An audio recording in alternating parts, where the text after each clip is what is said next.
Hello, hello, hello, hello, hello, Konya! Konya! Konya, everyone, hello, welcome. Welcome to stream today. Let me situate myself. Sorry, I just had to change around some stuff on my PC before I went live, and now my setup is... I mean, it's fine. It's just a little bit wonky. Hi, Konya! How you guys doing? Time to do some learning today, baby. Yeah. We're gonna get learned and schooled, bozo. Hell yeah. Alright, so today's stream is going to be a little bit of a deep dive. I know a lot of people were like, why is Leah doing this? Literally, what the fuck? Okay, so the thing is, I see let me sit up. I see stuff about this individual all over, and like, you guys know more recently this individual has been like around, kind of like in the eye of the media and stuff, and I was curious because I've never ever in my entire life heard of this person before. So I was like, it might be a little bit fun to you know, kind of get into it. But I understand that this can be a little bit of a controversial topic, and to be 100% honest, I have zero fucking idea why, but all I know is that sometimes some people get like a little controversial about it. So I'm just gonna ask like ahead of time that we mind our manners in this stream, okay? So we just mind our manners, and we promote healthy fun learning atmosphere. Lia lacks critical information. I lack every type of information. I have zero fucking idea what can of worms we're going to open up. And I wanted to like stay in the dark as much as possible before starting the stream. So, you know, this is not a bullying stream. This is a learning stream. This is listed under the education category. So we're getting fucking schooled today, son. Yeah. Oh God, am I a little too optimistic for thinking you guys can mind your manners? Am I? You guys can be on your best behavior for me, right? All right, notebook and pen. Everybody, this is the most special lessons with Lia stream you will ever see in your entire life. Education stream. I know why this isn't working right now. Hold on. I was like, where is my chat? Why am I like reading this weird? It's because you guys are on my other monitor. Hold on, let me change you guys around so I can read what you guys are saying really quick. Hold steady, operators. There we go. Got a new desk mat just now. That was putting down on my desk. It's got sharks and jellyfish on it, and it's my favorite thing like ever. So I love it. Shanna's a lot like Lia. They both had their lives influenced by an animatronic mirror. I'm sorry. Wait. Are we about to get into like FNAF stuff? Wait. Is Chris Chan like? Is this related to FNAF? Wait, is Chris Chan related to Five Nights at Freddy's? Wait, are we for real? Wait, really? Wait, Chris Chan is Five Nights at Freddy's? Wait, are we just doing a Five Nights at Freddy's learning stream?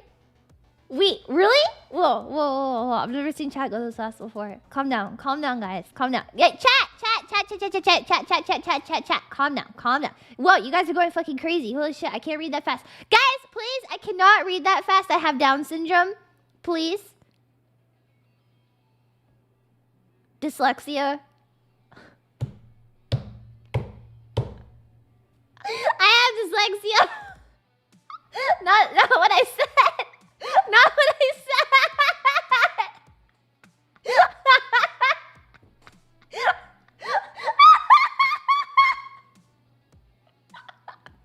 I meant dyslexia.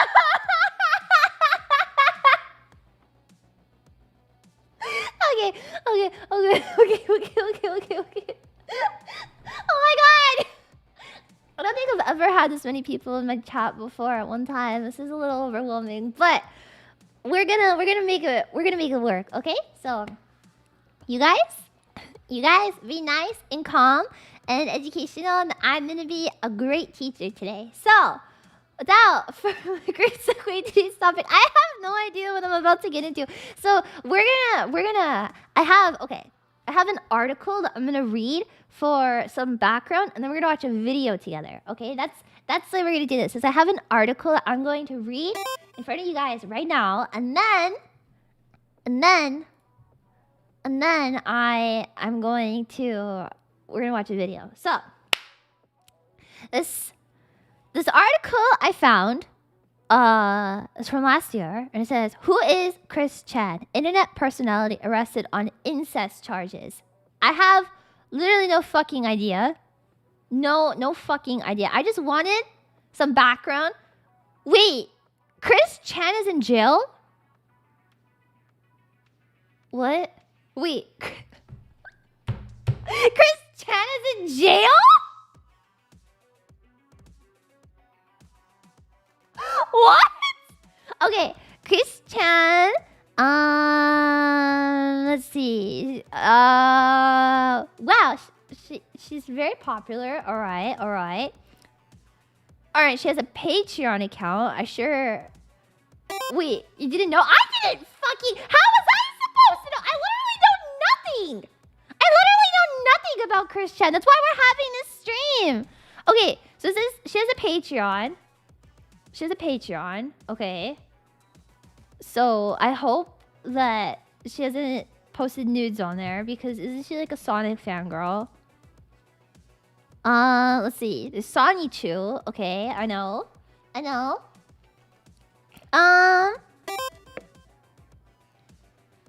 She had several YouTube channels under different names. Many of them were either hacked or taken down due to making several insulting videos. One was called... I'm sorry? One video was titled Twin Falling Towers.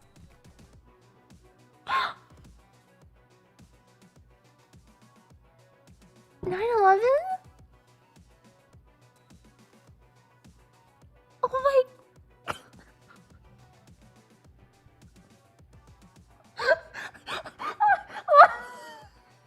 Why am I getting into...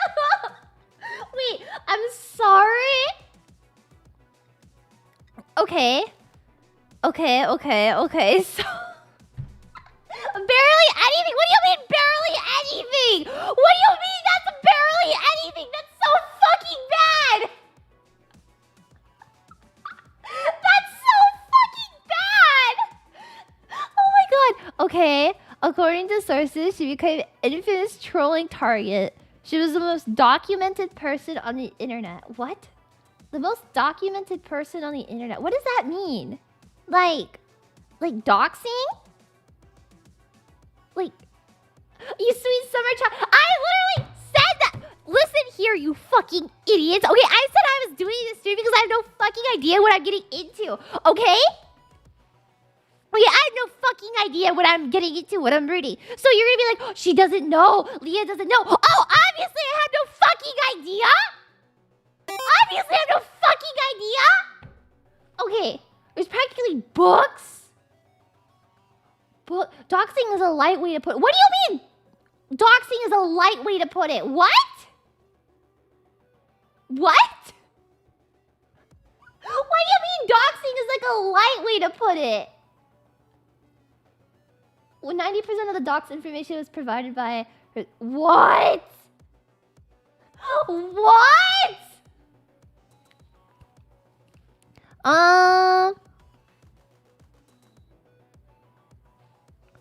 Wait, I'm sorry. Let me read that again.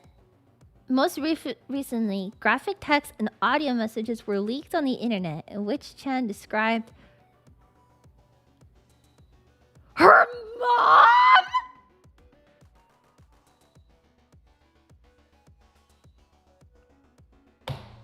Her mom?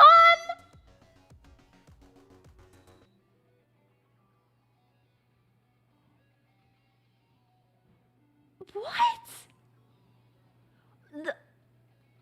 Mom?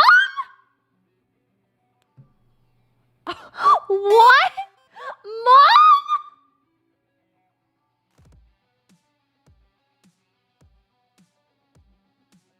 What? Wait. It's actually true that Chan was the most documented person ever in any medium.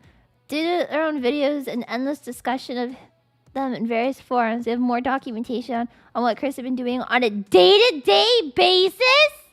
What? So, is it like a diary? Was she uploading like a diary or something every single day? Like, oh, this is what I'm doing on Monday. This is what I'm doing on Tuesday. This is what I'm doing on Thursday. This is Monday, Tuesday, Wednesday, Thursday, Friday, Saturday, Sunday. Monday, Tuesday, Wednesday, Thursday, Friday, Saturday, Sunday. The days of the week. The days of the week. The days and months of the week. January, February, March, and April, May, June, and July. August, September, October, November, December, Chris Chan. Okay. I'm like,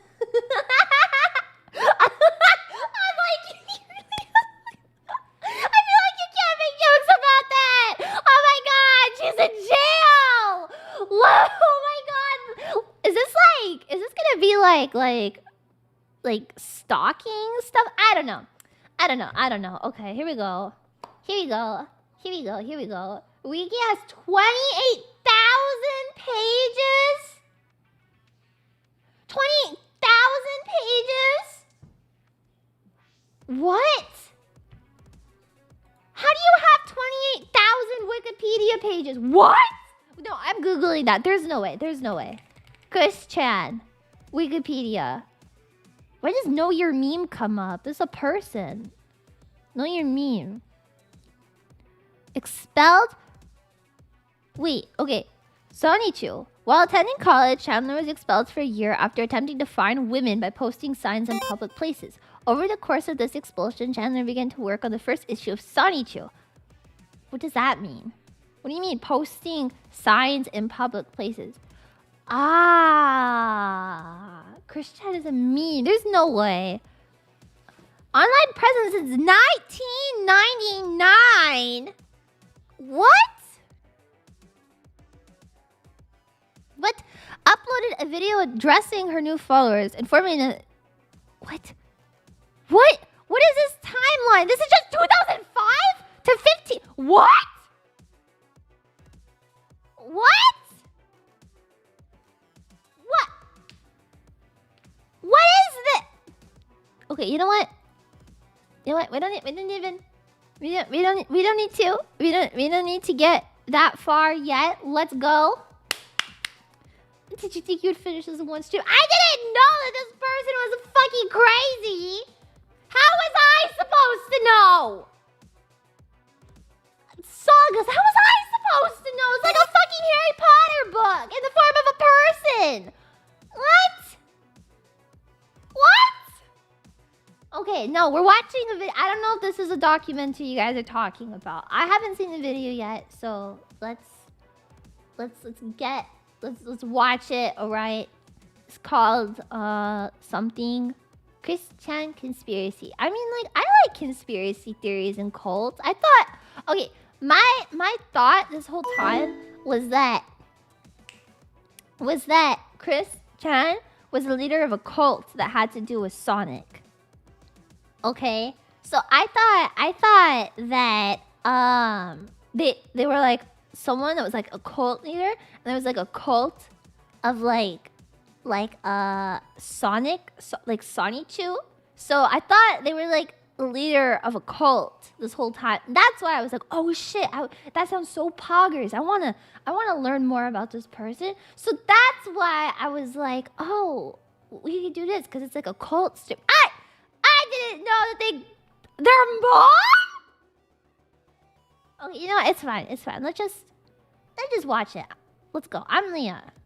I want everything about my house off the internet! My ears! This is I have to turn on my background. My ears!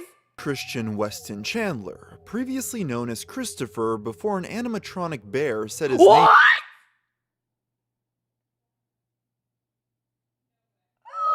What?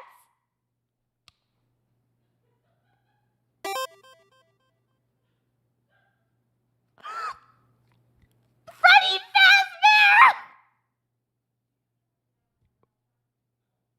Freddy Fazbear! You're kidding. Freddy Fazbear! Oh my god! Did I hear that right? No, hold on. There's no way. There's no way. I want everything about Shut my up, house Chris Chan. It's not about you right now. It's literally not about This you. is Shut up. Christian Weston Chandler, Uh-huh. previously known as Christopher before an animatronic bear said his name. Chris Chan was the bite of 87. I figured it out. Chris Chan was the bite of 87. Five Nights at Freddy's is... I get it now. This is why you guys are like, Leah, you should do this too. It's because you...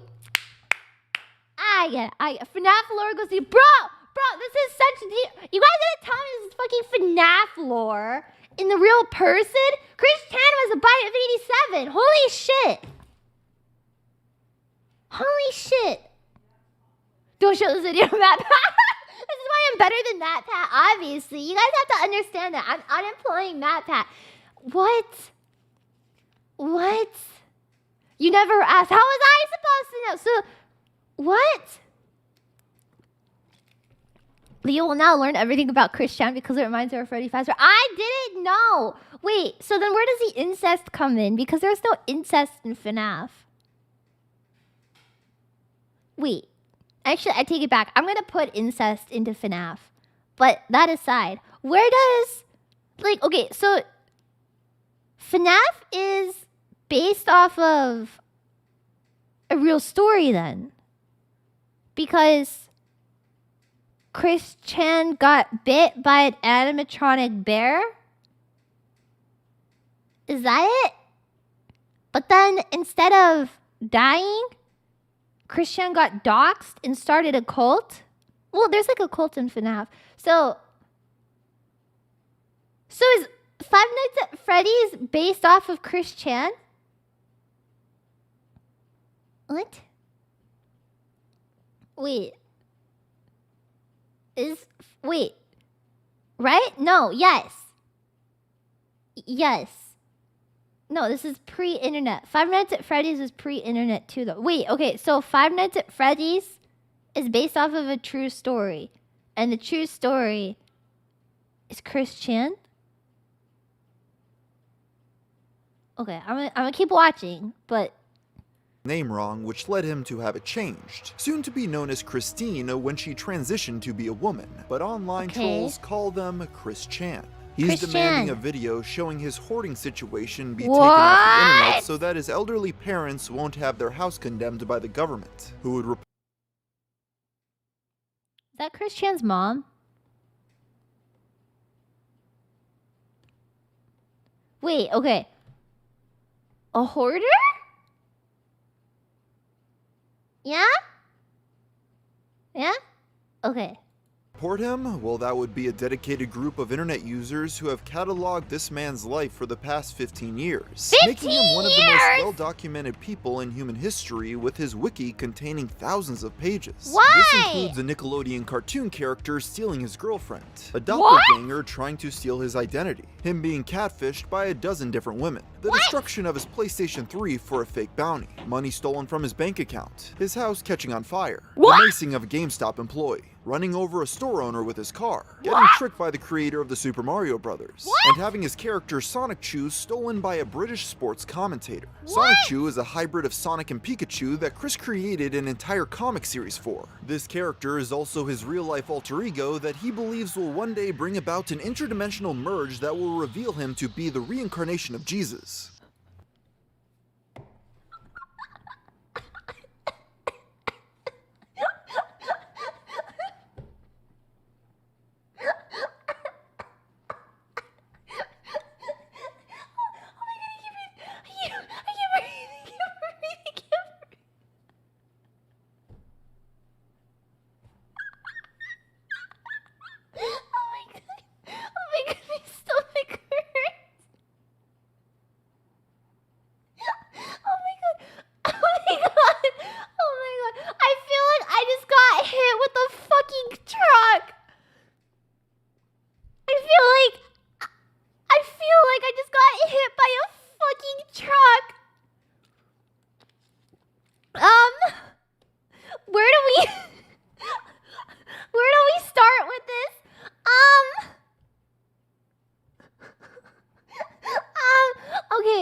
Ran over a store owner with their car. House caught on fire. Where does the incest play a part in this? Because I feel like having your house set on fire, being sued by the creator of Mario, the cult? I don't even know where to start with the cult. The incest is later, so we're not at the incest yet. Okay, sorry, spoilers. Freddy Fazbear is Jesus. I was gonna merge with Freddy Fazbear, but not in a holy way. Am I going to be out of line for asking? Did Chris Chan ever sexually desire to fuck Sonic the Hedgehog?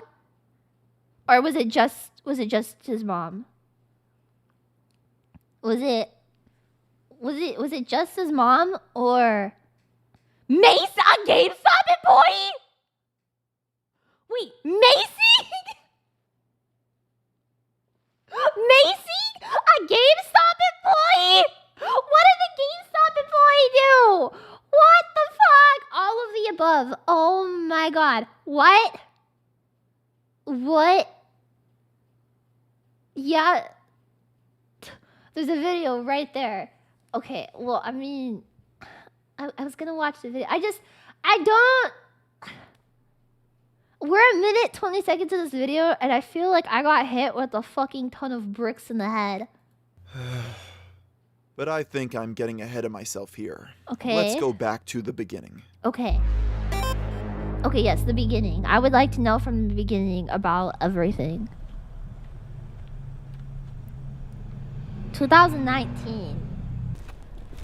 So for years now, people have been asking me to do a video talking about Chris Chan, and the problem is I just never knew where to begin on the subject. So for the past month now, I've been trying to get in touch with Chris Chan in any way I could. Oh, so they're gonna but talk after all to that Chris failed, Chan. I messaged Poppets. He responded right away and asked me if I wanted to do an interview with Chris Chan, and the answer to that was absolutely yes. So within a few days, I get a cameraman and I am heading down a couple hours. This is a dated video. I don't know where to start, okay? I don't give a fuck if it's dated. I'm starting at the fucking beginning, you fuckhead.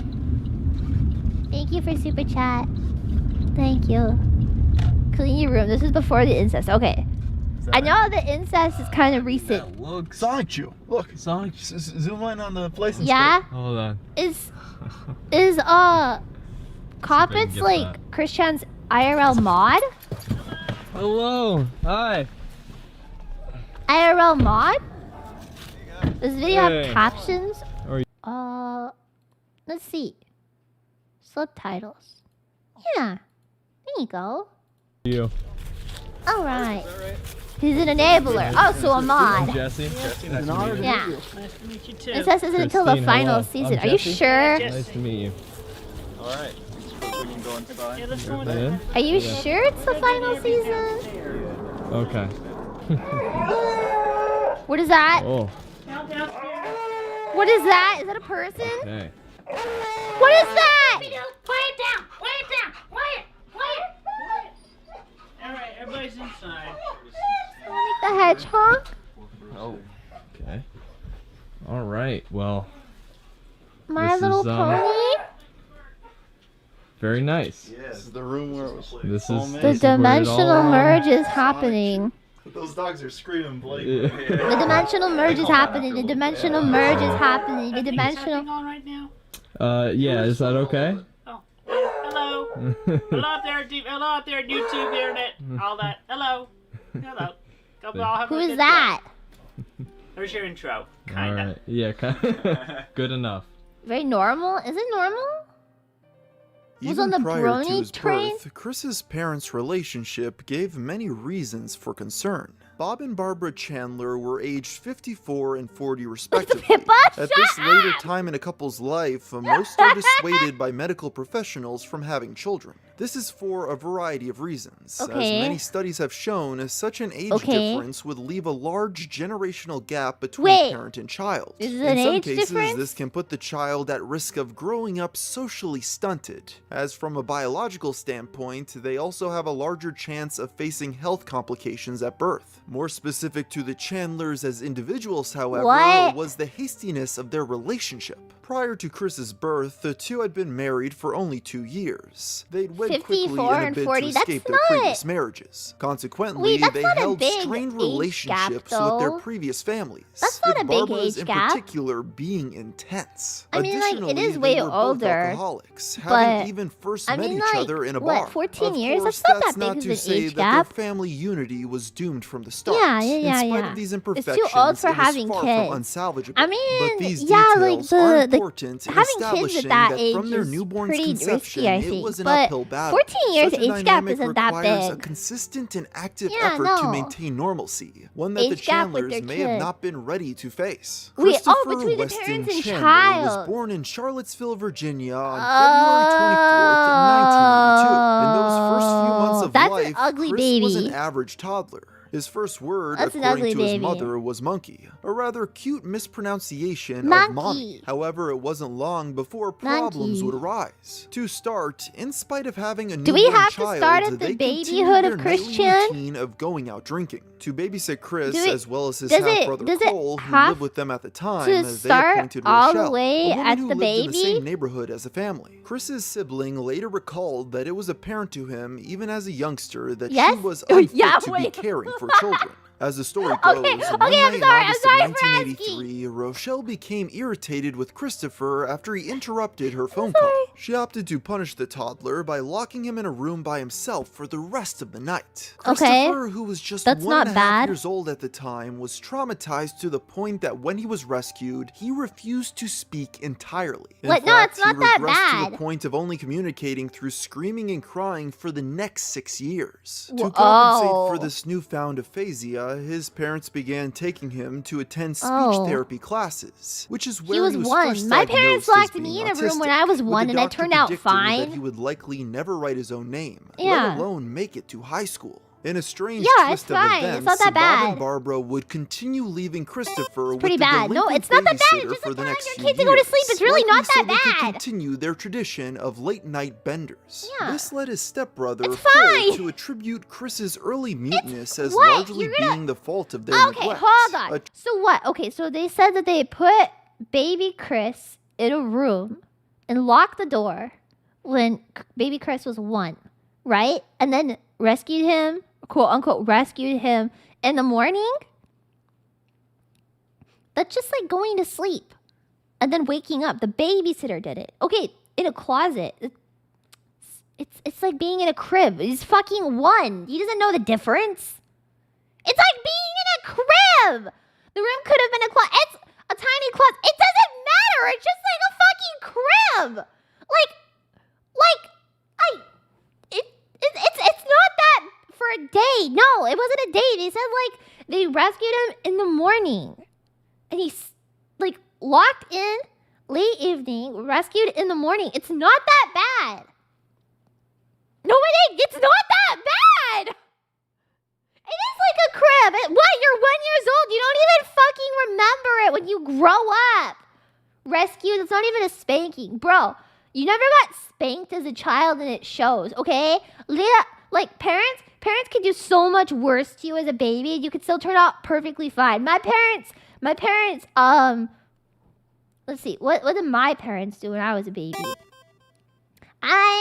When I was a baby, one time I took something from my. What is rumbling? The rumbling. Anyways, one time I took something. Yeah, my parents dropped me. That happened. I also one time I took something from my dad because it was shiny and I wanted it, and then my dad got like really mad at me and he handcuffed me and made me sit against a wall for like 20 minutes. Okay, and I turned out perfectly fine. It's really not that bad. And yeah, I locked my sister in like cabinets and stuff. It was like cupboards. Like I got locked in the dryer one time as a kid for like an hour. Like yeah, I was dropped on my head, obviously. Yeah, so it's fine. It's fine. Yeah, it's literally fine. No, you guys, if I can turn out fine, Christian can turn out fine too. Okay, literally, like, yeah, in a dryer. I was locked in a dryer for like an hour because I was playing hide and seek with my sister. And then I was like, I'm gonna hide in the dryer because it's such a good spot. And then like I closed the dryer and then no one could hear me like pounding on the dryer until my dad came to like turn it on because there were like socks in there that he needed. And then I was like, hi dad, and then I got yelled at for being in the dryer. Yeah. Well, Christian, did I say Christian turned out fine? No, I turned out fine. I don't know about Christian. That's a different story. But I turned out fine. I turned out literally fine. Yeah. Did he turn the dryer on? No! You're so dumb and ignorant. What did you expect from a Leah stream, dipshit? Yeah. Yeah, he lived. Chris Chan lived? Yeah, children don't develop long-term memory until 3 years old. So literally, how do you even remember when you were 1 year old being locked in a closet? Like, you can't even call that like, oh, I have trauma from that. You can't. You literally can't say you have trauma for something that happened to you before you were 3 years old because it doesn't count. You don't even remember it. Ask me if I remember anything from when I was 1 year old. I don't.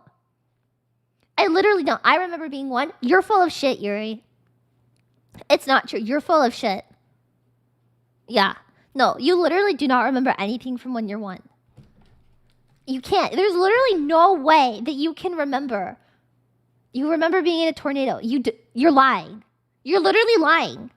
You're gaslighting me right now, Yuri. Yeah, you're still 1 year. I'm still 1 year old and I can't fucking remember anything. Okay?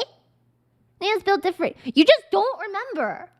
You don't remember. The earliest memory I have is like 3 years old. Literally, I was watching like fucking like JoJo Circus on TV or some shit, and I was drinking out of like a purple sippy cup. I 100% remember. You don't though. You don't. You literally don't. You literally do not remember anything from when you were 1 year old. Did you stop talking for 6 years? No, I'm built different. I'm literally built different. Yeah. Yuri's gonna say that she remembers something from when she was 1 year old, but she doesn't. Okay? You should learn about childhood development. I'm not a child, and I don't care about the children of tomorrow. So, I wish you stopped talking for 6 years. You can't have it traumatic enough. There's nothing traumatic about being locked in a closet. Ask Rinmoto, okay? I will literally go and grab Hold on. Fuck you guys. I'm grabbing Rinmoto. Hold on. I'm gonna ask her if she fucking remembers. I'll be right back. Fuck you.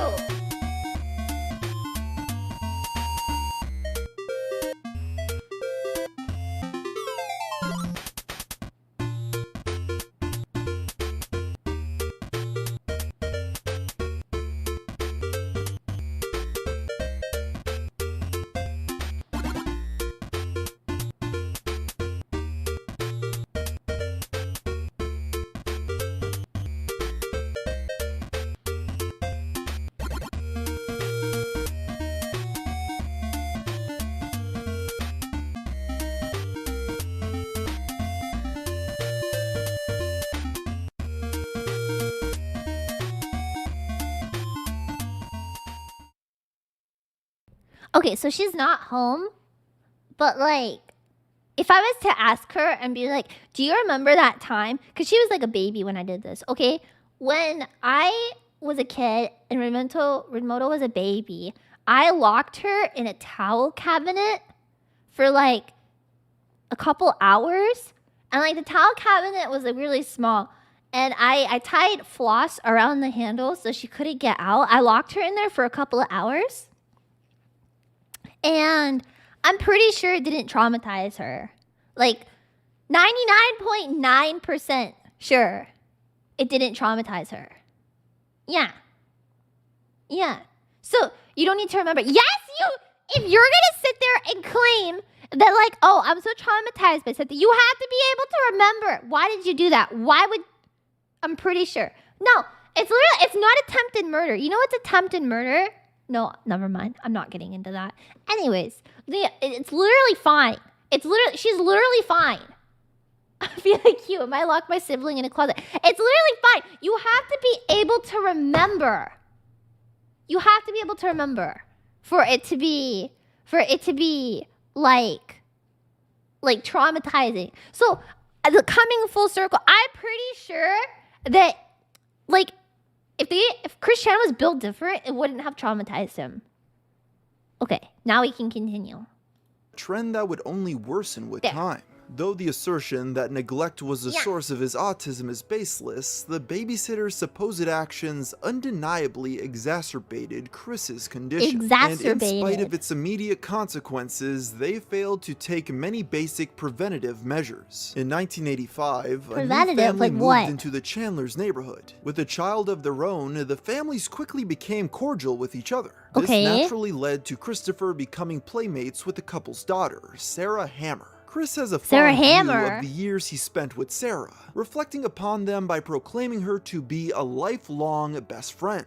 Unfortunately, the young girl would often pull mean-spirited pranks on the autistic child. An example of They're this was when kids. she once convinced Chris that the cartoon character Casper the Friendly Ghost lived in the Casper. crawl space under her home. Once the young boy had crawled under the residence to look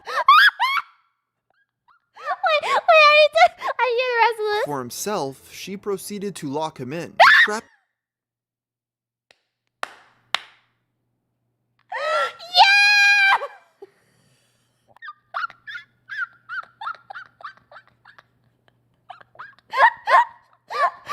Oh my god, that's so fucking funny!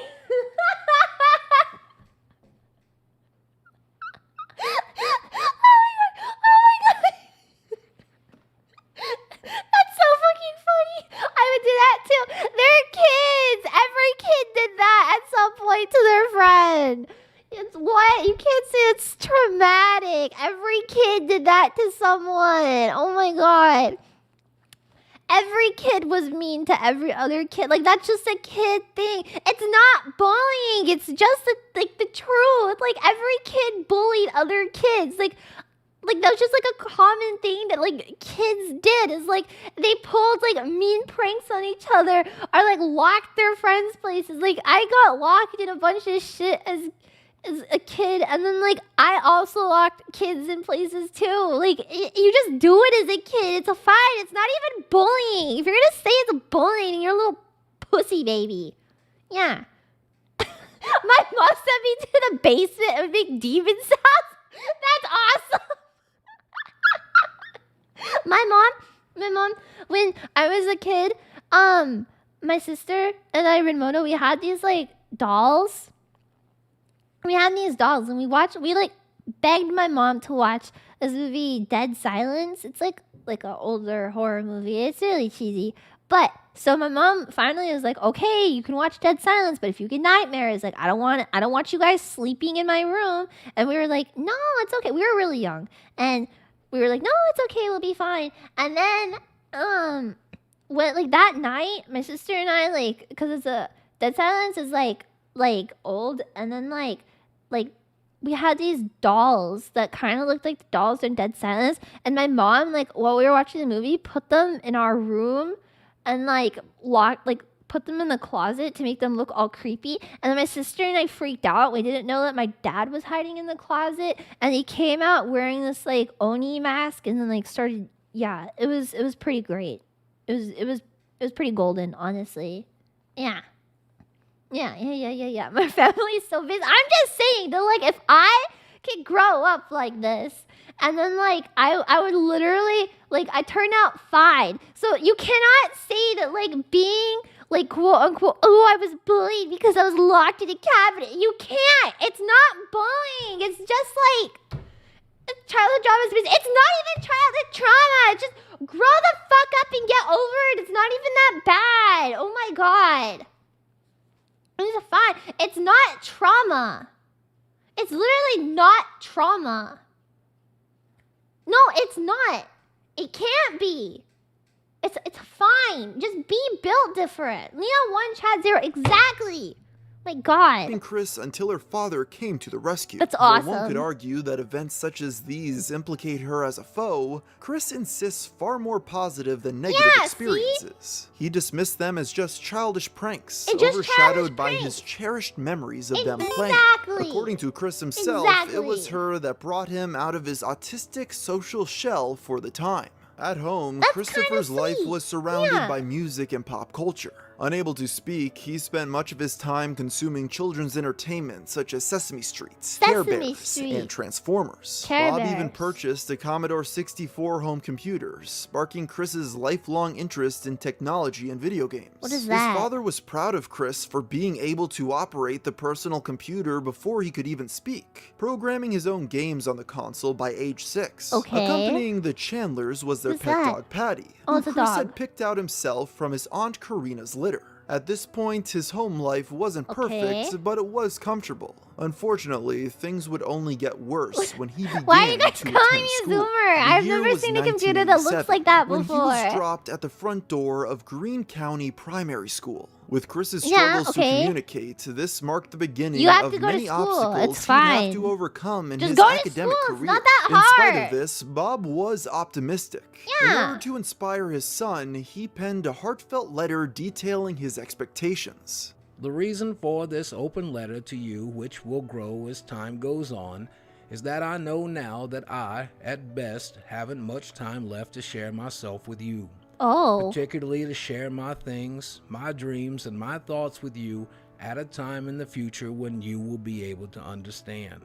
Remember to use my things and carry on my dreams if you want to. Because his dad was A old. distinct characteristic of the letter is that it's written informally. It's meant to be read as if he and Chris were speaking face to face. That's A cute. clearly intimate discussion. Bob goes on to explain That's personal cute. Why would matters you such post as his that on the previous internet? marriages and what he sought to avoid when raising Chris. Why would you I didn't post plan a my letter like life. this on the internet, I though? just took it as it came along.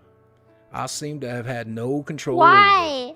it. It always came along with what was right for me. Look at me 8 years ago in 1979, Uh-huh. when I was really down and out and ready to cash in my chips with heart problems that I didn't even know about. Your mother, Barbara Ann, helped That's me kinda through the sad. rough spots, and together we had you. Now I really had Aw. something to live for. Aww. No better things or events could have happened to me.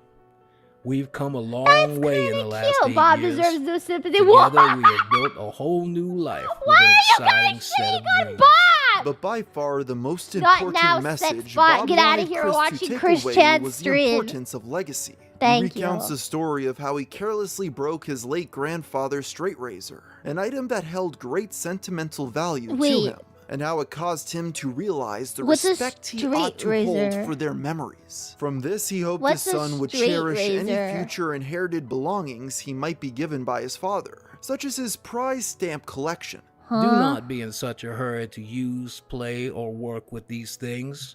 First, learn all about them, how to use them and enjoy them, their value, and how you can thoughtlessly waste their Wait, a value. straight razor, Then just enjoy a them shaving as I razor. have. Why is it called a As a boy, straight my razor? greatest dream was to have Why- inherited things why from would my you give a mother, sexuality father, to a grandparents, razor? etc. All Opposite of my of gay books, razor. So stamp true. collections, and records. Yeah, let's go gay my razor. dreams for you, your mother, and other personal things. He sold all This of it. idealized What? new life he wished to build with Chris and Barbara You're would kidding culminate me. in the That's so backyard of fucked the up. Chandler's house. In 1989, Bob created a plaque and placed it on their backyard shed, proclaiming it as the dreaming studio of Mr. C and Little C. It's here that he'd What? attempt to teach Chris how to create things. Evidently, the dreaming studio didn't last long enough to make a true impact on Chris though, because in spite of the clear sentimental value Bob placed on his belongings, Chris would later sell his father's cherished stamp collection in 2017, using the profits to purchase toys. While on the subject of games, when examining the Chandler's Christmas of 1989, it can be discovered that Christopher received a Nintendo Game Boy from Santa, his second ever video game console. It was that same year that the young boy purportedly began speaking again, with the help of his speech therapist. By age 7, Chris Wow, had Dad, defied the thanks for these professional's stamps original that I know have expectations of so him, much an sentimental accomplishment value that to he'd you. wear I'm with gonna pride fuck for your the wife rest of his and sell academic your career. stamps. Soon after regaining his voice, for unknown reasons, Christopher was transferred from Greene County Primary School to Nathaniel Greene Elementary to attend the 4th grade. Wait, Although he was still for riding off unknown the success reasons- of regaining his speaking abilities, the administrators he at this posted new everything. school were not as impressed. While we'll never know for sure what happened there, legal documents indicate that the district had attempted to place him at a separate special education school, a decision that Bob and Barbara fought tooth and nail. It's speculated that they felt Chris's recent successes proved he didn't need the accommodations. Additionally, given their advanced age, they likely had a different perception of special ed than what was offered at the time. Regardless, the parents escalated the conflict. Chris recounts his experience at the school as one of frequent physical abuse. Sounds like they cared notoriously about recalling him incidents as a in baby. which 5 facility members, That's kind of including nice. the school principal, pinned him down to the floor and recorded his cries on an audio cassette tape. Chris attributes this alleged assault to having been motivated by lust, going so far as to accuse the principal of being a pedo. He claims that the man had him sit on his lap before whispering quote-unquote offensive things to the young child. However, given the detail that the alleged assault was recorded, some have speculated it's much more likely that Chris had thrown a tantrum, and facility members recorded his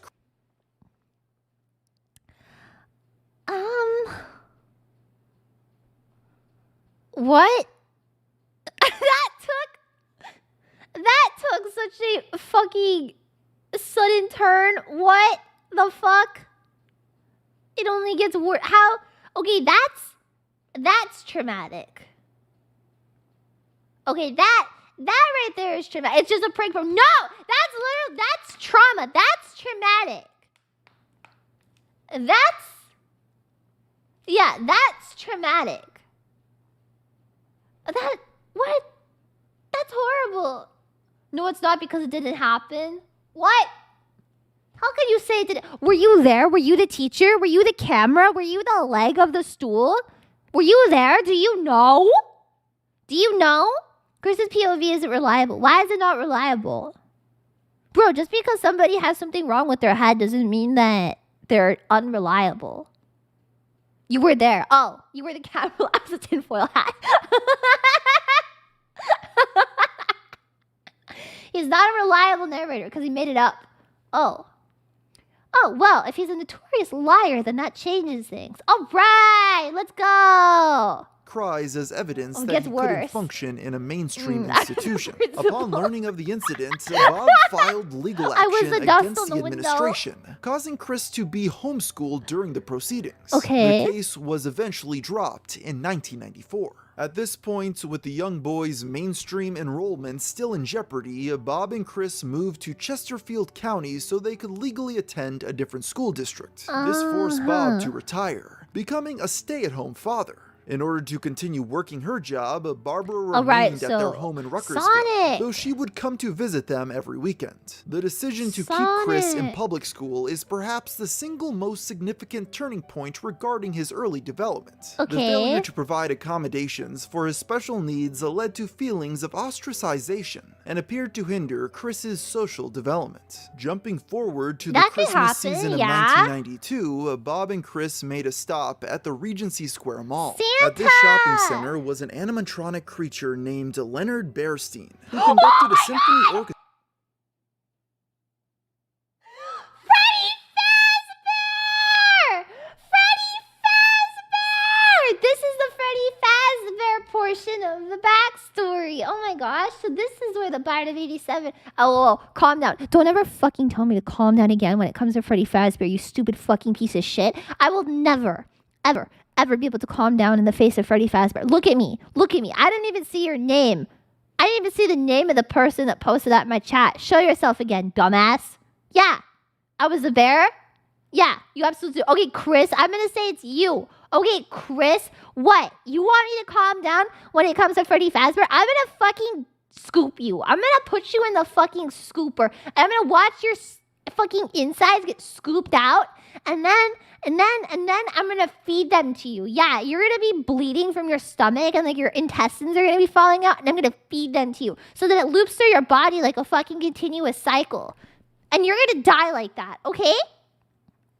Yeah, I'm going to scoop your guts out and feed them to you and then make you eat them. So it's a fucking circle. And then you're going to die like that. And you're going to be begging. You're going to say, Leah, please let me stop chewing. I can't take this anymore. Leah, please. And I'm going to be like, remember that time you told me to calm down when it comes to Freddy Fazbear? I hope you never tell me to do anything again, you stupid freaking idiot. And then you're going to start crying and then you're going to die. You're going to be like, oh my God, I'm dead. And I'm going to be like, I'm Leah. And then I'm going to take your corpse and feed it to Freddy Fazbear.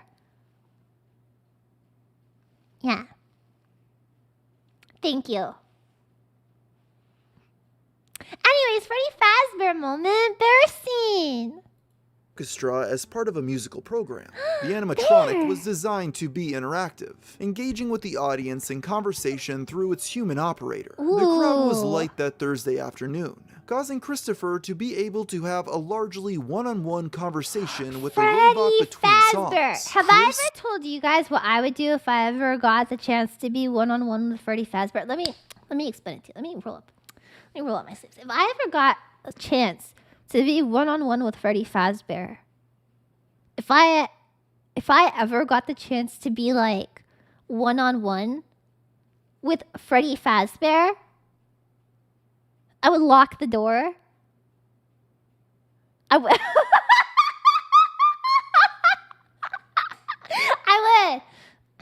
lock the door.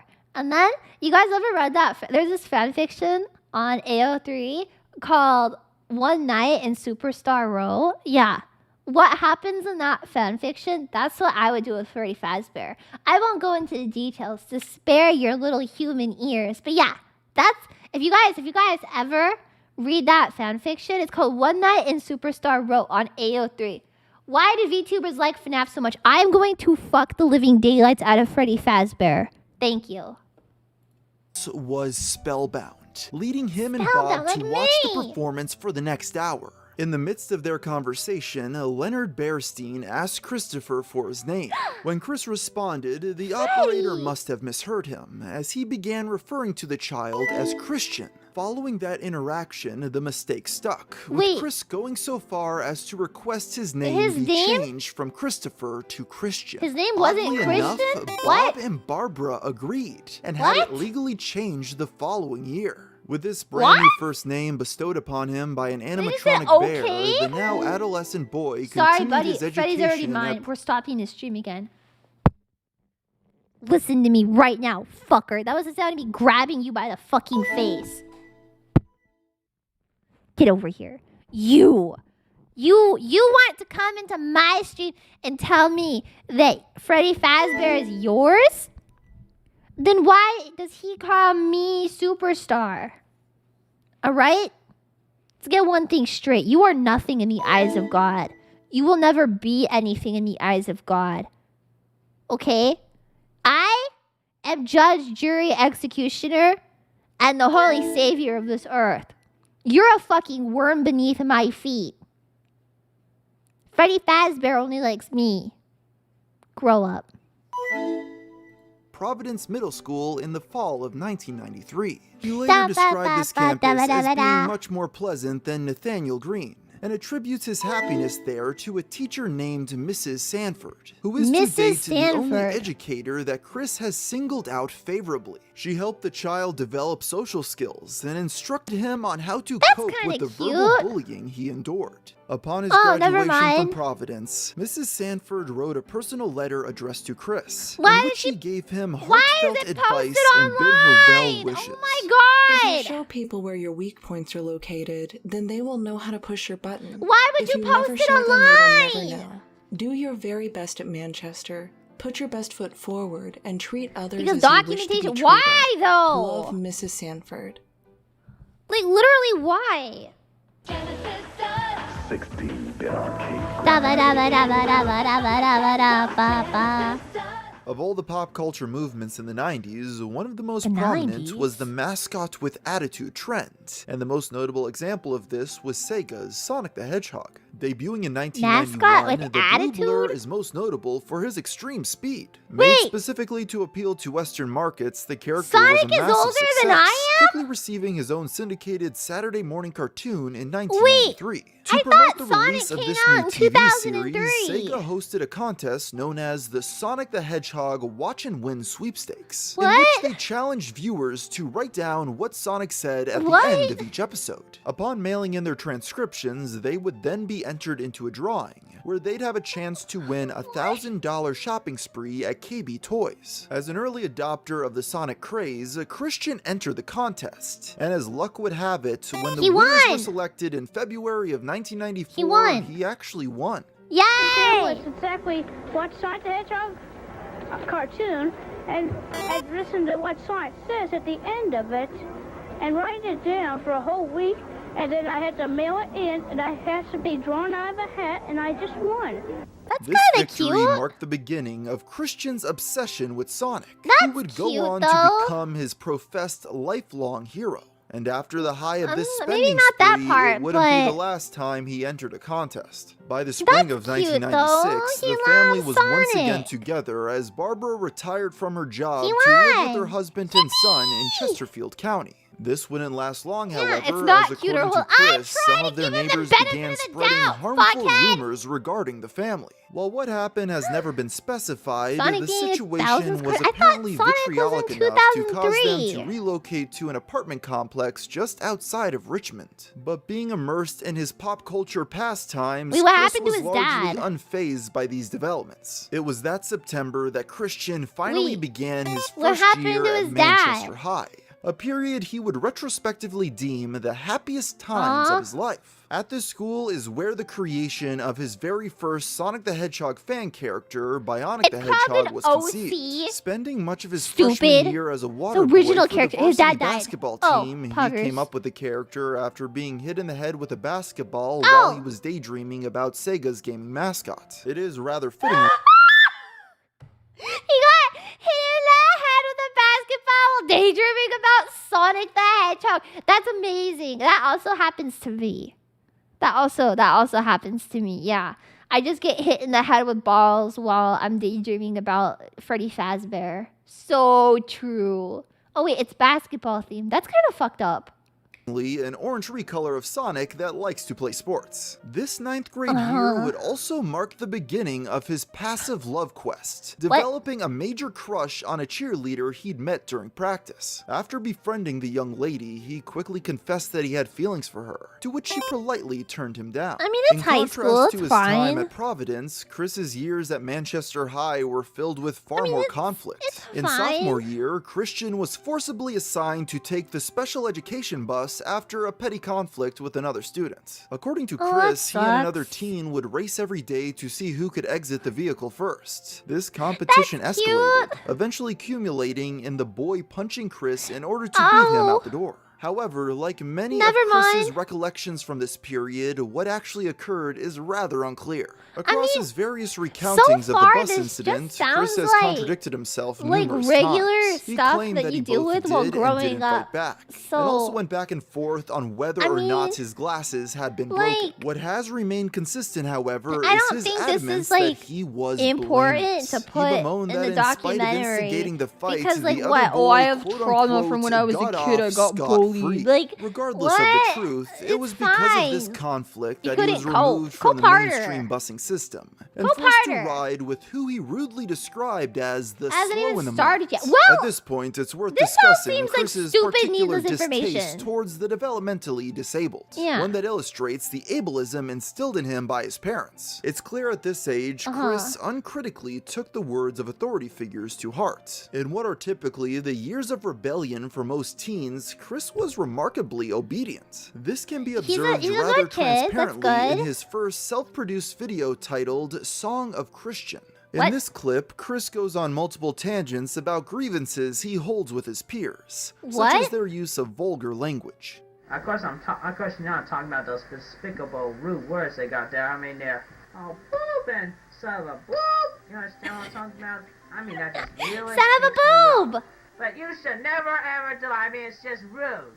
Very rude. Boob! Boob! I Boob! mean, I'm just Boob! sick of it. I mean, Boob! Boob! Boob! This would Boob! only be the start Boob! of Chris's self-produced recordings. YouTube. it's Alvin and the Chipmunks. Let's give him a big hand. Yay, Alvin and the Chipmunk. Who is your guys' favorite chipmunk? I like Simon. Hello, my name is Barbara Chandler, and I'm calling to request a song for my husband for his birthday. No kidding. His name is Bob Chandler. No He's kidding. 71 years old today. No kidding. And the song I would No like kidding. to request is A Bushel and a Peck. Push on the back and hug around the neck for a 71-year-old man. I think so.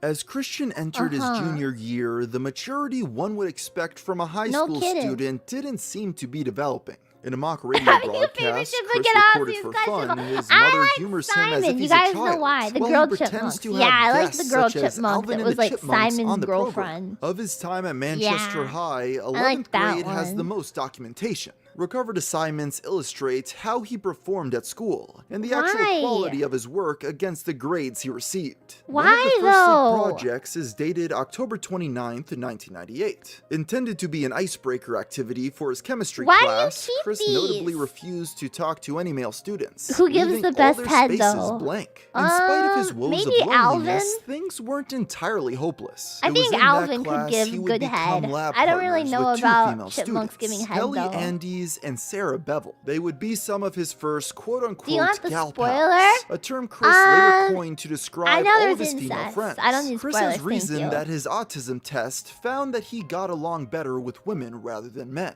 Chris's gal pals would make up the entirety of his social life throughout high school, to varying degrees of sincerity. Perhaps the Gal most earnest of pals? these was Tiffany Gowan, who sat with Christian every day during lunch. It's worth noting that kinda during this cute. time, Chris was extremely naive on relationships and sex. He apparently Oh, was unaware no. of the I don't like where idea this is of dating going. until he turned 21, a testament to his shelteredness. Evidently, the Uh-huh. sit-down talk of puberty never came. But where Chris's parents failed, entertainment took its place, a trend that would be recurrent Oh, throughout no. his life. As Chris It's recalls, censored. after unlocking the parental controls no. on his television, Oh, he no. accidentally came across a suggestive scene in a film and had his first erection. Part of the known curriculum Chris Why took do that I year have was a to cooking know class, that? evidenced by recovered Why is that kitchen safety information that worksheets you he completed. need? In an assignment titled Safety First, he notes, "What could happen if you plug too many appliances into one outlet?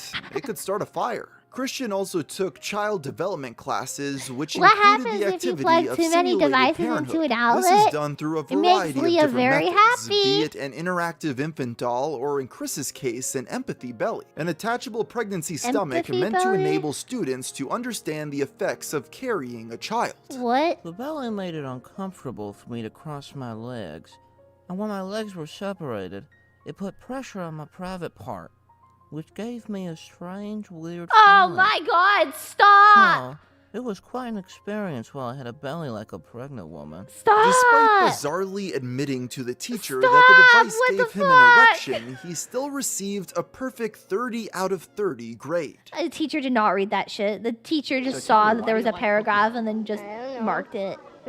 You're not sure why you like it, but you do, right? Yeah. Hell yeah, Pokemon.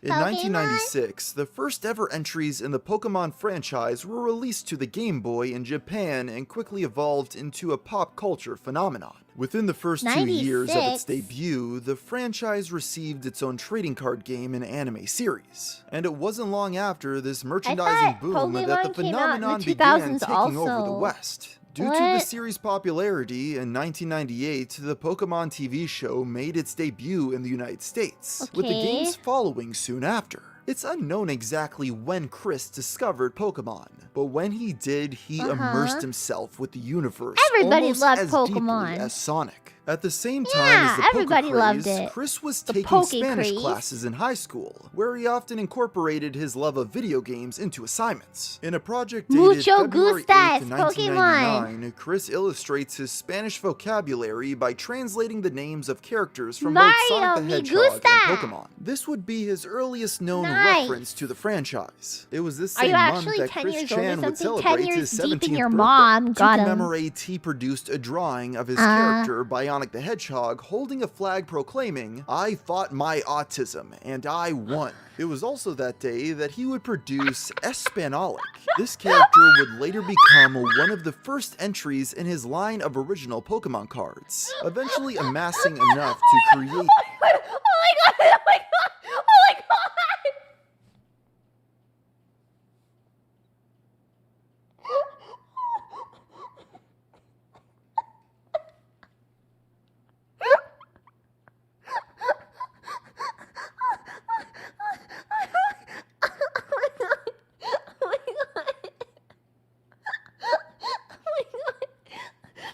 Oh my god!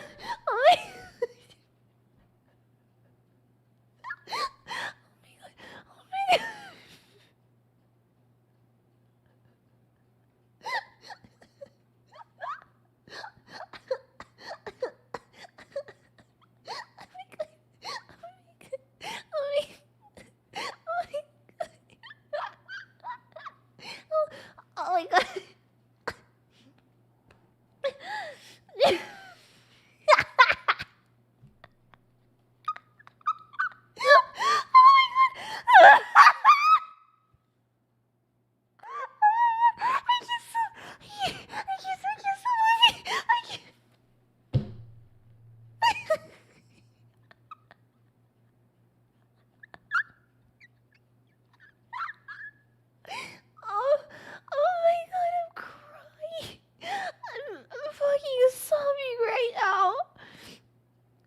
an entire Pokedex, which he dubbed the Wall of Originals. Of these homemade cards, standouts include Chikachu, a female Pikachu who can only deal damage when accompanied by a boyfriend. Flashbulb, a flash...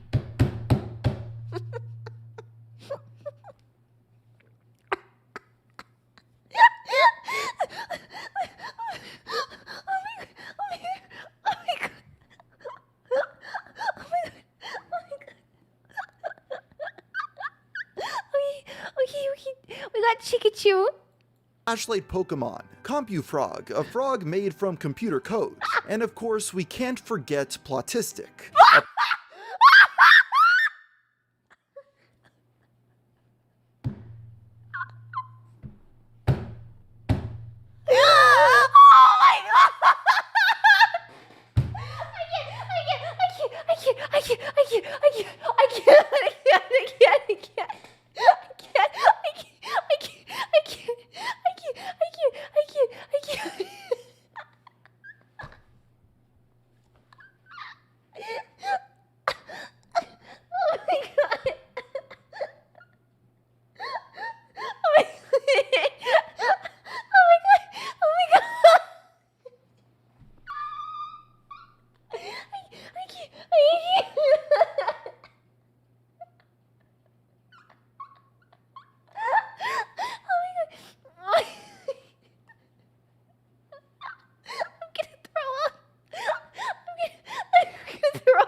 Plant that's on the spectrum. As Chris continued to express his fascination with the Pokemon franchise, he soon created the first version of Quick's Pokesites. CWC are the initials of Christian's full name, which he is unusually proud of due to its ability to be pronounced as Quick. This webpage would only last a few months before being replaced in July by Chris's second, more amateurish Pokesite developed entirely in Notepad. Entering his final year of high school, Chris began this last hurrah by writing a short Pokemon fanfiction. Titled How the Pokemon Came Into Our Pokeballs, it was completed for an English assignment asking students to invent their own myth. Unlike his previous writings, his English teacher actually enjoyed this one. Sometime this same year, Chris also began volunteering at the local Books A Million as an assistant gym leader for their Pokemon trading card league. His staffing role was captured in a segment by Richmond NBC affiliate WWBT. He was on the news again? Dressed up at the store as Ash Ketchum. I'll put out my Dragonair, even though it has 60 damage. Again on TV? Oh my god, how many times is he gonna be on TV? Slam attack. With the end of the millennia, Christian was the same as he'd ever been. In fact, his obsession with the media was only worsening. He seemingly began showcasing his Pokesite around school, with various teachers and friends signing his guest book. February of his senior year would be an especially productive month for Christian Weston Chandler. That Valentine's Day, he published a poem to commemorate the event, titled Valentine's Day Hymn. While a cheerful celebration of another couple's love, this attitude would not last. Just a few days after this, Chris celebrated his 18th birthday. In attendance were Chris's parents, his stepbrother, and his gal pals from school. One of the only times Chris would interact with them outside of class. He would later reminisce on this being one of the best days of his life. With high school soon coming to a close, this seemed like a great memory to end this chapter of Chris's life on. But it would turn out he still had one more trick up his sleeve.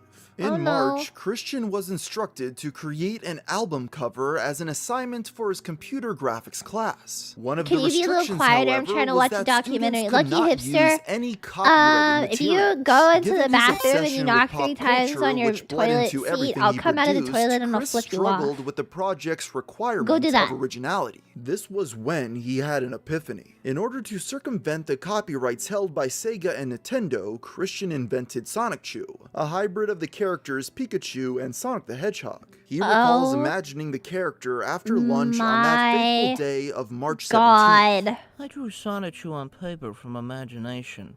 Then I drew him on my currently open Photoshop program. After checking with Miss Chalifo and my father, who is big on copyrights and whatnot, Sonic Chew was legal then and still is, and only mine.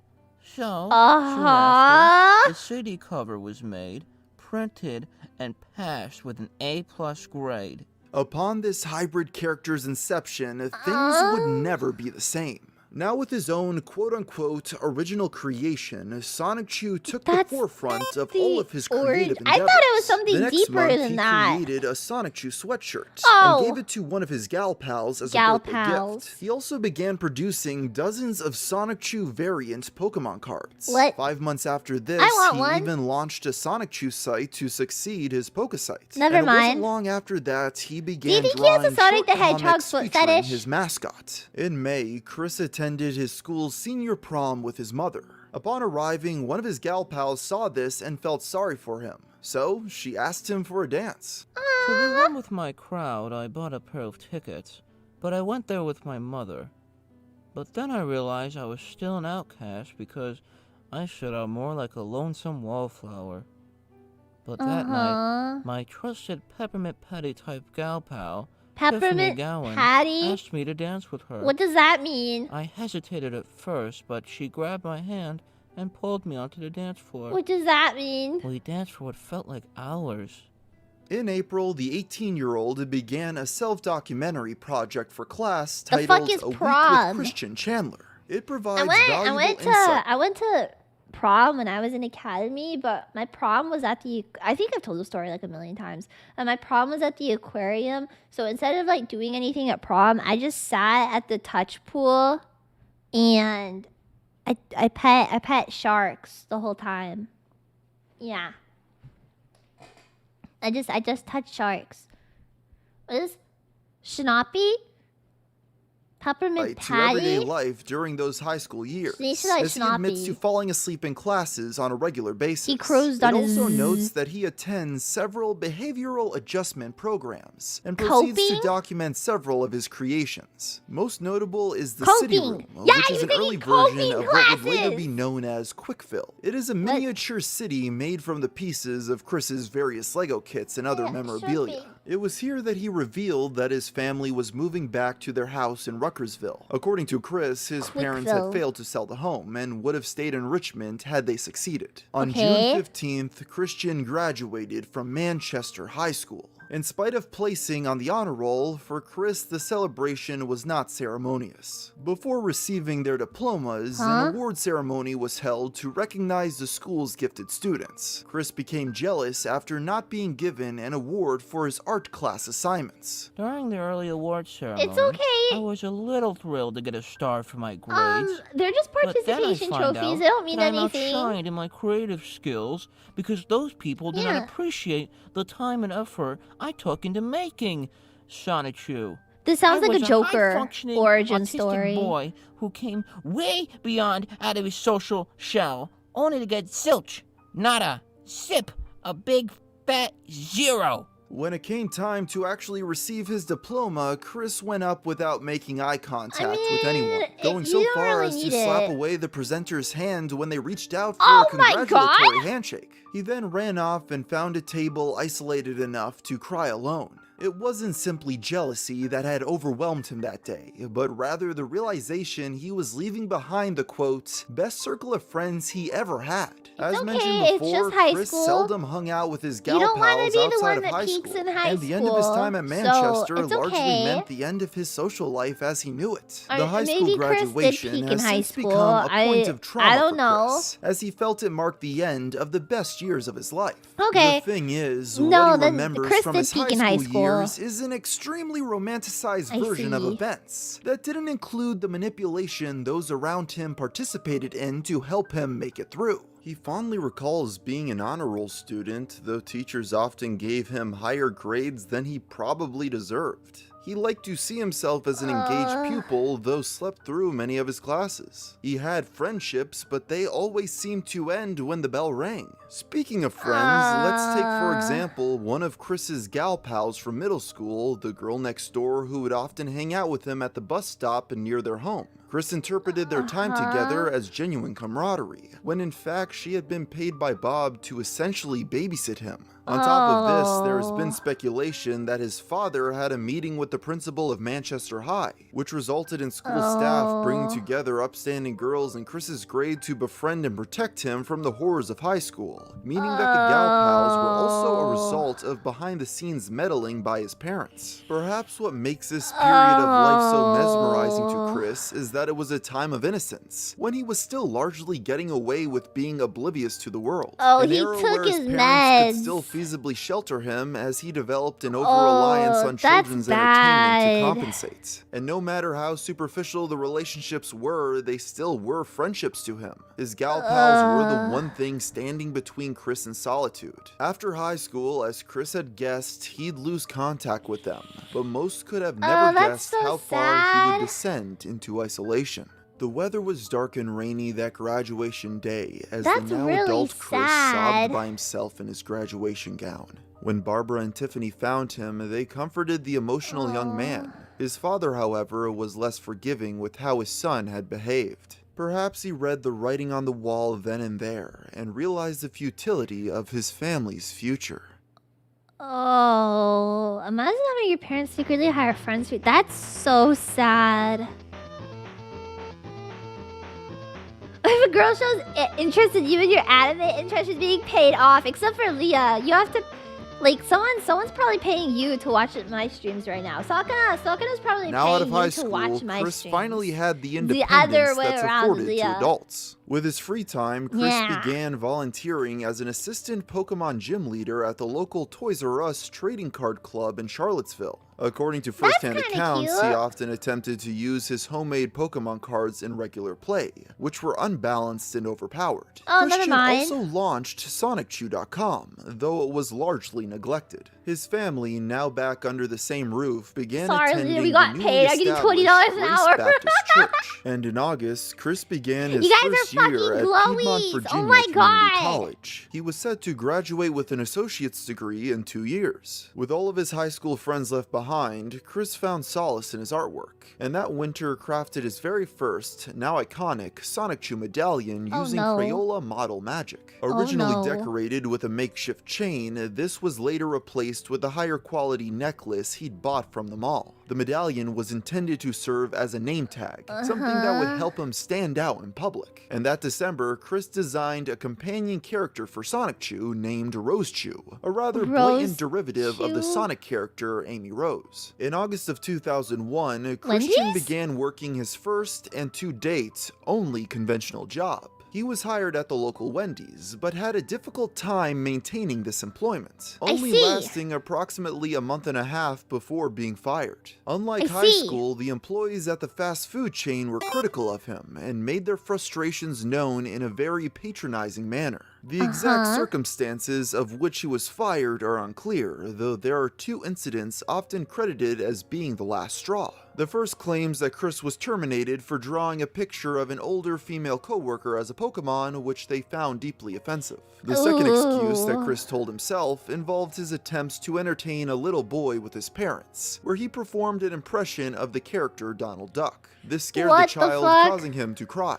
It's approximated that Chris earned around $500 from his employment at Wendy's. In June of 2002, he stopped volunteering as a Pokemon gym leader at the local Toys R Us, opting to play at the locally owned hobby shop known as the Game Place every Friday. As Chris proceeded through college, he began to appreciate all the moments he'd taken for granted back in high school. In February of 2003, he wrote a fond account of his 18th birthday party, a stark contrast to what would happen on his next birthday only 2 weeks later. That year, on his 21st special day, Chris was reading Peter Robinson's Wednesday's Child for an English class. What made this class memorable was that homosexuality had come up during group discussion, something that Chris thought of as revolting at the time due to his religious beliefs.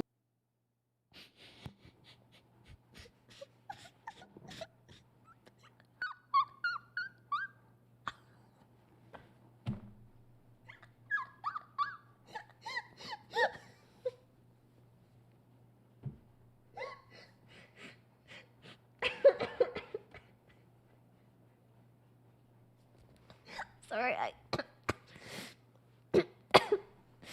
sorry, it was only back a cough. Sorry, no, I'm coughing. I'm coughing. I'm coughing. No, I was just coughing. I was just coughing. Just coughing. Okay, no. I was just coughing.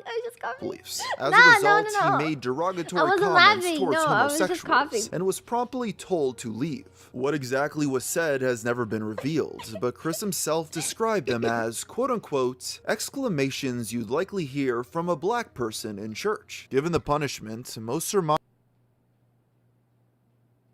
his assertions must have been rather severe, and after being told to leave, Chris once again sat by himself and cried. The only difference this time was that there was no one there to comfort him. Whether or not Chris outright quit the class by choice or was forced to leave is unclear, but this would set a bad precedent for the rest of his college career. This incident would mark the beginning of a new saga in Chris's life. One that would lead him not to just be eventually expelled from his college entirely, but to infamy. It was that day, right after he was ejected from English class, that he began his love quest. Wait, there's a picture of him! You see, since he had no— hold on, I didn't realize the picture of him!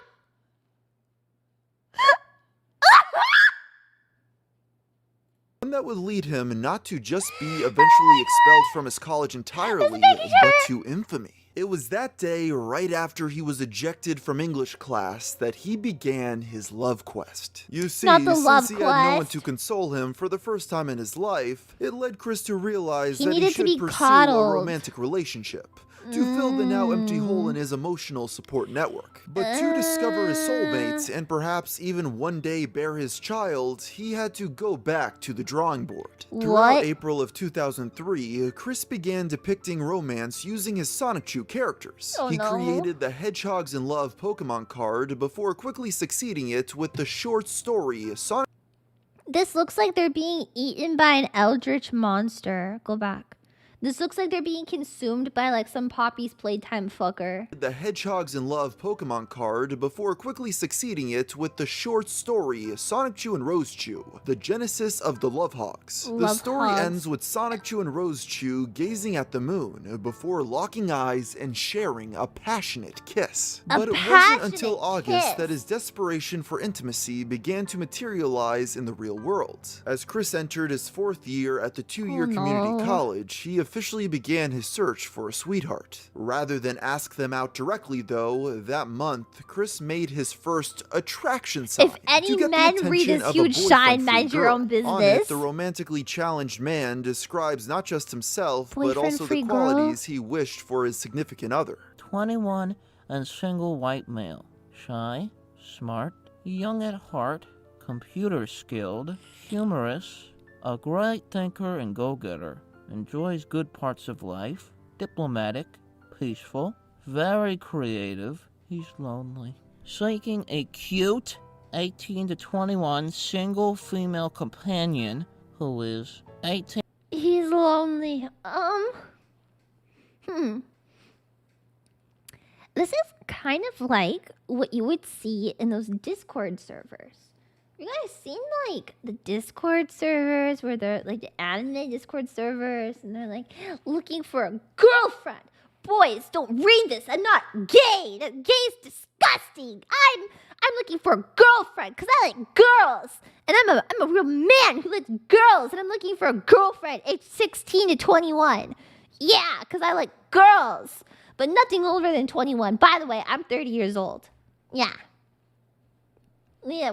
Would you have ended his love quest? I would have ended something. I would have ended something. That is for sure. 18 to 21 years of age and does not already have a boyfriend. Average to slender, body type, white, lives in the Charlottesville or Ruckersville area, does not smoke or drink alcohol. Oh my god!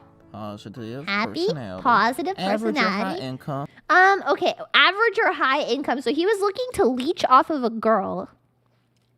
He was looking to leech off of a girl with a happy, positive personality. Do you guys think I have a happy, positive personality? I think I would have driven.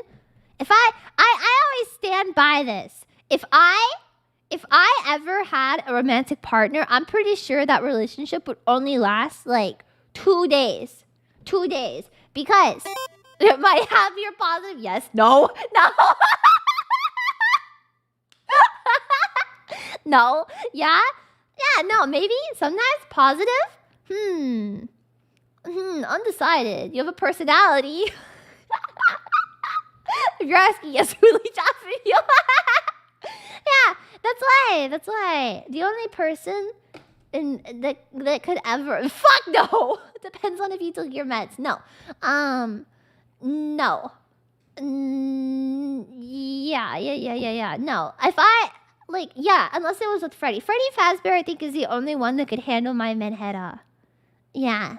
I sure am the You guys want a poll? Okay, here. I'll make a poll. Do you guys think Leah is happy or positive?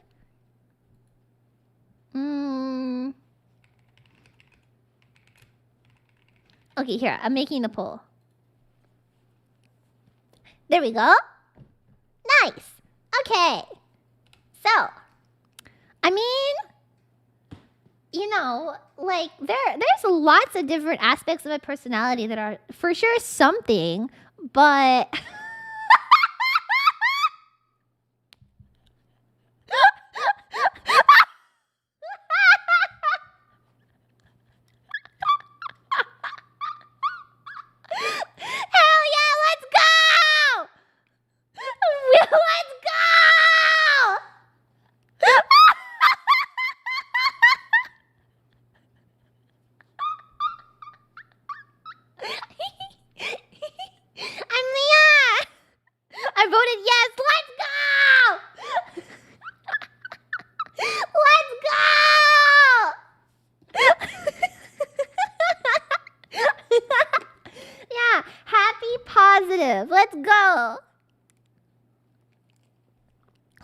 best poll ever. You guys are cowards.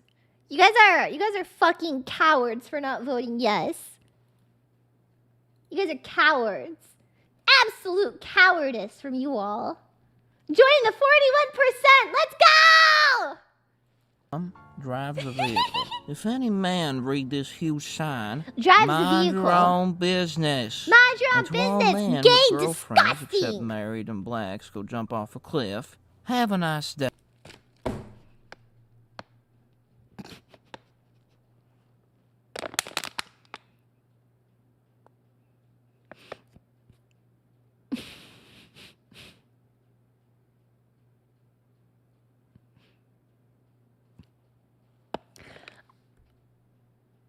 What?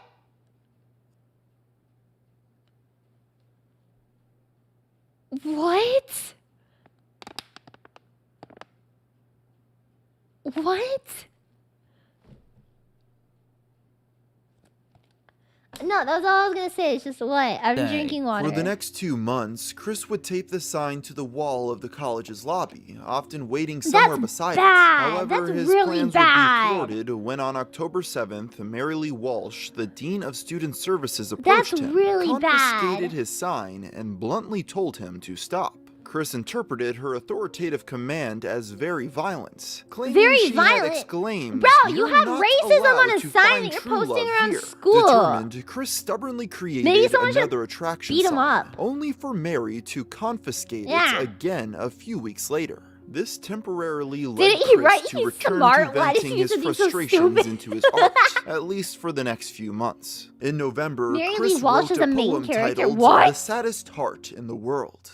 And with the Backstreet Boys tone, I sing my lonesome croon. Tell me why I'm stuck as a virgin with rage. Tell me why I'm stuck as a virgin. Tell me why I so need a cute girl my age. Tell me why I ain't ever wanna hear you say I have a boyfriend. Tell me why I'm stuck as a virgin with rage. Tell me why I so need a cute girl my age. Tell me why I ain't never wanna hear you say I have a boyfriend.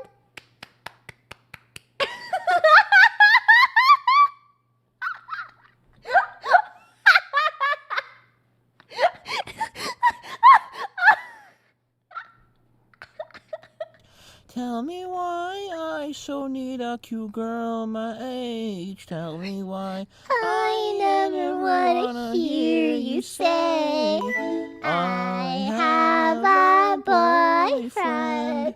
These lyrics would later be used in the song "So Need a Cute Girl," a track from Christian's cover album "Christian and the Hedgehog Boys," which Christian he and the began Hedgehog recording at the end Boys! of that summer. This song would later become a massive hit online, with dozens of covers existing across multiple platforms. Should I sing but it? regardless of the quality of his Backstreet Boys parody, Let's do it, Mary let's Lee sing Walsh it. still had a sign. So to occupy Chris's time, he began investing all of his effort playing the game Animal Crossing. This Not would eventually Animal culminate Crossing. into what's now known as his Animal Crossing documentary, What? an hour-long showcase of his This is the in-game Animal village. Crossing where they This can would tell you to become kill one of yourself, Christian's though. greatest accomplishments, as he submitted Yeah, it to did you the guys ever Nintendo play that Power game? I magazine played that and managed game. to actually The get Animal featured. Crossing on Some GameCube, claim but it they was like the first villagers Let's Play literally ever tell you like made, kill though this is yourself. It's difficult so to funny. prove. I love On that January game. 1st, 2004, Chris wrote in his diary about Okay. his New Year's resolution to get a romantic partner. Oh My no. one resolution is to get myself a matching girlfriend. A matching Rather, girlfriend. It will happen is something else. I plan to try again at PVCC. And try again he did, with his stubbornness only further escalating the conflict. A few weeks into the new year, he wrote a poem titled Hard Love Quest, in which he Hard once Love again Quest. laments being quote-unquote a virgin with rage. Christian's virgin frustration with with his lack of rage! romantic success was ever growing. And this new effort to overcome Mary Lee Walsh at PVCC meant trying new strategies. Instead of restraining So himself to he just hates carrying her. signs, the college student now Oh, no. began repurposing his Sonic June newsletter into a means of attracting boyfriend-free girls. From this Boyfriend-free point girls. forward, every newsletter would end with a description of his ideal sweetheart. He includes this disclaimer. Oh, they're gonna read Christian it. is a very shy and very thoughtful person, and will only accept person-to-person encounters. Coward. No emails or phone No calls. e-daters So if you are allowed. interested, they can be found around Piedmont, Virginia Community College Piedmont. or Fashion Square Shopping Center. In addition to passing Uh-huh. around photocopies of his pamphlet, he also began hanging up more attraction signs around school, quickly Uh-huh. replacing them whenever torn down. In late January, as Chris stood near his sign per usual, Mary Lee Walsh decided that enough was enough. It was Expel! finally time to put an end to his disobedience. According to Chris, she approached him stating that his posters were bothering both her and the student body. Chris Okay. responded that he was on his love quest, prompting her to rip the sign from his hands and tear it apart. apart. She then lectured him, stating he would never get a girlfriend this way before demanding that he stop his behavior immediately. She ended the confrontation by scheduling Chris to attend a meeting to discuss the string of incidents. On February 1st, Chris initiated an email exchange with Miss Walsh, attempting to avoid the meeting through a compromise. He promised her that he wouldn't hang any more signs around campus, so long as she allowed him to continue distributing his newsletter. He also assures that he would move her up his scale of respect by 2 points. About 48 hours later, Miss Walsh would unequivocally deny his request, requiring that they meet the following week. While what exactly occurred during this meeting is uncertain, a few key details are known. At one point, Chris talked with Sonic Chew as if he was real, claiming to Miss Walsh that his character communicated through him. This caused the Dean of Students to talk to Chris quote-unquote rudely and hoarsely. In retaliation, Chris stood up, cupped his hands to his side, and thrusted them forward, miming a powerful beam of energy. He shouted at the top of his lungs his personal variant of a phrase from the anime Dragon Ball Z that he legitimately believed would bring bad luck to the victim. Unsurprisingly, this did little to move Miss Walsh, who declared a ban on not just his attraction sign, but the distribution of his newsletter as well. This enraged.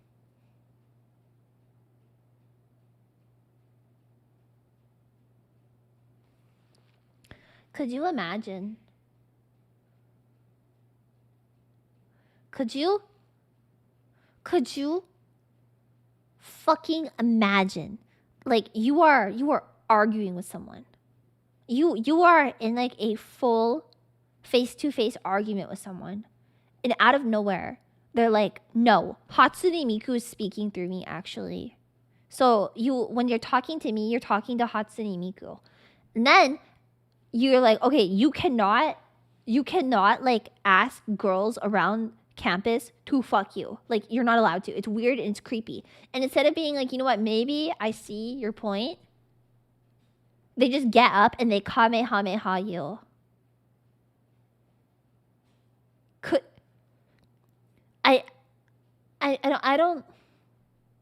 I don't even know how I would react to that.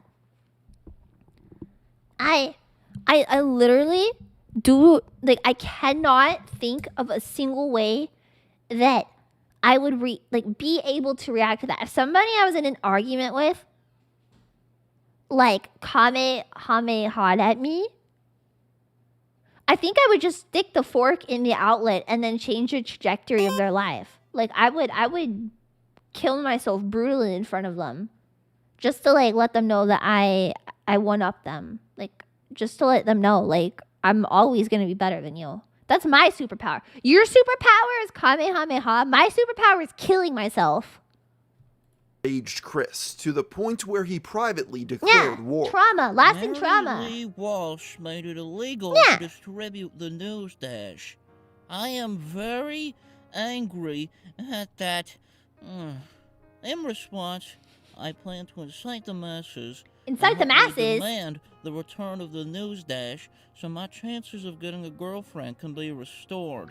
Adding fuel to the fire was Mary Lee Walsh's attempts to convince Bob and Barbara to remove Chris from the college, giving them flashbacks to their conflict with Nathaniel Green. They not only refused, but became extremely upset. That's not the only way to get a girlfriend. Does he know that? Chris began exploring more locations to loiter at with his attraction sign. Now dubbing them attraction locations, he began standing at the Charlottesville Fashion Square Mall. This would become the testing ground of a new strategy he'd adopted after watching a lot of anime. Essentially, does he ever get a girlfriend? Attach a paper heart to a piece of red string. I'm so curious. Does he ever get a girlfriend? Women. He would then reel the string back in, expecting them to follow. Has to, Unsurprisingly, in less than a week after conceiving the strategy, his plan was foiled when a mall security guard noticed and confiscated the string from him. This would lead Chris to coin the term jerk cop, later abbreviated to jerk op, to describe store security officers. Jerk off? His next run-in with mall staff would occur 8 weeks into his loitering. This was when the same mall security guard from last time approached him, to which Chris pulled out some of his homemade trading cards that told the story of the Lonesome Virgin. He later bragged about intimidating the officer by shouting no directly in his face. Only 5 days later, Chris was approached once again, this time becoming even more belligerent. It escalated to the point of him being detained and forbidden to return from the mall without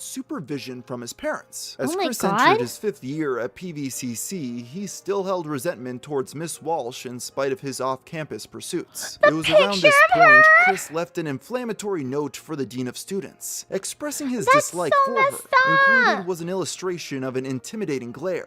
This, as it would turn out, would be his downfall. Taking into account their previous quarrels, the message was interpreted by the school's administration as a form of harassment. After several hearings deliberating on his fate, the administration ultimately decided it'd be best to temporarily suspend Chris from the campus. Enraged by this development, Bob and Barbara decided to incite the masses themselves, allegedly penning a letter to the White House demanding action. Nothing came of their endeavors, and per the suspension, the criteria for him to return included anger management classes, a psychological evaluation, and social skills counseling. Strangely, it appeared the only reason Chris was upset about his ban was the fact he'd be losing the campus as an attraction zone. It's been over a week since my suspension. I am depressed, lonely, sad, and bored. I have nowhere to go to attract a boyfriend-free woman. I'll be writing to Santa Claus this year, hoping that he will bring me one. Whilst all this was going on, Chris became more invested in the Yu-Gi-Oh! Trading card game, participating in his first tournament at the game place. It was there that he first met Megan Schroeder, an 18-year-old artist who shared many of the same interests as him. They quickly became friends, as she became Chris's first gal pal since leaving high school. Around this time, Chris attended the psychiatric evaluation he was required by PVCC's administration to receive. As of writing, it is the only objective, independent, professional evaluation of Christian as an adult. Mr. Chandler is a 22-year-old man with a history of developmental delays and autism. Despite these limitations, he seems to have been quite successful in maximizing his academic abilities. Despite his significant delays in language, he has over the years developed relatively effective communication skills. He is left, however, with a severe degree of social awkwardness and seems to have good insight into this. He is left feeling somewhat frustrated as he has a strong desire for companionship, although his social limitations prevent him from being able to realize this in the way in which he would like. He has been on antidepressants for many years, and it is not entirely clear what role they play. Based on the information available at this time, the patient doesn't seem to pose a significant threat to himself or anyone else. There is some suggestion that the anger control has been a problem, although how that has manifested itself is unclear. He certainly has no history of physical violence, which would suggest any future risk. Compared to Christian's state today, this paints a picture of a man that was still, relatively speaking, at the beginning of his descent. A time when he was more lonely than in high school, but still frequently went outside and had modest social interaction at the game place. It's worth noting that the examiner concluded that Chris should receive further treatment, advice that his parents seemed to ignore. With a tumultuous home life accompanied by years of a society Chris felt he was weighed down by, the self-described virgin with rage decided to yet again pick up his pen. With all he had learned and experienced, it was at this point he would create what is now seen as his magnum opus, the Sonic Chew comics. Not only did this series become his masterpiece, but more importantly brought attention his way. While up until this point he was known only by those in his local vicinity, soon enough a little image board would stumble upon his work, and in the process make internet history, as Christian Weston Chandler becomes possibly the most notable person in the history of the World Wide Web. Good, feels good. Yeah. Feels good! Anything else? What would you like to do? I mean, you guys like maybe want to go to McDonald's or something like that, or we could hang out in the gazebo, maybe. Well, it's dark out now, so might not be able to see the gazebo. That's true. But I can point out it's behind the house, and you know where the pen is, the green at the fence, right at that's alongside the road there. I haven't seen it. Oh, well, anyway, you're driving down Westwood, right? And you look to your right. You see it. You will see a doghouse before you see the dog. The pen. The gazebo's behind the doghouse. Gotcha. Okay. Oh my God, this dog! Oh my God! Here we go. We got the gazebo, and then I guess gazebo's over here. Watch your step. This is your light source. I'm the light source. Yes. Okay, gazebo.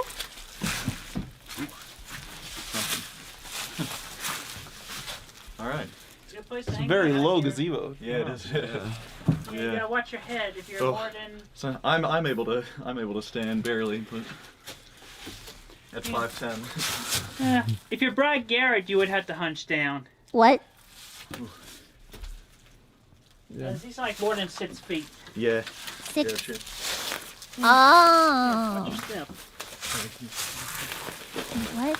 What is a Christine, do gazebo? any of your neighbors know about Chris Chan and everything that goes on online? Among which, yes. Have the trolls ever harassed them? Not that I'm aware of. Wait, so I'm then sure where are they the internet haven't. trolls? You don't know what the gazebo is? I don't know what the gazebo is. Shut the fuck up. I'll walk y'all back to your vehicles. Sounds good. Thank you. I'll walk y'all back to your Autobots. Okay, so there's more. There's more. There's a part 2. The pre-existing part 2. game it's the same game. Okay. But yeah, essentially we're playing a start card in this area. I'm gonna play My House. The start card is essentially the author or centerpiece of the whole fan fiction. Twilight Sparkle is Equestria's most prolific and horrific fanfic My author. Little She Pony? ships herself, her friends, and her family together regardless of relation, orientation, or harmonious mane and coat color combination. In order to help fulfill Twilight's dream of writing the perfect fanfic, you take turns expanding the shipping grid, joining new ponies with ship cards.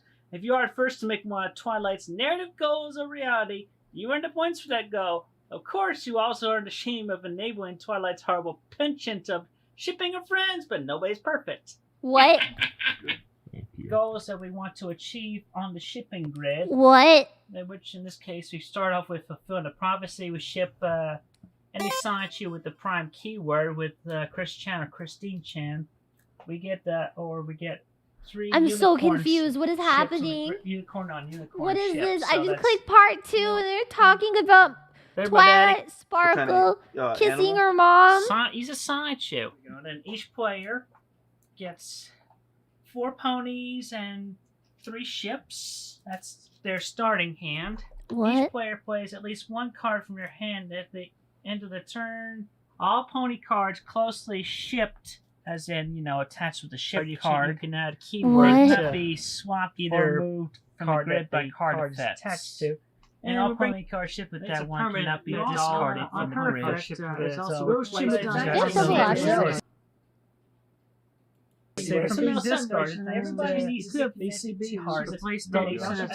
Publication using his Sonic Okay, Chu it was weird character, audio which for a he created in second. high school, Chris began to expand his Okay. fictional world, added new characters, and got to work making a comic to tell their stories. Sonic And in March Chu. of 2005, Sonic Chu number 0 was released onto Chris's website, with the now iconic cover of Christian telling his creation to go out and zap to the extreme. Zap it to also the boasted extreme. that the publication was hand-drawn. I will, thank you, a fact Father. that Chris clearly took great pride I will, in. thank you, This is Father. because while most webcomics are drawn digitally using a tablet, Chris did not have access to that sort of equipment. Zap forcing to him the draw extreme, on thank you, printer paper Father. with pencils and markers. The art in Sonic Chu was crude and amateurish, which of course became one of its most defining features over time. On top Oh my of that, God. there were frequent spelling and grammatical errors, Base. another staple of his work. Sonic Chu did not tell one story per issue. Your story Instead, begins each in an installment open was field, broken up into 5 several minutes from the smaller city of tales, Station referred Square. to as episodes. Episode 1, titled Sonic Chu's Origin, explained how the titular character came to be. As the story went, Aha. while fighting the monster Perfect Chaos, The Mona Sonic Lisa the Hedgehog pales in collided with a comparison. nearby Pikachu The that was Sonic watching the Chu? battle, transforming it into Sonic Chu.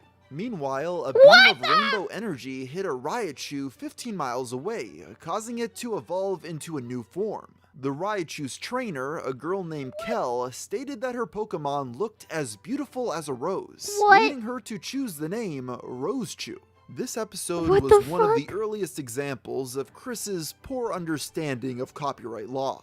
Despite him having created the Sonic Chew character to claim parody, he still tied his backstory in with intellectual property that he did not own. However, this did not stop Chris from The little putting his own copyright that's copyright like notice hand-drawn on on the there, comic. help At the end of me. episode 1, Chris took readers on a small tour through his fictional town of Quickville, of which he Quickville. was the mayor, and introduced them to the cast of characters they would be meeting in future issues. At the very end of this section, Chris introduced himself, where he included the uniquely Chris Chan line, "I am also single, lonely, and I need a girlfriend." Episode 2 was an adaptation of Chris's old story, Genesis of the Love Hogs, telling the tale of Sonic Chew and Rose Chew meeting each other and falling in love. I don't want to Episode 3 was read titled that. No, Sonic thank Chew you. versus Nate Cirque, and introduced a new villain for the story, which is Christian's name spelled backwards. What He the was the fuck? son of Giovanni, the leader of Team Rocket from Pokemon. Oh Chris my God, portrayed not Nate the Cirque OC, as being what help he felt was me. the complete opposite of himself. Evil and flamboyantly gay. The epilogue of this first issue shows Chris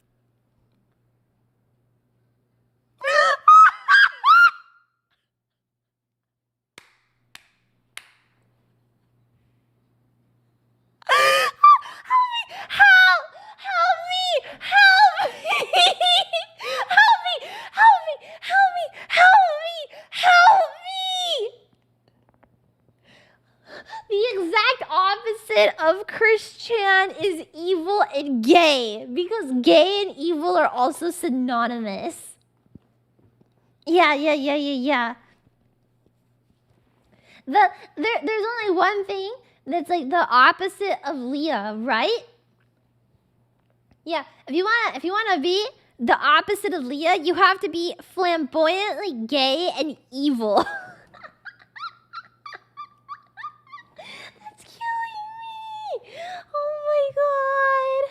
Chris lamenting over the continued Smart girl, failure fuck of his you! love quest and driving back to the Fashion Square Mall to continue his search for a sweetheart. Strangely, in this encounter, Sonic Chew referred to Chris as his father. Chris also provided Good the luck, readers father. with a few Thank you, short father. Sonic Chew strips he had drawn before beginning work on the comic proper. These really didn't amount to anything important, but they are notable for being the first appearance of a new villain known as Mary Lee Walsh. Oh my who you God. might remember as the Dean of Student Affairs at Piedmont, Virginia Community College.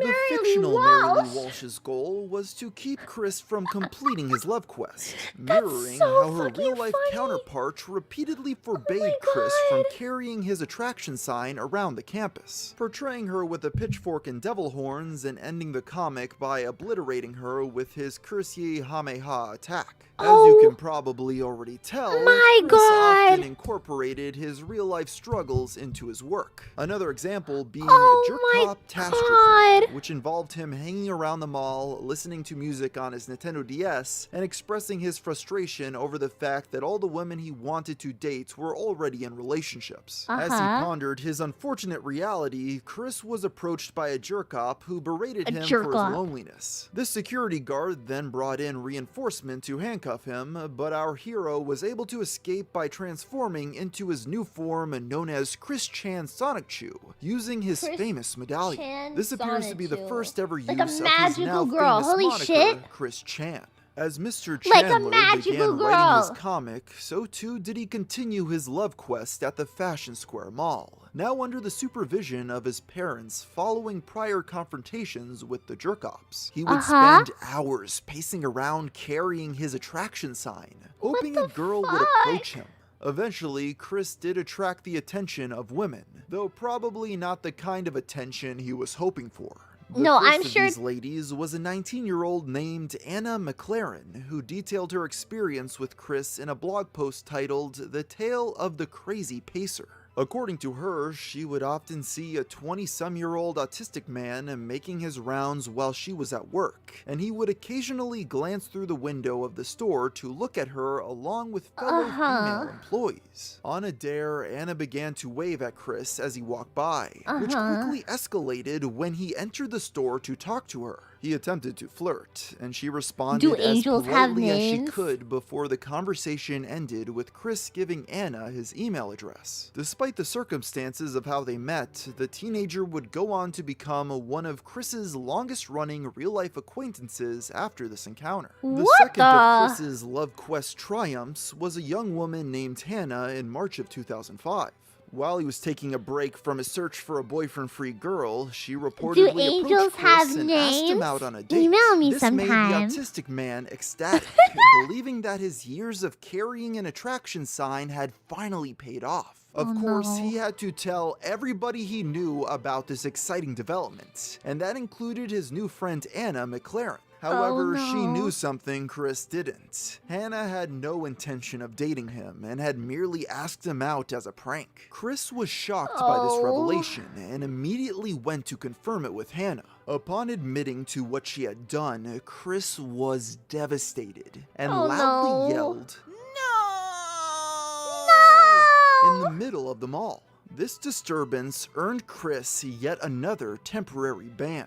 These events were retold in his Sonic Chew comic, The Rise and Fall of My Heart. In this version, Anna's role was replaced by Rose Chew, and perhaps more notably, Chris's emotional state was visually portrayed by a heart level. It begins with him at 20%, but when Hannah asks him out, it skyrockets all the way up to 100%. However, when her cruel trick is revealed, it plummets back down to 15%. Throughout many Sonic Chew issues, at least it's Chris not had zero. drawn ads to replicate the look of a real Not the Axe body spray! No! That's why he wasn't getting any bitches! That's why he wasn't getting any bitches! Oh my god, it's because he was using Axe body spray! Oh my god! publication. The most notable of these was the ad for Axe body spray in Sonic Chew #2. He made no secret about his love for the product, likely buying into its ad campaign that showed its wearers being irresistible to women. Chris states that Axe makes him feel quote-unquote scently delicious and confident. However, the main concern is found in Sonic Chew and Rose Chew's conversation near the bottom of the page, which seems to imply that Chris believes wearing Axe is a suitable replacement.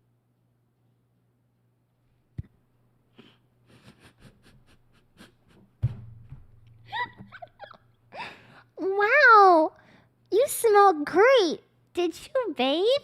No, I used the Orion scent. Then, may I orbit your belt?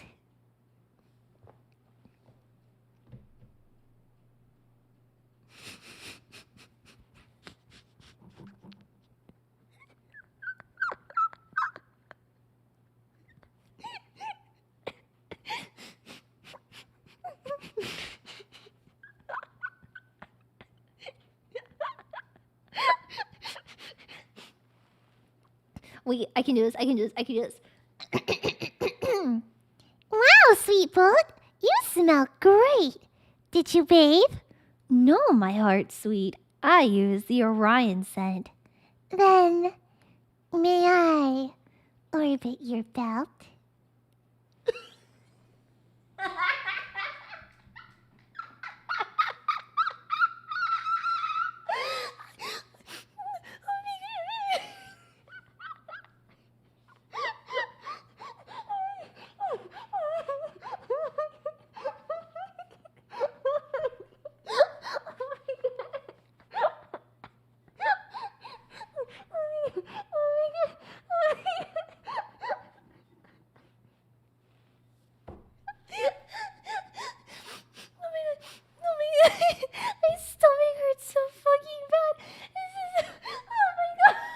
I need to die. I think I need to kill myself.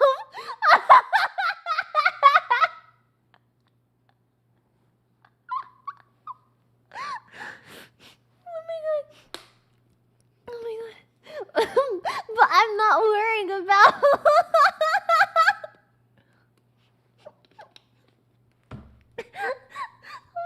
I just spilled water all over myself for laughing. Holy for bathing. shit. It also includes Rose Chu asking the baffling I would never want to be hired by Chris Chan unless he's paying mad dollars. He's got to be paying me thousands to voice his Rose. childhood friend Sarah Hammer as a character, as well as her boyfriend at the time, Wes Isley. In the story, the three of them are all given the ability to transform into hedgehog versions of themselves. Chris makes no secret about his jealousy towards Wes, writing him as a villainous character and another one of his many personal rivals. He dedicates an entire page to a discussion between the two, in which Chris talks about how jealous he felt during an incident in which he saw Sarah sitting on Wes's lap. In this confrontation, Chris portrays himself as very honest and mature. Whatever, my ancestor selfish. As you've probably of the been Wasabi able to figure clan. Out at this point, these episodes I feel like that's were racist. Chris's main way of coping with his problems. Rather than try to learn from his mistakes, he would instead take no personal responsibility and create his own reality in which he was the victim, and the world was out to get him. Because of this, similar situations of Chris having run-ins with others such as law enforcement would happen over and over, with him seemingly learning nothing each time. However, this eventually came to an end around mid-2005, when Chris's mother Barbara told him to stop adding these personal details to his comics, since she wasn't fond of the idea that their personal life would be shared on the internet. Chris agreed, and decided to officially end the autobiographical subsections with Sonic Chew number 4 in September, a compilation of all the previous personal sections of his work, as well as a few new ones. Funnily enough, Sonic Chew number 4 was released almost 6 months before Sonic Chew number 3. The first of this final batch of real-life reenactments was the two-part story Mick Attack, in which Chris had been kicked out of a McDonald's for loitering, allegedly once again trying to do his old attraction sign trick. In true Chris Chan fashion, this retelling portrays the managers as aggressors while Chris is simply an innocent victim. By most angles, Mick Attack is fairly standard as far as early Sonic Chew goes. However, there is one element that makes it stand out. About halfway through the story, Chris summons his twin sister Crystal to help him in the battle. Of all the bizarre creations that were spawned in the Sonic Chew universe, Crystal ranks amongst the strangest, my and brother. her inclusion in the story confused many. You see, most of his characters have a real-life counterpart, but Chris didn't have a sister. Many theorize that Crystal represented a female version of Chris, since in Mick Attack, Crystal stands up to the managerks who are harassing him. Sonic Chew number 4 concludes with the story of Off Target. This was Chris's dramatic retelling of a real-life incident that happened in July, in which he was once again confronted by jerk-ops while carrying around his attraction sign, but this time in Target. Unlike most of the other events of this nature, things quickly escalated to the point of the police being called. Chris ended up getting arrested and charged with disorderly conduct and trespassing, although these charges were dropped after 2 court hearings. Nonetheless, this event obviously traumatized the entire Chandler family. Despite his mother's wishes, Chris continued to write about his real life frequently in his comics, though just not as on the nose as before.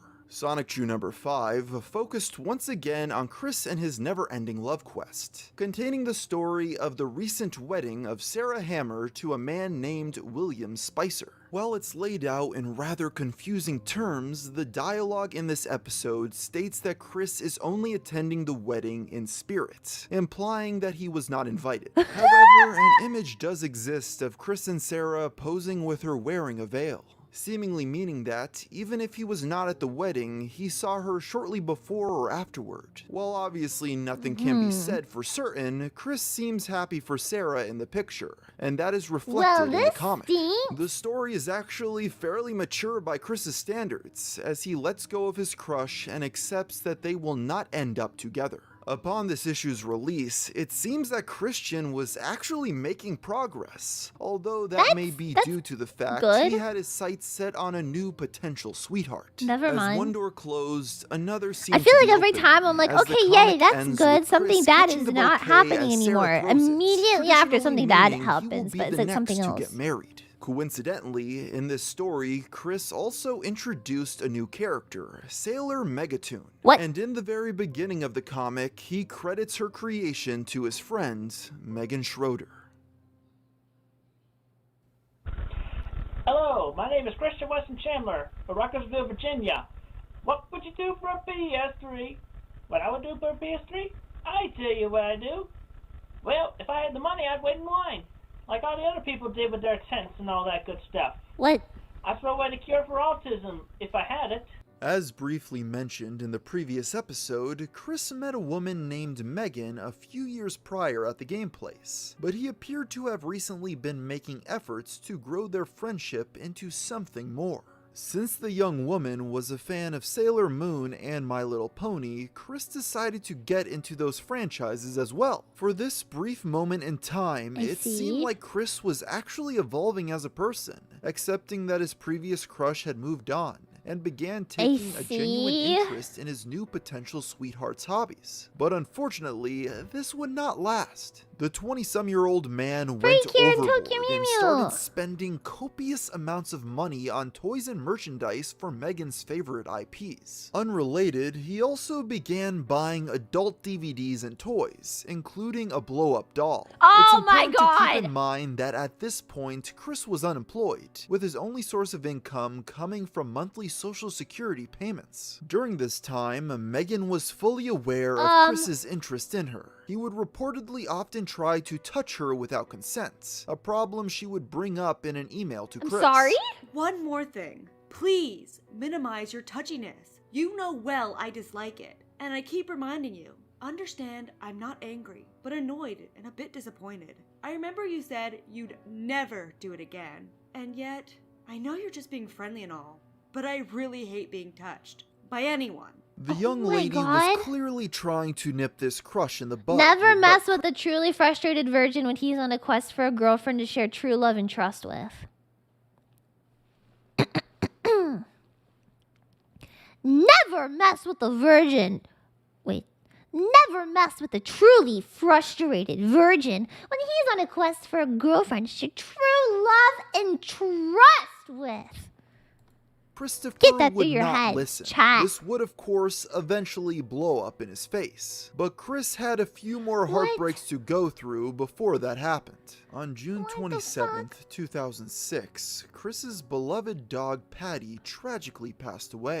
She was quite old, as the canine had joined the Chandler family all the way back in 1992. And her worsening health problems made them finally decide it was time to put her out of her misery. In Chris's eulogy for his pet, he stated that he was the one who signed the paper authorizing the vet to put Patty to sleep. That's always sad. Spare his mother the burden.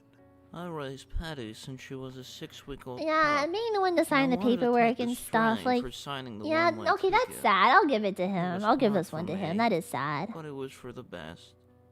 So I signed that paper with a crying sonotube face saying, "We love you, Patty."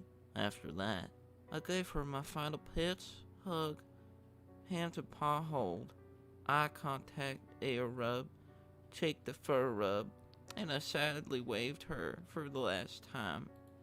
And I said, "Goodbye, Patty. I love you." After a small funeral, Patty Chandler was buried in the backyard, underneath the doghouse that had been her home for so many years. Chris's eulogy may have been the most heartfelt thing he had ever written. They had essentially grown up together, and an argument could have been made that Patty was no matter whose pet it is, I feel like it's always really sad, and like it's easy to sympathize with them when like they lose a pet. Sonic 2 number 6 was released, containing the episode One Lucky Dog. It tells I mean, okay. I am a firm believer that you should be allowed, like, obviously, like, you should be allowed to grieve, like, your pet's deaths and stuff. Like, you know, when your pet passes away, it is very sad. And depending on the way that they pass away, you know, it could be, like, really, you know, traumatizing stuff. However, I do not think that a pet death is something that should consume you or like make you put your life on pause for months on end because like because your cat passed away. I don't know. I just think that, you know, like obviously you should be allowed to like miss. Yeah, you shouldn't miss work over it. Like, okay, if your dog, like, dies, right? And then like, you know, like, oh, I have to go leave work early to put my dog down. Maybe you take the day after. Like, but I feel like one day, maybe 2 days. Like, I don't know. Like, I mean, one day, maybe 2 days. I'm not even saying like not sympathetic, but like, I don't know. I think about it a lot. Like, if I lost one of my cats, like, I'd probably take like 1 or 2 days off and then be back to it. 1 month hiatus. I don't know. You can't. No. No, I'm not talking about the person that you guys are putting in my chat. I'm not talking about that person. Don't worry. Don't worry. I have no idea what happened with any of that. So that's not what I'm talking about. I'm talking about a different circumstance. But I just, you know, I'm telling you guys, stick him in a bag and sling him off a bridge. No! Yeah. Working is a good way to deal with grief. Exactly. Take a day and a half and co-party. Just cope. Just cope with it. Yeah. Harder as an entertainer than an office job. Yeah, if you're like an entertainer and stuff, like, I completely understand needing some time, like, you know, but I just, I don't know, like, I don't know, a year later, like, you still can't, like, sleep or, like, eat because your cat died, like, Tells the story of Patty eating some magical grass and transforming into a talking anthropomorphic dog/human hybrid. Upon discovering this, Chris takes Patty into his bedroom, where he reveals that he had a portal to his fictional town of Quickville hidden within the closet. He takes his old dog through the portal and tells her she can now live in this reality. People who taxidermy their pets need to commit unalive. Taxidermy is poggers and you're a coward. A religious afterlife. On February 25th, 2007, Christian celebrated his 25th birthday at his preferred hangouts. How long until he fucks the dog? I'm giving it like a day. Also at this event, he officially released a DVD he had been working on titled Yep, I'm on TV. Yep, this I'm was on a compilation of all of Chris's home movies and television appearances, as well as the photos he had taken over the years. Chris also recorded a video intended to bestow advice to younger people, based on the wisdom he'd learned in his quarter century on Earth, providing a very good point of reference for his mindset at the time. Ned, while you're playing with these things, you should keep in mind of what your true original gender is. Because it's like you're learning about that girl you want to take on a date, young man. Young man. Or, likewise, you feel more comfortable to approach that boy. Lia's on just saying TV. hello that you've been checking out from a distance, young lady. And young lady. Now, each and every one of you will stay straight. You know, girl for boy, boy for girl. Everything else is vice, as said by Dr. Kinsey. Despite the fact you will that stay Chris straight. did not Being intend gay to is distribute disgusting. his DVD publicly, he still vile. wanted another outlet to share more of his creative work with the world. So in May of 2007, he created an account on the burgeoning platform of YouTube and named his channel Sonic Chew. His first upload to the site was a video about the game Soul Calibur. This video depicted a fight between Chris and Mary Lee Walsh, using customized characters from the game, where of course he comes out victorious. By his standards, this video was relatively harmless, but the creation of a YouTube channel would go on to become perhaps one of the greatest mistakes Chris ever made, as things would quickly spiral out of control. Do you ever take a video of you beating up your fucking school counselor? The last little toilet, I already sold it. Ribbit. In the rain or in the snow, I got the funky flow. But ribbit. Go. In the rain or in the snow. In the rain or in the snow, I got the funky flow. Parappa the Rapper, great new music video game. Yeah. Once you played it, you can't get it out of your head. In June of 2007, Sony announced Parappa the Rapper Chop Chop Master Onion's Rap Showdown, a contest in which participants were required to recreate a song from the PlayStation franchise for a chance to win 2 PSP game systems. The only rules were that contestants were not allowed to change the lyrics or use backing tracks in their entries. Upon learning of this contest, Chris decided that he absolutely had to win. With this, the novice YouTuber began formulating a plan to give one of the PSPs to Megan, and he would then take her on the trip to PAX West, where she would surely fall in love with him. Chris quickly got to work making a video to guarantee him a win in the contest. As you may expect from Chris's usual standards, though, it didn't turn out very well. First of all, the entry was filmed using his PSI, a cheap camera attachment for the PlayStation 3. Secondly, the entry is full of nonsensical and jarring effects taken from Sony's built-in editing software. That's most actually likely in Kino. an attempt to Hold make on. the video look more professional. On top of all Those this, effects, Chris that's Kino. clearly did not actually memorize the lyrics to the song. Even more as he Kino. frequently stumbled over the words and No, looked that's off amazing. camera to read them. Those He are the also best type of technically videos. broke the rules by changing the lyrics, as he began the video rapping about his plan to make Megan fall in love with him. Miraculously, or more likely due to the fact that very few people entered the contest, Chris's entry made it to the final 10 and became eligible for public voting. This would be the start of an aggressive marketing campaign, as he tried to win through any means necessary. He began posting ads to his website, encouraging the readers of Sonic Chew to vote for him. He also started handing out flyers to patrons at the game place in order to earn more votes. In addition, Chris also began emailing all of his old acquaintances asking for help. These included old gal pals and teachers from high school, and strangest of them all, his estranged half-brother, Cole Smithy, who he had not spoken to in years. Surprisingly enough, he did respond to Chris's request, agreeing to vote for him on one condition. I'll make a deal with you. You find out the identity of my real father from Barbara and email me the person's name, and I will vote for you in your effort to travel to Seattle. Oh my god! If you couldn't tell, Cole's relationship with his mother Barbara was strained. He That alleges is to so. have been the victim Well, I'm not of gonna severe vote for you mental on and this physical online thing abuse that takes throughout 2 his seconds, but you need childhood to by his find out who my mom, as dad well as is. Bob and her former husband, Jerry Harmon. Cole also believed Barbara was lying to him about the identity of his biological father. She claimed his dad was a man named Jack Dale Smithy, but Cole insisted it to be a different old flame of hers, Ran Coleman Yeats. Suffice to say, Chris never followed through on asking IRL Barbara side about quest. Cole's Let's father. go! Despite all of the vigorous campaigning he had done, Christian still decided he needed to do more in order to increase his chances of victory. This competition was far too important in his mind, so he chose to turn to less than admirable tactics. This is when he began to create several email addresses in order to stuff the ballots, voting as many times as he possibly could for his entry, even making a fake account in order to leave a review for his video, in which he refers to Megan as his girlfriend.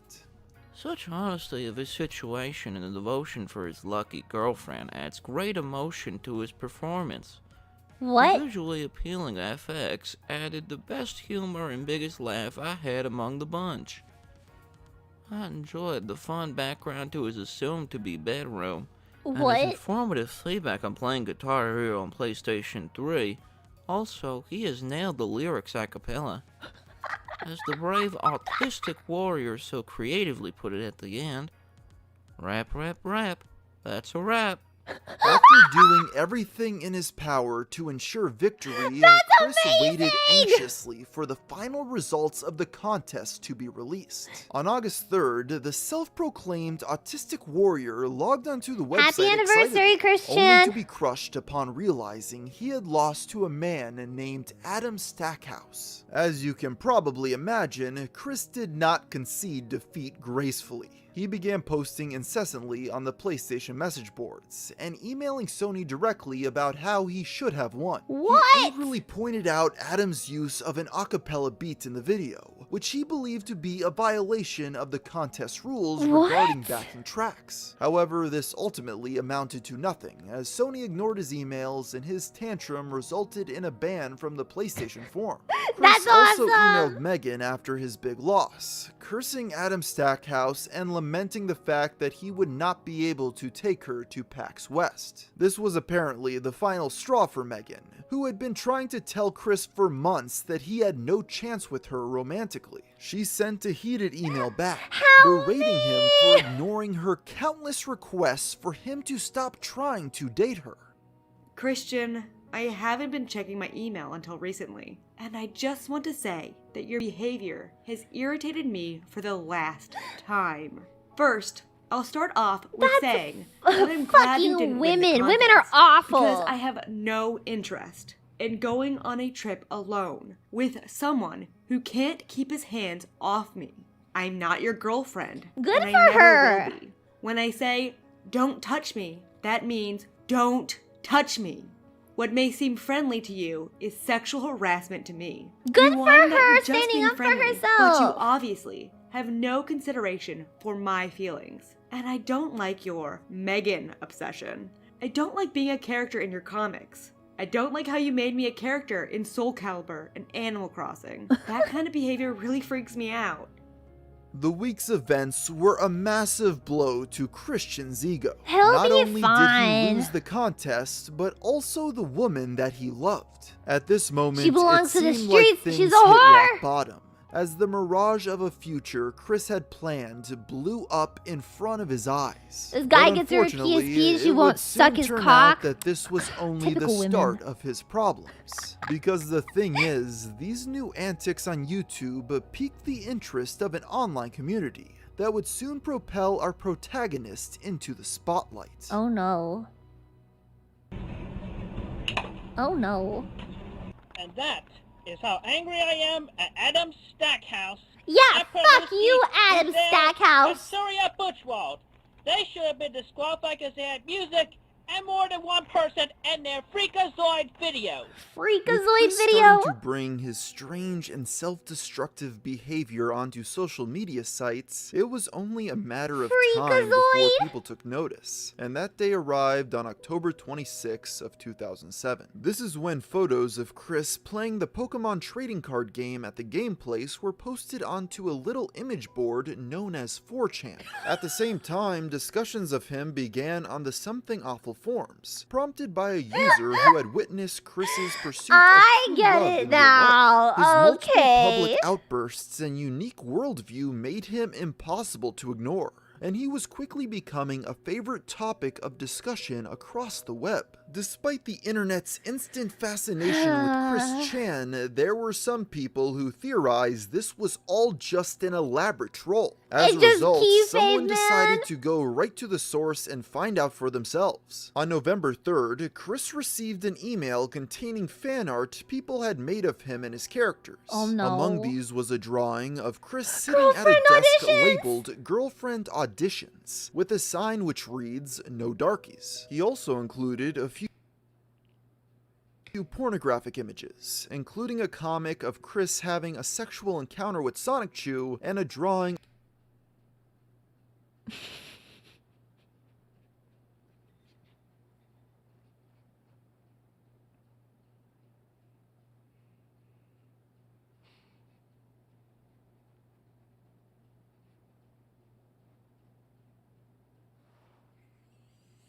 of Sonic Chew pleasuring himself. It didn't take long for Chris to respond.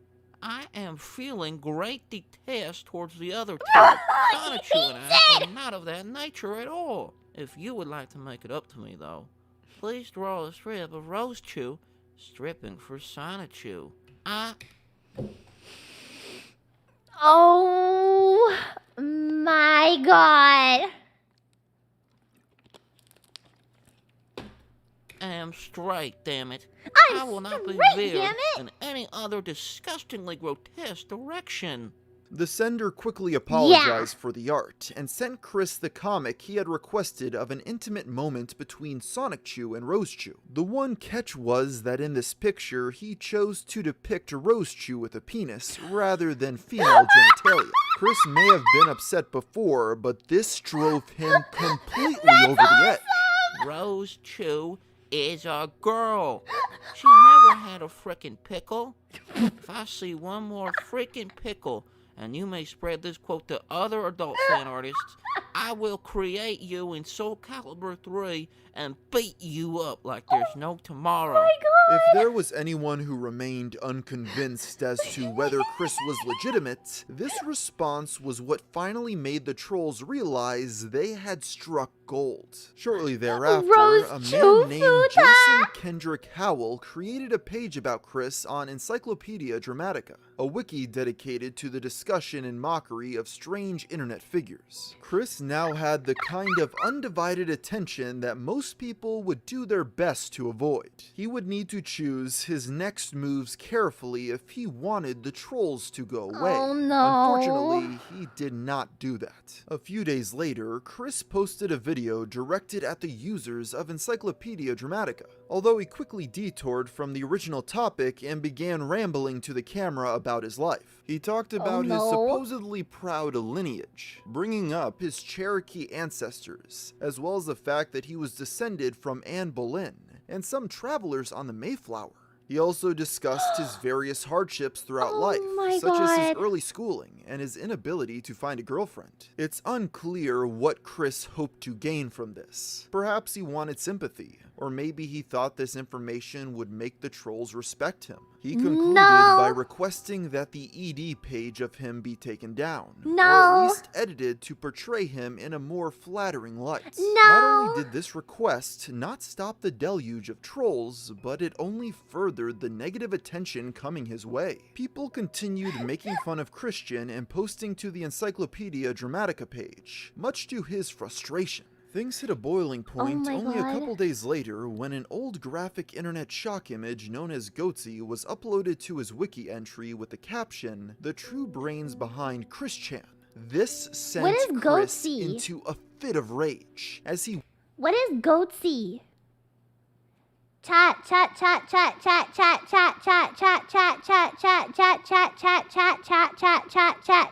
What's Goatsy? I'm Googling it.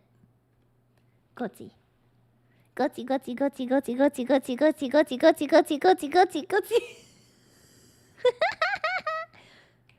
Goatsy.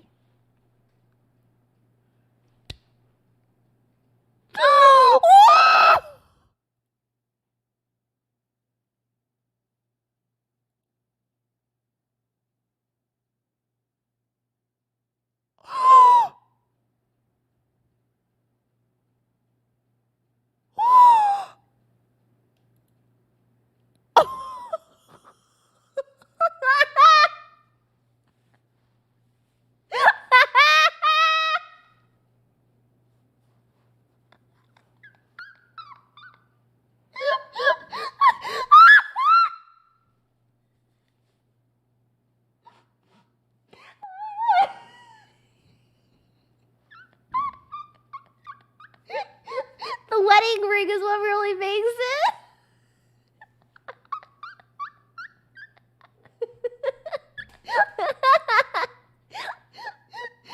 Lemon party? Okay, let's look at lemon party. Lemon party.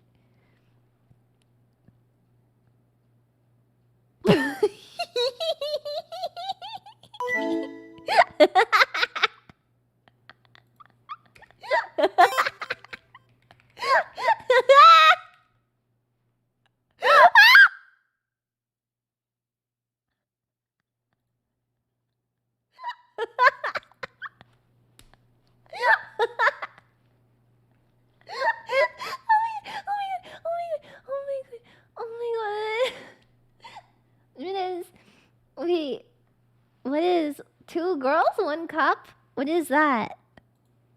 What is that? What is that? Wait, it's a video. I don't know if I want to watch the video. What is it? What is this?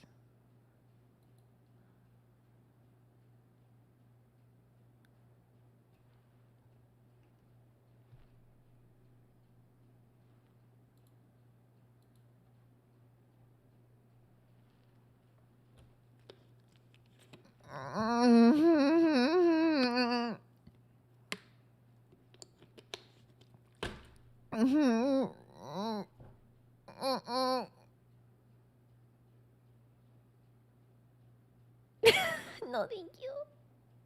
He went to his ED page and began editing it as Oh, he saw God. fit. Bizarrely, many of Chris's edits revealed a lot of embarrassing information about him that had previously been unknown to his detractors. That one is such as the actually fact that one he is used a actually blow-up doll, disgusting. And how he truly believed his Sonic No, I don't want to medallion listen to you gave him guys special anymore. It was powers. funny. It Chris was so funny with concluded his Lemon session by Party. uploading a number Lemon of Party pornographic and drawings Goatsy he were made in an hilarious, but I attempt don't know to about prove that his one. heterosexuality. Most of these were just pictures of his hedgehog characters, but there were a He's couple straight. particularly shocking ones that stood out from the rest. Namely, these were a naked drawing of Mary Lee Walsh and a picture of Chris pleasuring an unidentified girl while giving a thumbs up to the viewer, later named She Came for Quick. At first, many of the trolls believed the girl in the drawing to be Chris's fictional sister, Crystal, based on their similar came for appearance. quick. A few jokes were made about it, and things continued like this for She months. came for Eventually, quick. though, someone would come along and recognize the true identity of the girl in the drawing, taking the entire situation from bad to worse. This occurred in March of 2008, Who's the girl? when Megan discovered the She Came for Quick drawing and was immediately horrified, recognizing the her? girl as herself. She immediately emailed Chris, stating her disgust with what he had drawn and requesting that he remove all mentions of her from the internet. Chris soon responded, apparently misinterpreting what had upset her about the drawing. He seemed to believe that her shock came not from seeing such a vulgar image of herself, but bad. instead from her lack of sexual experience. He decided to offer her some resources she could use to better educate herself, which included recommending she watch The 40-Year-Old Virgin. Despite not fully understanding what he did wrong, Chris did make some effort to honor Megan's wishes, and he began deleting everything he could about her from the ED page. The thing is, he didn't delete the original graphic artwork that started the drama, choosing instead to simply zoom in on the image so Megan's face was no longer visible. Unsurprisingly, she was not pleased with this fix, once again emailing Chris, baffled as to why he didn't just delete it. She scolded him for selfishness and tried to get him to change his mindset where he believed the world was out to get him. Once again, clearly misreading the situation, Chris's response to this only served to dig his hole deeper. Megan, I am sorry for uploading the drawing. No, you're I not. really wish I could go back in time and stop myself from making the mistake. No, he's not. And I do not regret drawing the drawing, because if I hadn't released my frustrations in this creative sense, I might actually have done Just something really dumb and NSFWR. stupid. I mean, like, It's unclear I what don't know. Chris I meant don't by really this, mind like but the sinister NSFW of myself, but I implications know were it enough weirds to cause Megan other to people out. It finally makes them cut like really ties uncomfortable and entirely. stuff. So This you just event gotta was be like devastating to Chris, normal as he had about it, several you know? self-destructive outbursts over the following Yeah. weeks. It started when he yet again edited the Encyclopedia Dramatica page, Oh, God. berating himself and stating that he was a loser. In doing this, he also accidentally publicly revealed that the girl in She Came for Quick was Megan. Chris Oh also my God. uploaded an image gallery called You Know What? I Hate Myself Too, filled Based. with panels from his comic showing his character getting beaten up or humiliated. As this self-destructive streak I'm gonna do that. I'm gonna do that. Going back, you missed an important part. No. I'm talking about this. I think I'm gonna start doing that where I'm gonna upload art of myself being beaten up and Briona and humiliated, and then I'm gonna post it online and I'm gonna name it I Hate Myself Too. Yeah. I like that. You're gonna draw Riona of yourself? Yeah! And beaten up and humiliated. Yeah. Okay, I missed a crucial point. How far back was it? This? Megan? I am sorry for uploading the Okay. drawing. And I really wish I could go back in time and stop myself from making the mistake. Yet I do not regret drawing the drawing, because if I hadn't released my frustrations in this creative sense, I might actually have done something really dumb and stupid. Oh, I did miss something. I did miss something. Just a little bit. Just a little bit.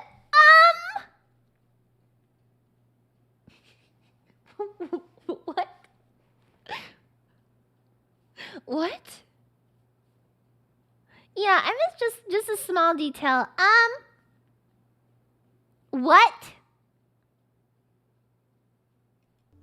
It's unclear what Chris meant by this. What but did the he mean sinister by this? implications were enough to cause Megan to finally cut ties entirely. That's This good event for was her. devastating to Chris, as he had What? several self-destructive And an outbursts over the following email! weeks. Oh my It started God. when he yet again edited the Encyclopedia Dramatica page, berating himself That is and so stating that bad. he was a loser. In doing this, he also accidentally publicly revealed that the girl Like, and she really came for bad. quick was Megan. Chris also uploaded an image gallery called You Know What? I Hate Myself Too, filled with panels from his comic showing his character getting beaten up or humiliated. I As like this that. self-destructive I really streak like that. continued, it eventually bled out from the internet into Chris's real life. Grace Oh. Baptist Church, Chris's regular congregation, discovered his online activity and quickly shunned him. He also received a 2-week suspension from the game place, although following further outbursts, it became permanent. In many people's opinion, He this was the real turning destructive. point when Chris became Chris Chan.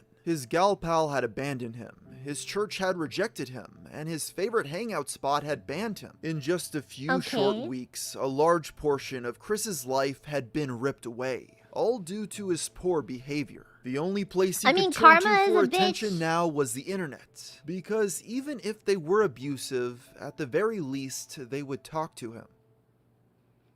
Yeah, like you guys coming back for some So more the Leah. one called Bam. Jason Kendrick Howe. For he is, and I quote, in an email he sent me, the creator of the Encyclopedia Dramatica ED page for me. And he states further, my, you seem rather angry about it in your last YouTube video. A few months ago, you asked me why I made the page for you. My reason? You were too damn funny to ignore. So In August of 2008, Chris released a couple more videos addressed to Encyclopedia Dramatica, in yet another ill-conceived attempt to fight back. In these uploads, Chris angrily blamed the site's contributors for ruining his relationship with Megan, saying that they broke the emotional bond between them. He once again demanded removal of the page, holding the release of Sonic Chew number 7 in limbo until he got what he wanted. Despite his anger at the internet for driving a wedge between him and Megan, Chris seemed far more upset about the misconceptions people were spreading about his sexuality. A great deal of his time online was spent firmly establishing how much he hated seeing male genitalia, and how he preferred female genitals, which he referred to as China. Penis in my He also life. wanted to I correct the hate record penis. about the I hate identity of the men. girl I in the hate now naked men. infamous I hate illustration, gay people. insisting I'm that not the girl gay. I'm depicted was straight. Megan, not Crystal. I'm very No matter how much straight. time passed, Chris could never get over And then you just go, people haha, gay inaccurately boy. depicting And then you Rose start Chew's molding. biology. I In love late it. August, Chris released an episode of the upcoming Sonic Chew number 8 early, titled Rage Against the Garbage. He created 3 separate versions What? of this episode, one labeled TVMA, another labeled TV14, and a third labeled TVY7. This was due to the graphically sexual nature of the story. What? The comic begins with Sonic Chew and Rose Chew talking directly to the audience, addressing the sexual content they are about to witness, and assuring What? the reader that it is being done for educational purposes, and that they are both consenting adults. This mature story starts with the aforementioned lewd acts, before being What? interrupted by Chris giving long-winded explanations of their anatomies, complete What? with diagrams. Once the scene finally ends, Rose Chew decides to go on the internet, where she discovers a website called 4cent Garbage, a stand-in for 4chan and EB. She is horrified to discover the drawing of her, and she starts to formulate a plan for how to counteract them. She first takes naked pictures of herself and posts them to the website, mirroring Chris's earlier attempt. Much like that event though, this does not work, and she and Sonic Chew travel to the 4-cent garbage headquarters in order to get them taken down. Upon their arrival, the hedgehogs take the elevator up to the top floor in order to confront the CEO. On their way, they encounter several memes that Chris presumably found on 4chan and add their commentary to them. I haven't seen that motherfucker in years. Literal years. I haven't seen him in like 10 years. That is a fucking classic. Oh my god. What even take the time to attack a few 4-cent garbage employees, as Rose Chew punches someone drawing anatomically incorrect art of her. Chris himself even shows up to assault someone making fun of his drawings. When the crew finally reached the top floor, they were confronted by 4-cent garbage's CEO, Jason Kendrick Howell. Despite their plan for him to take down the drawings, Jason doesn't listen, as Chris portrays him as a soulless nihilist with no morals whatsoever. As they leave, Jason hurls a pickle at Rose Chew. This sends her into a fit of blinding rage, as she furiously strips nude and throws herself at Jason, beating him nearly to death. However, she steps away just before the killing blow, letting him live to troll another day. In the epilogue, Rose Chew gathers together all of the comic's other female characters in order to do a nude photo shoot to stand in solidarity against the trolls. It's here where Chris introduces a new character named Zapina, a 14-year-old girl who asks if she can model for the pictures. Rose Chew turns her down. What in the actual fuck? Though, saying that quote-unquote dumb laws would prevent it.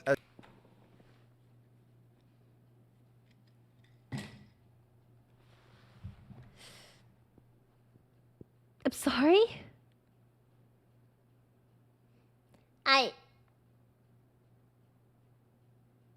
I'm sorry?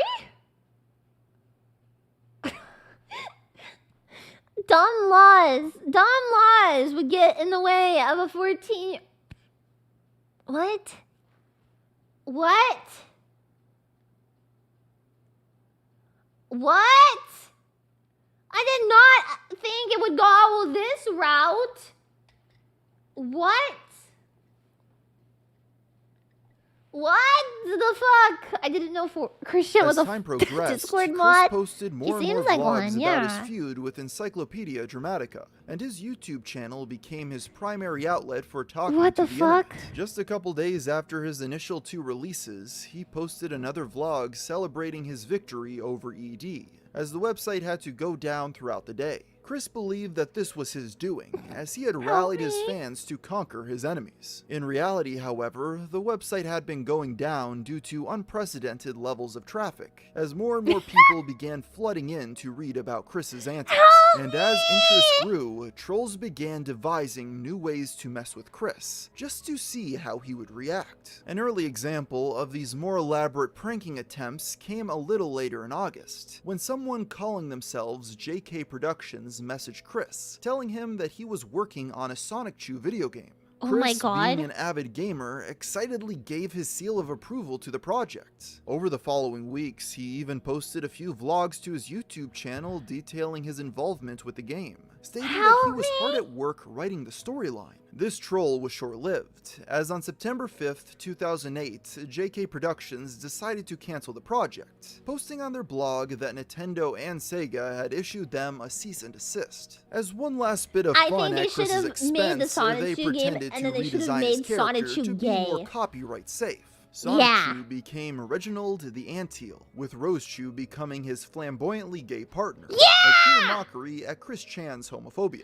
Chris himself was reimagined as a large-chested, scantily clad woman wearing a pickle necklace. Unsurprisingly, the Sonic Chew creator was not pleased, and quickly responded by cutting ties with the project, and encouraged his fans to contact Nintendo and Sega to make an official Sonic Chew game. Even though this was not the most elaborate trolling effort, it it was used to test the waters for future endeavors.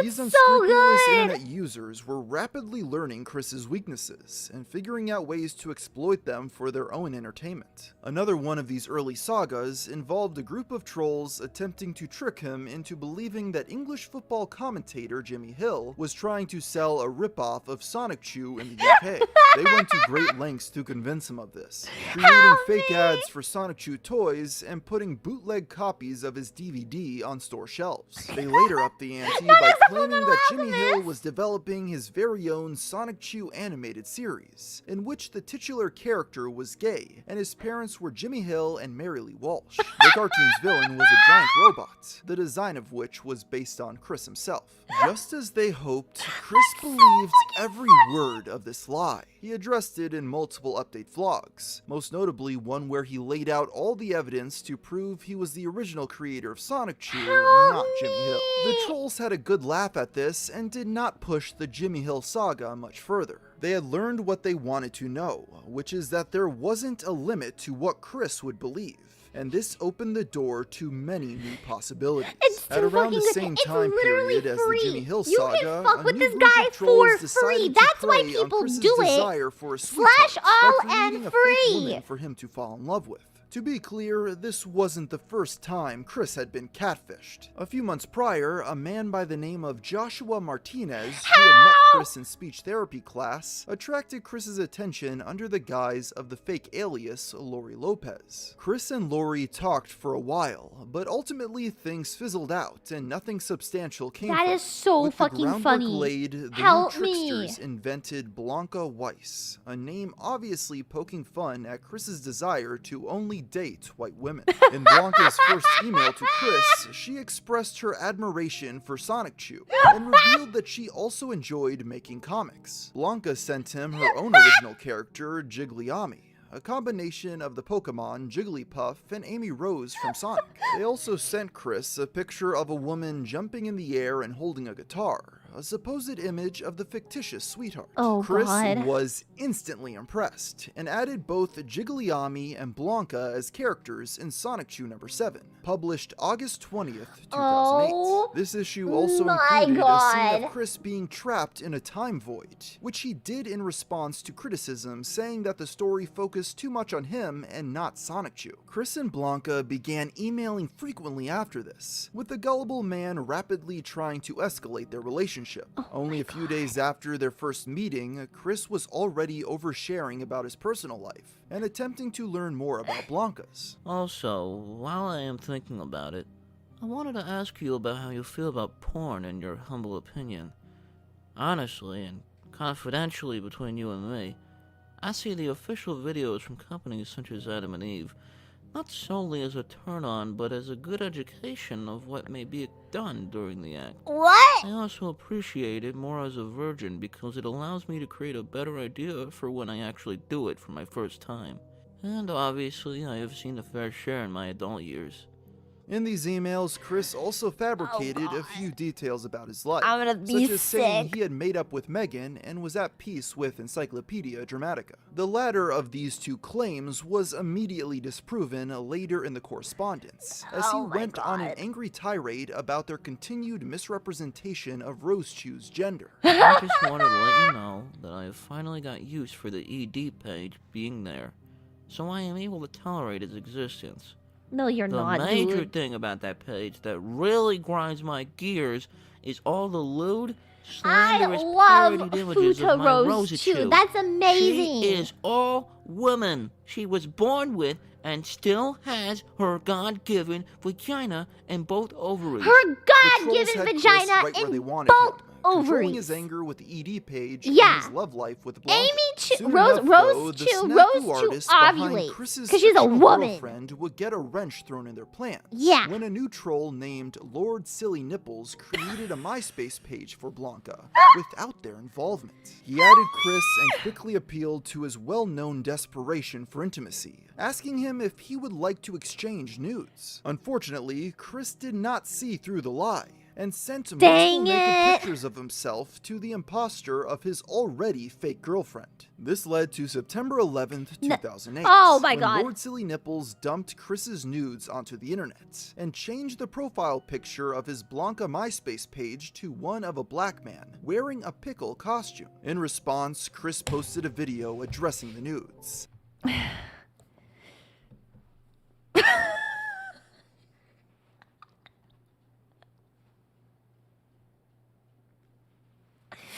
Hold on. Hold on.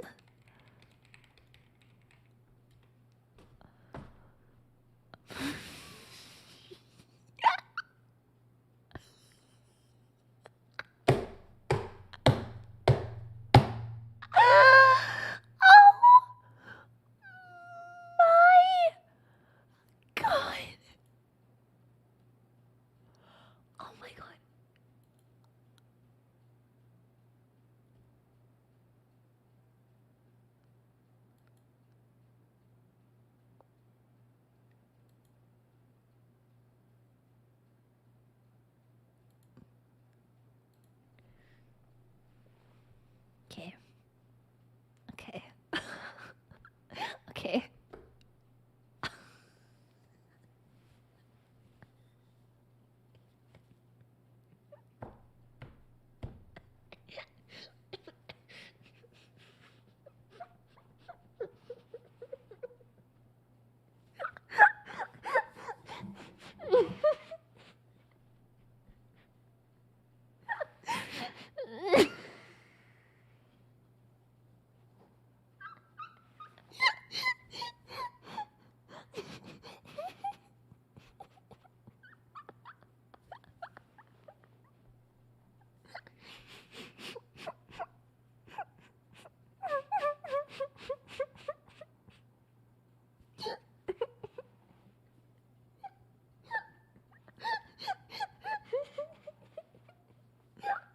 Sadly admitting that the woman he had believed to be his first real girlfriend had been in fact a troll. He decided this gave him free rein to claim Jigglyami as his own character, as presumably he liked her too much to write her out of the comic entirely. The original trolls behind Blanca began scrambling as they were not yet ready to give up their ruse. They managed to talk Chris into partaking in a Skype call with them, where a female troll named Nurse Iki-chan played the role of Blanca. This was enough to once again convince Chris of the character's validity, and he posted another video proclaiming that she was real after all. This would not be the last time a new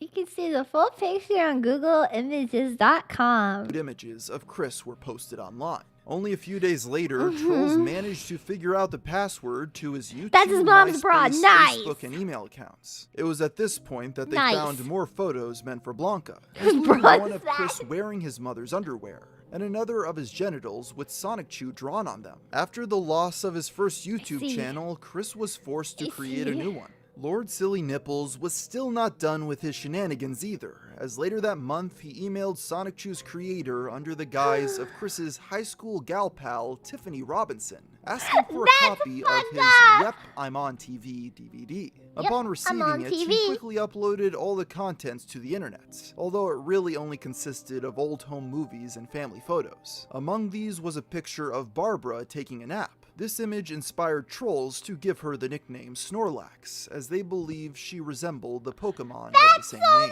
The apparent Oh my success of God. these early trolling sagas began to attract the attention of more and more internet users, who were curious to see if catfishing this man really was as easy as it seemed. Throughout September, Chris began talking to several more people pretending to be women who were interested in him. The Oh first of my these God. girls was named Sarah Jackson, who first approached Chris by telling him that her autistic little sister, Rose, was a big fan of Sonic Chew. Not Chris did Rose. show some affection towards her, but ultimately nothing came of it. The creator of Sarah would later decide to kill her off by saying that she was hit by a truck, an event to which Chris had very little of an emotional response to. In this era, there was also Jesse Ruddy, another catfish who Chris showed a bit of interest in, but never went very far with. and she would reveal herself to be a troll only about a month later, as it wasn't going anywhere. The most successful of these spiritual successors to Blanca was a spin-off account that went by the name Sarah Mackenzie, an Australian girl who used the screen name Panda Halo. She was somehow able to convince Chris to break things off with Blanca in order to build a relationship with her. On September 24th, Chris made a video announcing his new girlfriend to his fans. He didn't reveal her name, but did sing a cover of Rick Astley's Never Gonna Give You Up for his new flame. She was able to use Chris's deep sexual urges to her advantage, often steering their conversations in risque directions. Chris, of course, was more than happy to oblige, as he would describe his masturbation habits to her in explicit detail, as well as videos of him in the act, which of course made their way onto the internet. As Chris was getting closer to his fictitious sweethearts, he began corresponding with a person named Vivian Guy. Mrs. Guy was another troll, as she had previously been responsible for a series of full narrated Sonic Chew audiobooks on YouTube. Despite how she had previously been making fun of him, here she seemed genuinely concerned for his well-being, as he was sucked deeper into the vortex of lies created by 4chan. No, he was not sucked. That's why this is happening. Multiple emails begging him to see did he the invent truth Rick of what Rolling? was going on, and to make efforts to improve his real life. Did he? There are no fans of Sonichu. Sonichu is a bastardization of properties that belong to other people. Your entire comic is pretty much a bastardization of your life. Sonichu will never get anywhere. Quit your dreams of Sonichu, the game, the comic, merchandise, everything now. And if you still feel a need to be creative, make something completely original. Don't base it off your life, don't base it off stuff that exists. Yeah, just get make his something ass! completely new.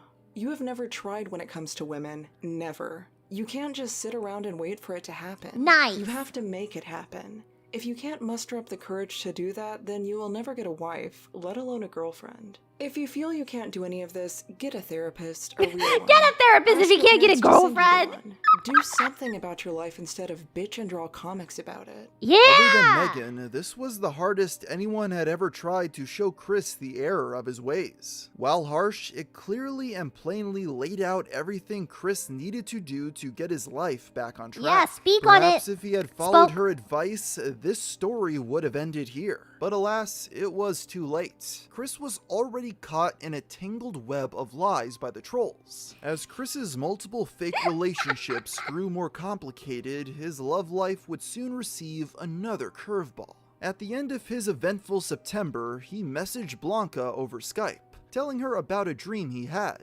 claiming a voice spoke to him saying the name of his true sweetheart, and that the name was Blanca Weiss. Taking it as a sign from God, Chris broke up with Sarah and returned to Blanca, declaring his undying love for her. It should be known that Chris and Sarah remained on friendly terms after their breakup, as she even created a fan site called Sonic Chew Fans later in October, which Chris would post on semi-frequently. As a symbol of his commitment to Blanca, Chris sent her a package containing his Sonic Chew medallion, as well as a handwritten letter about his love for her. The contents of this package were quickly posted on Encyclopedia Dramatica. It should have become obvious to Chris that Blanca was a troll, but he simply couldn't see the truth of the matter, as on October 9th, he posted a video insisting that Blanca was legitimate, and that the package had simply been intercepted by detractors. He also claimed that Blanca had, at some point, reclaimed the package and mailed his Sonic Chew medallion back to him. He proudly showed off his prized possession, complete with the markings proving that it was the original. The trolls were not fooled, as they knew that he did not really get the medallion back, and this was merely a replica he made to save face. This video ends with a strange out-of-place segment where Chris states that he had been sponsored by Sony,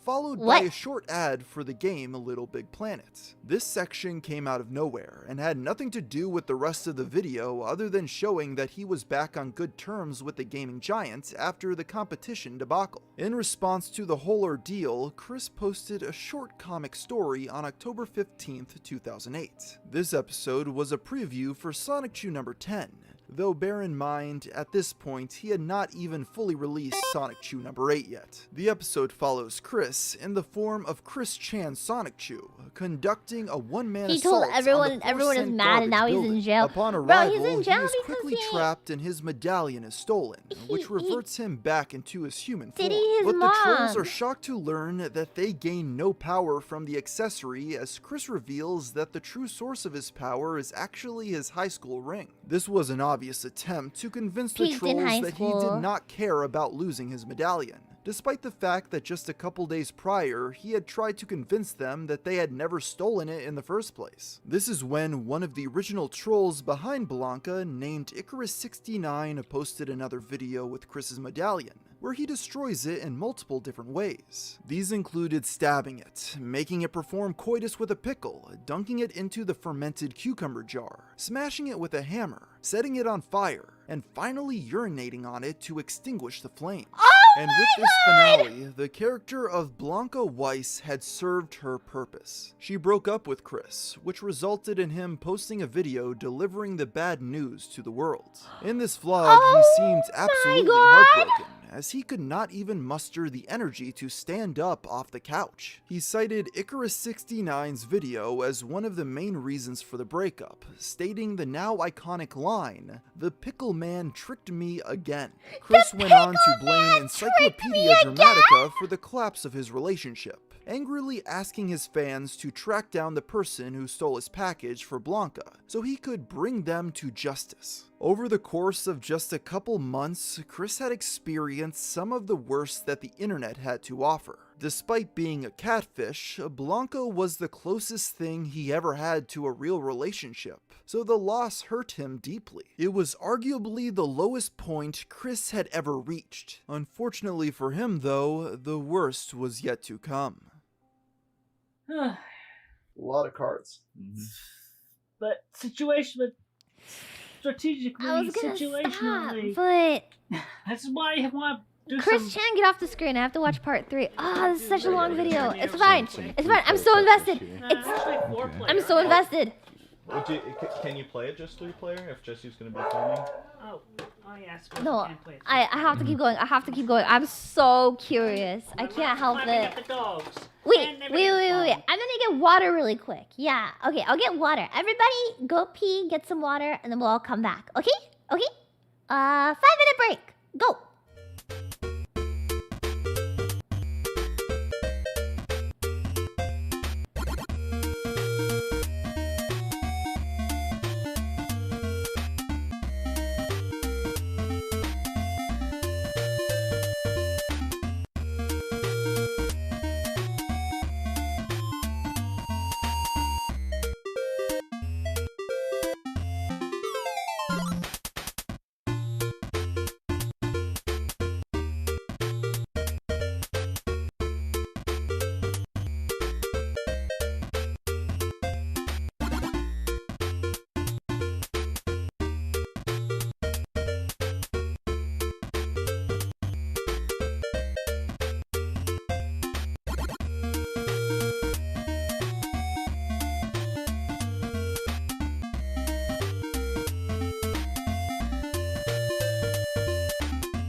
Hello, today I'm Lia. Hi. Okay, let's get back to it. Let's go. Freaking gravity. It busts me. It confounds me. It's too interesting. It's too Organized interesting. chaos. Oh, not the ponies. This is my creative method. Hey, I just gotta plug in my switch dock. Oh my God, my cat is having enough plugs molding. left to do this and figure out how we can. I got 2 pairs of Joy-Cons, obviously, so see if we can play Tetris this way. Use those. I'm trying to set up here, see if we can all. There's so play many these. Sonic dog. Ew! In that case, I gotta find the. Gigi hates Sonic, literally. Here, buddy. Hi. The dogs, man. Need to find that GameCube adapter, maybe. It's alright. Yeah, No, GameCube no, adapter. we don't have GameCube. You got We the don't Pro have that controller? option. No, I don't have an adapter for GameCube. Do you have the Oh Pro my controller? God. I have a Pro controller. I just don't know where it is right now. Because the dogs Why are was there barking. gasoline on the Big desk? bonkers. Oh, you know why. It's definitely does not get boring around here. How do you find anything in that room? It's not focused right now, guys. The hell is that? Try an Xbox controller. See if I can plug that into a USB port. See if that'll work. Where does he get the money for all of this stuff? Alright. Let's see. A Microsoft controller be compatible Where does with a the money Nintendo come system. from? It's the moment of truth.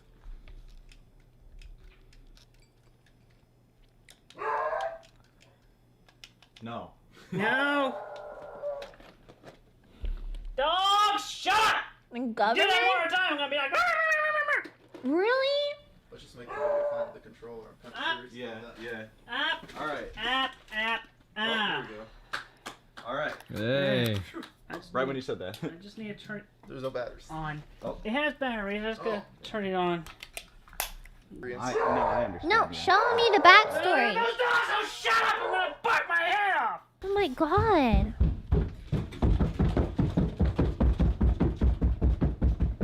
What? Yep. Guys, attention with stumpitude. Yeah, let's see if we can skip this part. Alright. I'll go ahead and do the intro, I suppose. Working on this. There. When we last saw Yeah. Chris Chan, he was left heartbroken after his first He'll be girlfriend, fine. Blanca Weiss, had revealed herself to be nothing more than a catfish scheme created by trolls. His video message after the fact made it seem like he had spiraled into a horribly depressive state, and many expected him to take an extended hiatus from the internet to Good. recover. Yes, Shockingly, subtitles. less than a week later, Chris was seen What? chatting on the forums of the Sonic Chew fan website. Subtitles. What did I click on?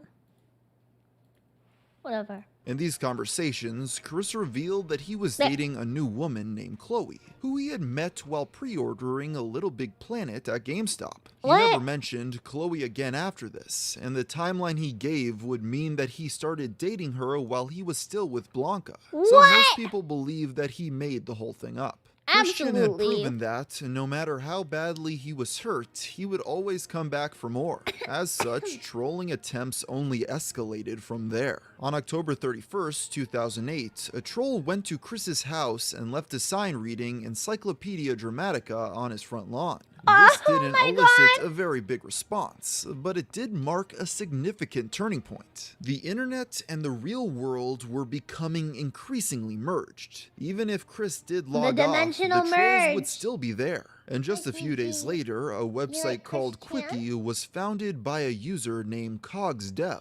This was an archive dedicated you like solely to the Chris Chan. documentation and discussion of Chris's No, she doesn't. antics, something almost unheard of for previous trolling victims. It was around this time that Chris Chan was informed about a young man named Ryan Cash, who was a big fan of the Sonic Chew comic. Oh, During no. Chris's initial feud with ED, when he was holding the release of Sonic Chew number 7 hostage, hostage until the site was taken down, Ryan was reportedly so distraught by the prospect of never reading any new Sonic Chew comics that he decided to take his own life. What? To everyone, it was obvious that this story was made up in yet another attempt to prank the autistic 20-some-year-old man. Well, obvious to everyone, that is, except for Chris himself. After some pressure from people like Vivian Guy and Panda Halo, Chris included a short tribute to Ryan in one of his update videos. That's so However, sad. many people If this saw was in this today's as like day and age, insincere they would have due made to the his trolls names lackluster like delivery, Ligma as Nuts well as and the stuff, fact and that then it like was you would have seen like sandwiched Ligma between two Nuts, completely R.I.P. unrelated Miss announcements. Sonichu And copy. for Ryan Cash and his family, I feel for you, and I'm sorry, but best thing you could do for Ryan and yourselves, just to move on. Try to be as happy.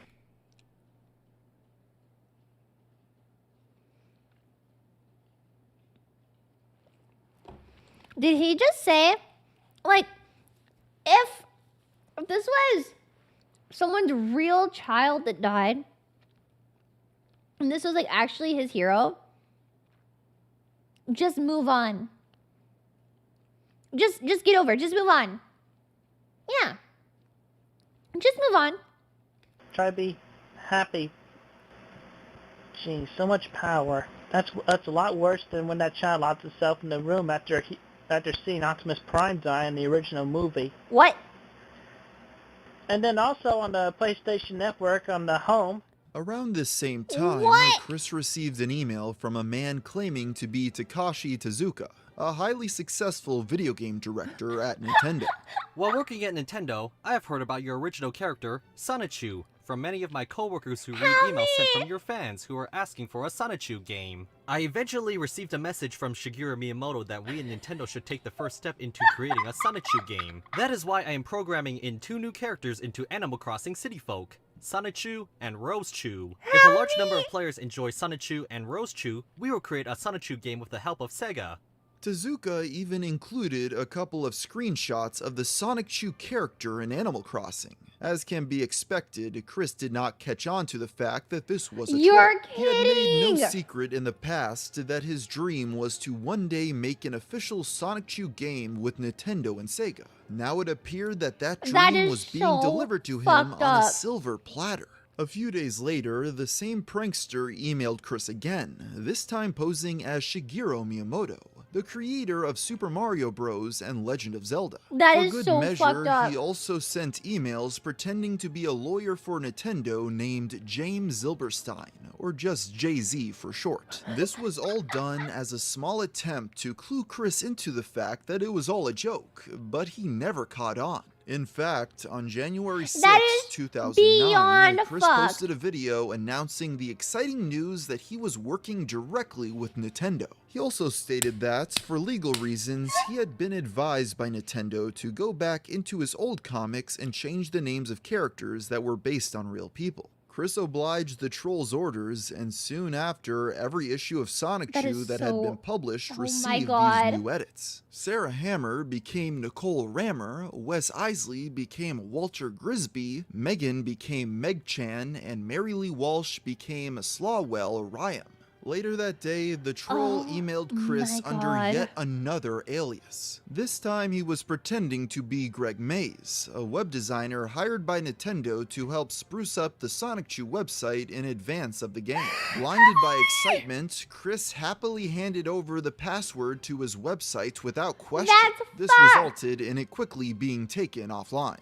Greg emailed Chris blaming the outage on Sega filing a cease and desist order against the project. At this point, Chris finally caught on to the fact that he was being trolled, although he still was unable to see the full extent of it. Despite understanding that Greg was a fictional character, Chris was still convinced that every other person in the storyline was real, and that he was truly in contact with Shigeru Miyamoto. Now listen, sir. My God. I want you to restore all the files you've deleted from Sonichu.net, the Sonichu and Rosechu fan site, CWC's Pokesite 2, and the other CWC sites that were on there, where I will have my lore, his people of Nintendo, and the people of Sega, even the power of Mr. Miyamoto himself, bring in a tracking team, track you down, and force you to restore Sonichu.net in all, with a cruel, beating up, terribly painful punishment. What? You do not want to remain on my bad side. My fangs are sharp. You do not want to remain on my bad side. My fangs are sharp. And I can thirst for blood, even though I am Cherokee, And I can... not a vampire. Chris followed this stern You email know with a I'm vlog in which Cherokee, he not a expressed the same sentiment. That's even what they sound like repeating in the fucking threats about Twilight. That's his what fangs. Jacob from Twilight sounds like. I'm Cherokee, not a vampire. Oh, we're gonna rain heckle on you, because I'm not afraid of... Thanks. After the fallout with Greg, Mr.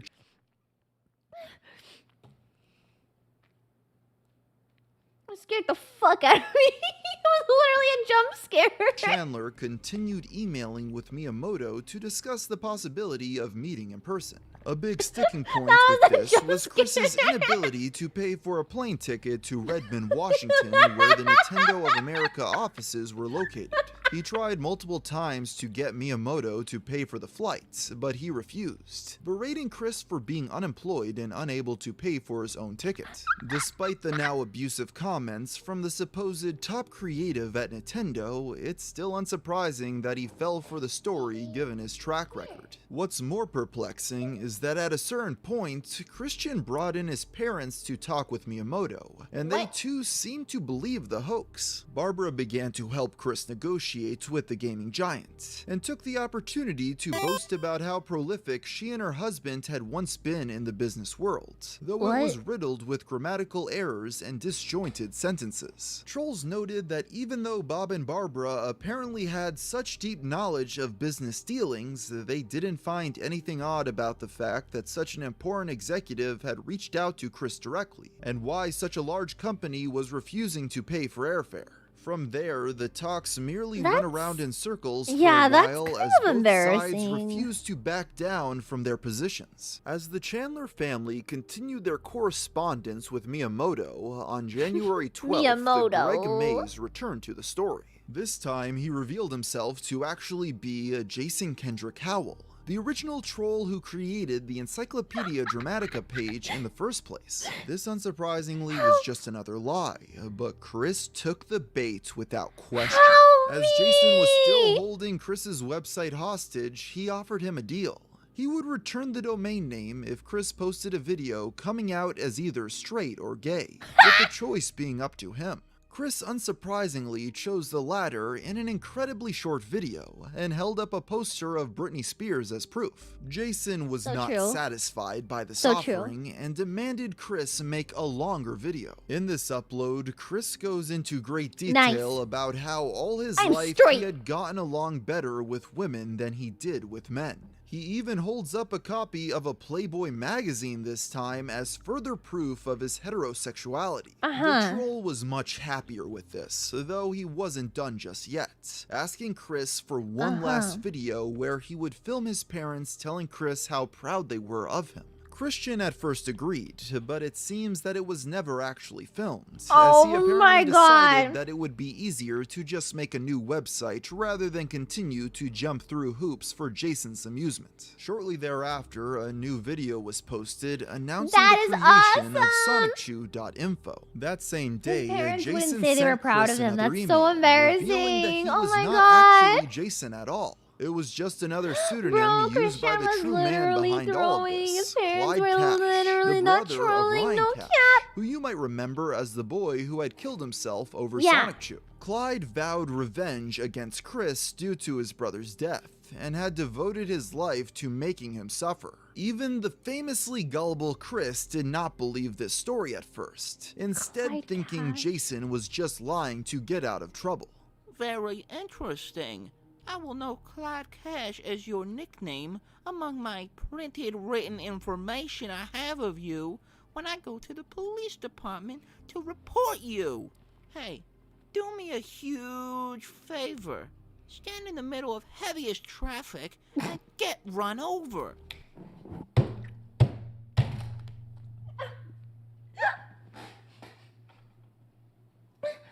Oh my god, I lost my spot.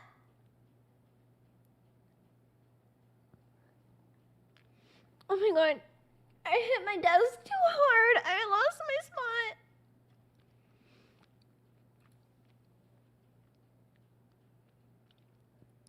Where was I? Where was I?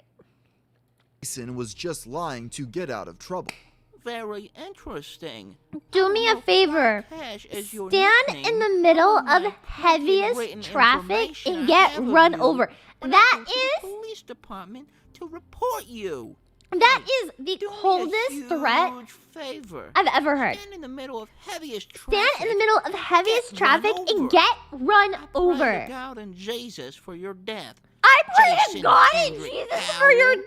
As time went on, Chris would eventually accept Clyde Cash as real. Many trolls would use the name as an alias, and Chris God would come and to know Clyde Jesus as his for arch your nemesis, death. I a love that. mysterious I'm figure stealing that. pulling That's the a strings Leah. That's a behind Leah every quote now. trolling scheme in his life. After his grand entrance, Clyde formed an organization called the Private Villa of Corrupted Citizens, or PVCC for short. This was named after the villainous organization from the Sonic Chew comic series, which itself was named after Piedmont, Virginia Community College. Clyde's version of the PVCC was meant to be an elite team of only the best trolls, who would team up to devise new ways to mess with Chris. After revealing himself, Clyde's first act of trolling was to hack into Chris Chan's account and send an email to Miyamoto pretending to come out of the closet. Please keep in mind that Miyamoto and Clyde Cash were being played by the same person, but Chris was not privy to this fact and was thus horrified when he discovered what had been sent from his account. He quickly established that he had been hacked and reaffirmed his heterosexuality. Mr. Chandler also posted a video directed at Miyamoto in order to confirm his identity. In this upload, Chris held up two pieces of evidence: his custom Sonic Chew Wii remote and nunchuck, as well as his driver's license. In another amusing detail, Chris chose to open the video by bowing to the camera as a sign of respect. With the introduction of Clyde and the PVCC, Oh my the God, he line between bowed! reality and Miyamoto-san, fiction was I am beginning very to blur. straight. The trolls Domo were turning arigato Chris's gozaimasu. life into one of the Saturday morning cartoons he I was hate that. influenced so much by as a child, I hate complete that. with heroes, villains, Why did he and just soon dox enough, himself like love that too? triangles. Because as hard as it may be to believe, there was yet another trolling effort running perpendicular to the Miyamoto saga. Before going any further into today's story, we'll first need to jump back to December of 2008, before the Clyde Cash saga even began. I hate the homos.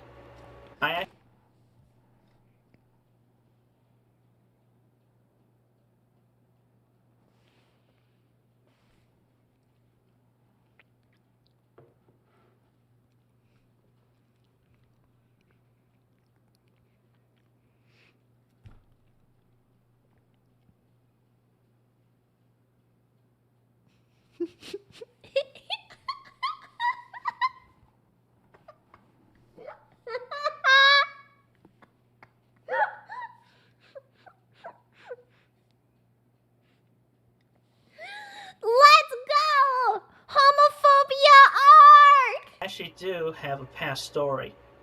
I hate the As I have homos! realized from repressed memories back from the Green County days. I hate But the I will not gays! go further than that because y'all would have a field day. Around this time, someone going by the name Cassie Rosechew informed Chris that she had created a message board called Sonic Chew Girls, where Chris's female fans could gather and discuss their love for him and his comic. The users of Sonic Chew Girls all heaped compliments onto Chris, treating him like a king and all saying that they would happily have sex with him. Oh Chris my clearly God. loved having such a large harem of women singing his praises. And in February of 2009, God. he even went so far as to ship Cassie Rosechew a box full of locks of his hair, which she was meant to distribute amongst the other Sonic Chew girls. What? Reportedly, his hair was greasy and had an unpleasant smell. Of all the users of the message Ew. board, one stood out from the rest, a young woman named Julie Milvana. better known by her screen name of Blue Spike. Now, Chris had not met Julie on the Sonic Shoe Girls message board. She had emailed Chris a few weeks prior, and the two had quickly hit it off. The picture of the lotion to Chris, though, Blue Spike led a double life as a member of the PVCC. At the time when Chris and Julie's relationship began to get more intense, Chris had also restarted a romance with his old flame, Sarah Mackenzie, aka Panda Halo. During one night on the Sonic Shoe Girls message board, Julie was expressing her displeasure with this relationship, and she believed Chris would be much happier with her. It seemed as though Chris agreed, as he stated he would break up with Sarah in order to date Julie. At that moment, Sarah just so happened to join the chat, and was immediately horrified by what she saw. The three of them began arguing, resulting in Julie leaving the chat and threatening to kill herself. To this, Chris would only say, "Damn." After things calmed down a bit, Julie returned to the conversation, and Chris revealed that he had feelings for both girls. Eventually, he could no longer handle the stress of this discussion. I got you guys.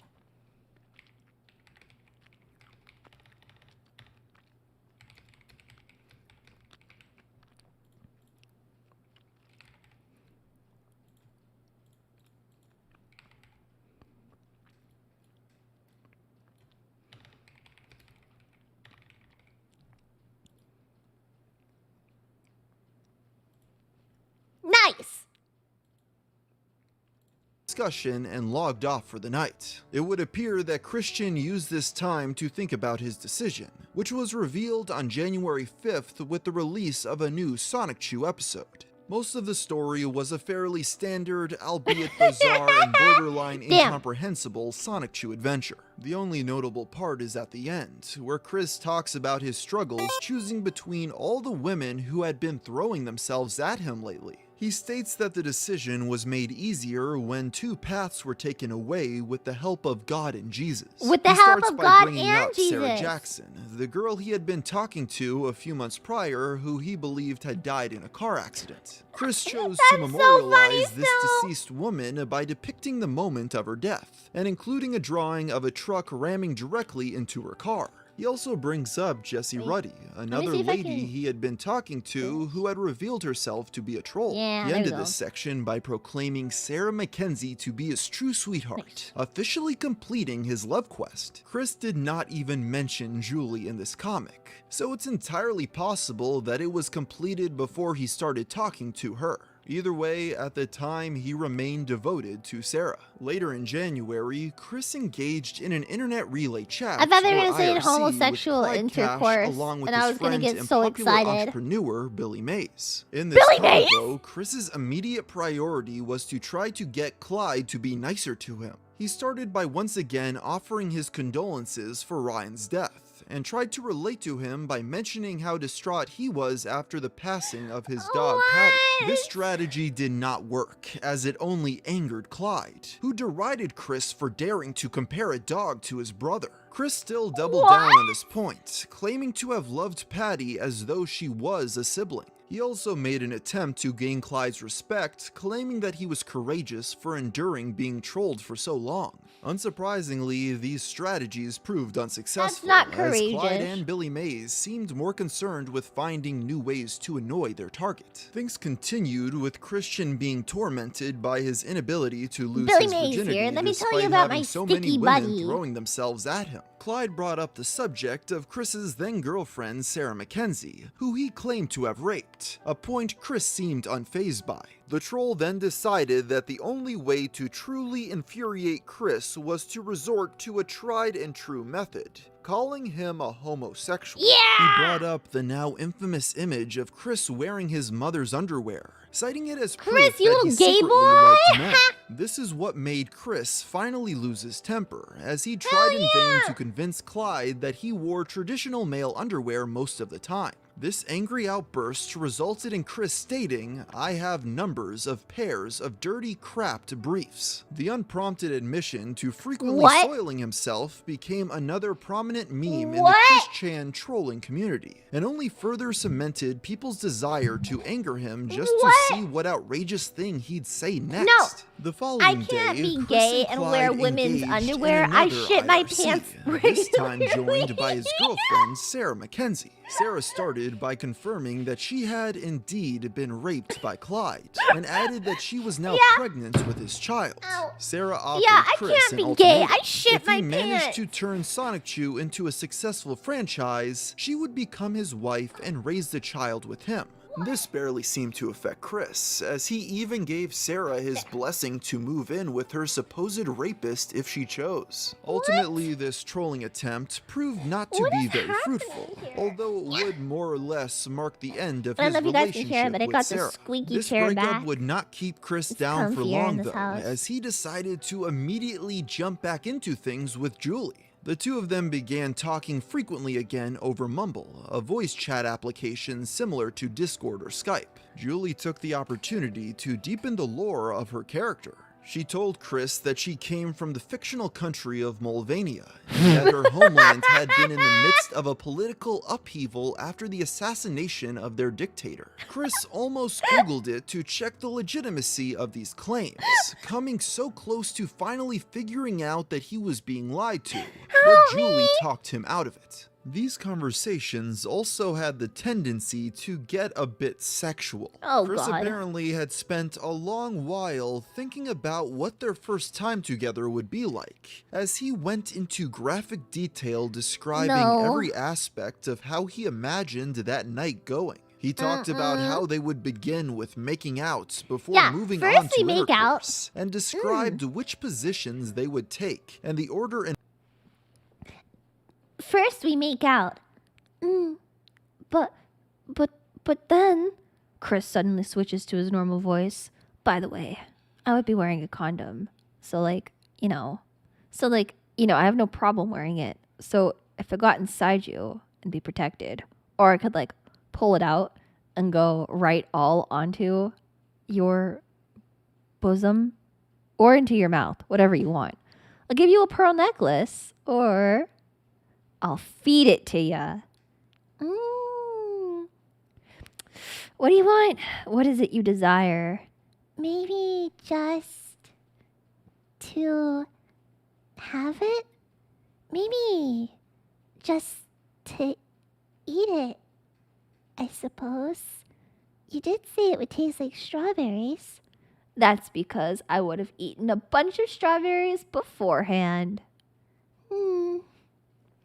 in which they would use So them. romantic. He even stated Oh my that God. he planned on eating a good deal of strawberries beforehand in order to make his fluids taste better. Julie was fully supporting this discussion all the way through, telling Chris that she was getting aroused by the thought of it. That's how it works. appeared Yeah, that all totally. was going good until Clyde Cash infiltrated the think chat that's how and it began works. tormenting Chris. They seemed to fill the classic archetypes of hero.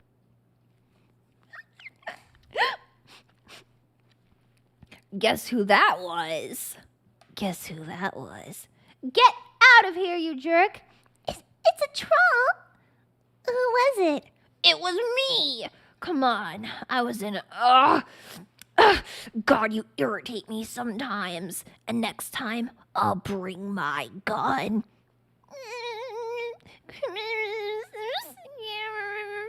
You leave her alone. You're all the way over there. What are you gonna do? I'll haunt your dreams. And villain, with Julie acting as the damsel in distress. The autistic man's arch nemesis threatened to harm Julie unless Chris gave in to his demands. He was to make a 3-minute-long video in which he told the world he was gay. Chris agreed, although he formulated a plan to beat Clyde at his own game.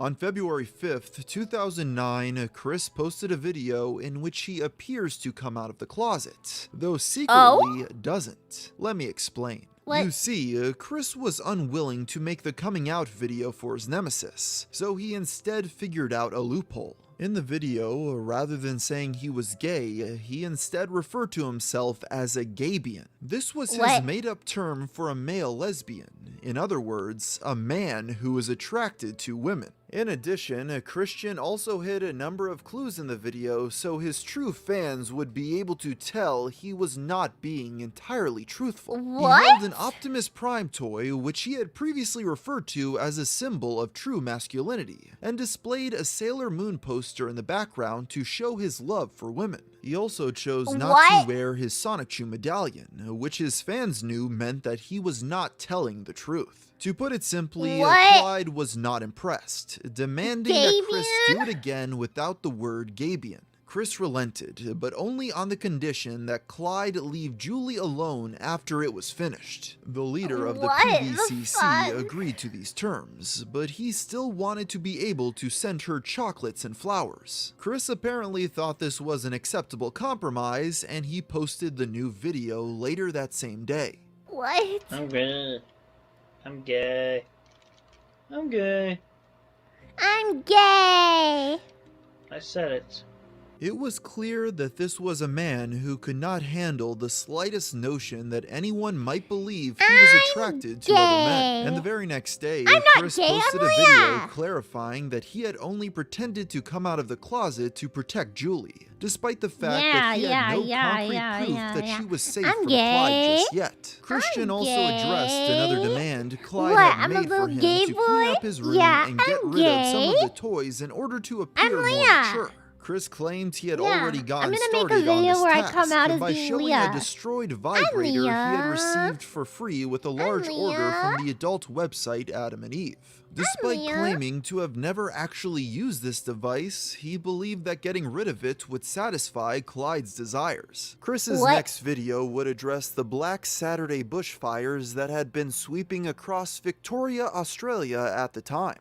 He expressed concern for Sarah Mackenzie, as he hadn't heard from her in some time, and thus was worried she had been killed in the natural disaster. Many mocked Chris due to the fact that the fires were nowhere near the part of Australia that Sarah lived in, let alone the fact that her she house was was burned real. to the ground and she was charred to ashes. He proceeded to beg Sarah to contact him to confirm if she decided to stay with him or go with Clyde. He apparently still viewed Sarah as his sweetheart, despite his sexual conversations with Julie since the last time he had spoken to her. Chris and Julie also continued to have sexually charged chats over Mumble at around the same time. She was able to get Chris to reveal even more embarrassing details about himself, most notably being that he would occasionally drink his own. Have you ever tasted your own semen? Keep it a secret, but I actually have. I recycle my semen. Well, until I get together with my sweetheart, you, for the first time. Oh, so that's why you do it in a cup. Yes. After recycle, I rinse the cup and dispose of it. His own semen, or as he would call it, recycling it. He As he drinks explained it, by consuming the fluids, he would keep his sperm count high and ensure that none of his potential future children would be lost. What? In addition, Christian admitted to having semi-frequent intrusive thoughts telling him that he was a homosexual. He even told Julie that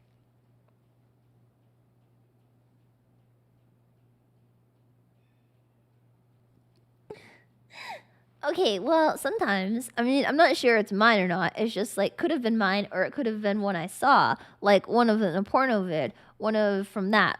But I also get random audio and word thoughts in like between my audio of other people saying Christian is gay. What did they say? Christian is gay. that he had inserted some of the Adam and Eve He's down products bad into for his his rectum own just to see. tummies. Wait, hold on. I'm telling you the truth. Did you ever use any of those things? It's okay if you did. I just really... I want you to be able to come clean to me. Please. Alright. I'll tell you confidentially. I put a condom on the dildo. And I actually did put it up my, I did actually put it up my asshole. In my humble opinion, it just did not feel right to me. And you know, the anal beads, I just put them up there and they were like, it's in, not so stiff. So it's just that one time. And then they got covered in poo. And I just put them in the trash.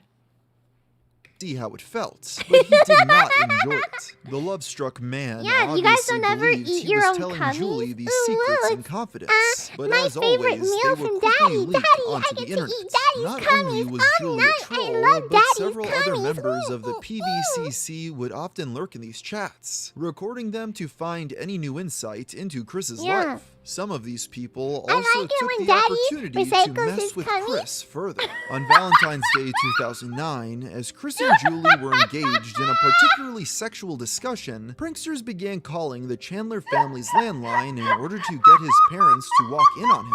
They eventually succeeded by telling Bob that Chris was planning to kill himself, which prompted the elderly man to run in on his son, catching him with his pants down. This caused Bob to get very upset. There's as so he much threatened happening. to take Chris away Chan is his talking adult about killing son's himself internet after talking privileges. about His shoving a choice dildo words and of anal beads up his ass. I'm talking about guzzling. earned Bob the nickname Guzzling the Lumberjack. Only a few days later, a video titled "For Julie's Eyes Only" was leaked onto a porn website. Nice. This upload showed Chris completely naked as he had intercourse with his blow-up doll while calling out Julie's name. It quickly gained an impressive 3 million views, becoming one of the most watched Chris Chan videos of all time. When he confronted Julie about it, she claimed that her little brother, Max, had hacked into her account and leaked it. The next day, Chris had a conversation over Mumble with Clyde and a few other members of the PVCC, or as they were now calling themselves, the Miscreants. The trolls seemed to be Miscreants. relishing their new roles as cartoon villains, altering their voices and mannerisms to be as over-the-top and Trolls evil as pipe in with possible. Clyde brother. stated that their mission was to keep Chris a virgin for the rest of his life, mirroring Virginia is for goals from the Sonic virgins. Chew comic. The ghost They to may be have sure been you trying to never provide get a laid. fantasy for Chris, You will only but be perhaps guzzling your on the own same level, cummies for Chris was all providing time, a Chris fantasy Chan. for them. Clyde and the Miscreants dropped many large I just revelations on wish- Chris during this chat. I just They wish revealed that that I not could only was guzzle Max one of Freddy them, Fazbear's but so were cummies Blanca down my Weiss, throat. Jason Kendrick Howell, and it'd Sarah be Mackenzie.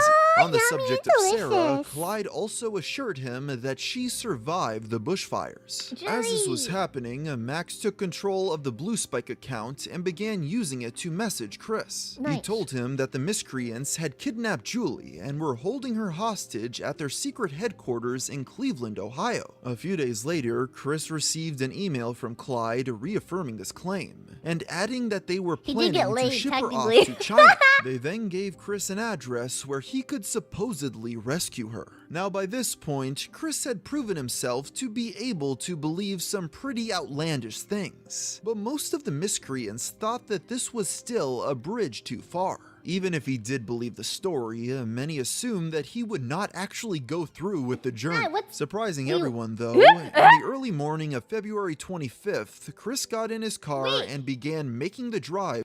Wait, sorry, what? What happened? Did something happen? Hi. Hi. Hi, I'm Leah. Hi. Welcome to stream.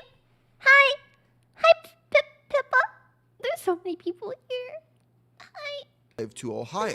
He departed without telling his parents, choosing instead to Hi, leave a this note is informing a them lot of of what was people. happening. Hi, thank you This for was the coming first to my time stream. Chris had ever left the state by Leah. himself. So when Bob and Barbara we're discovered watching, the note, they began to Chris panic. Chan. The distraught parents called the police and tried to file a missing person case for their son. But when Chris gave them a call upon reaching the outskirts of Cleveland, they calmed down. Chris arrived at the address the Miscreants had given him a day later. But when he rang the doorbell, he was greeted by an elderly woman who had never heard of the names Julie or Clyde Cash before. Even after he was told that no person of his description lived there, a suspicious Chris asked around a few neighbors' houses before realizing that they didn't know anything either. He proceeded to drive home. Despite the whole ordeal being nothing more than a wild goose chase, Christian Weston Chandler seemed to be in high spirits after his solo road trip. This was the most independent thing he had ever done, and this taste of freedom seemed to excite him. Even the trolls had to applaud Chris for being willing to step so far out of his comfort zone to rescue the woman he loved. Okay, well, even pay if it was attention to just a 4chan. prank. Or not Their 4chan, reasons for making him do it may have been cruel, but in a strange way, the end result seemed to be a positive one. Unfortunately, the same can't be said for what would come next, What would because come on next? March 3rd, Chris was once again hacked. This time Was he by hacked, Max, who took control of his website, Yahoo, and PlayStation Network account. This wait, resulted in a Yahoo? long, infamous Skype call between the two of them. While Skype? Max's side of the recording is a bit unintelligible, whatever he was saying clearly made Chris viscerally upset. He told Chris that the miscreants were still holding Julie hostage and gave him a choice. He could You're either making me save choose Julie or between get his accounts back. that and my Ultimately, girlfriend. Chris chose And to what do you save Julie. pick? After Tell the me. decision was made, Max You're a began threatening pussy. to put It's Chris's going on PSN account up for auction on eBay. Even though he had chosen Julie, Christian still begged the troll not to go through with it. He didn't even seem to mind if he didn't get it back. For some reason, he was just desperate for it not to be Yahoo sold. used to be And important, this did is it when really? Max saw an opportunity. He began making ludicrous demands of Chris in order to keep the account off of eBay, including dancing for him as well as making love with the manager of the game place. At some point, Max made fun of Chris by accusing him of not having genitals. While no video recording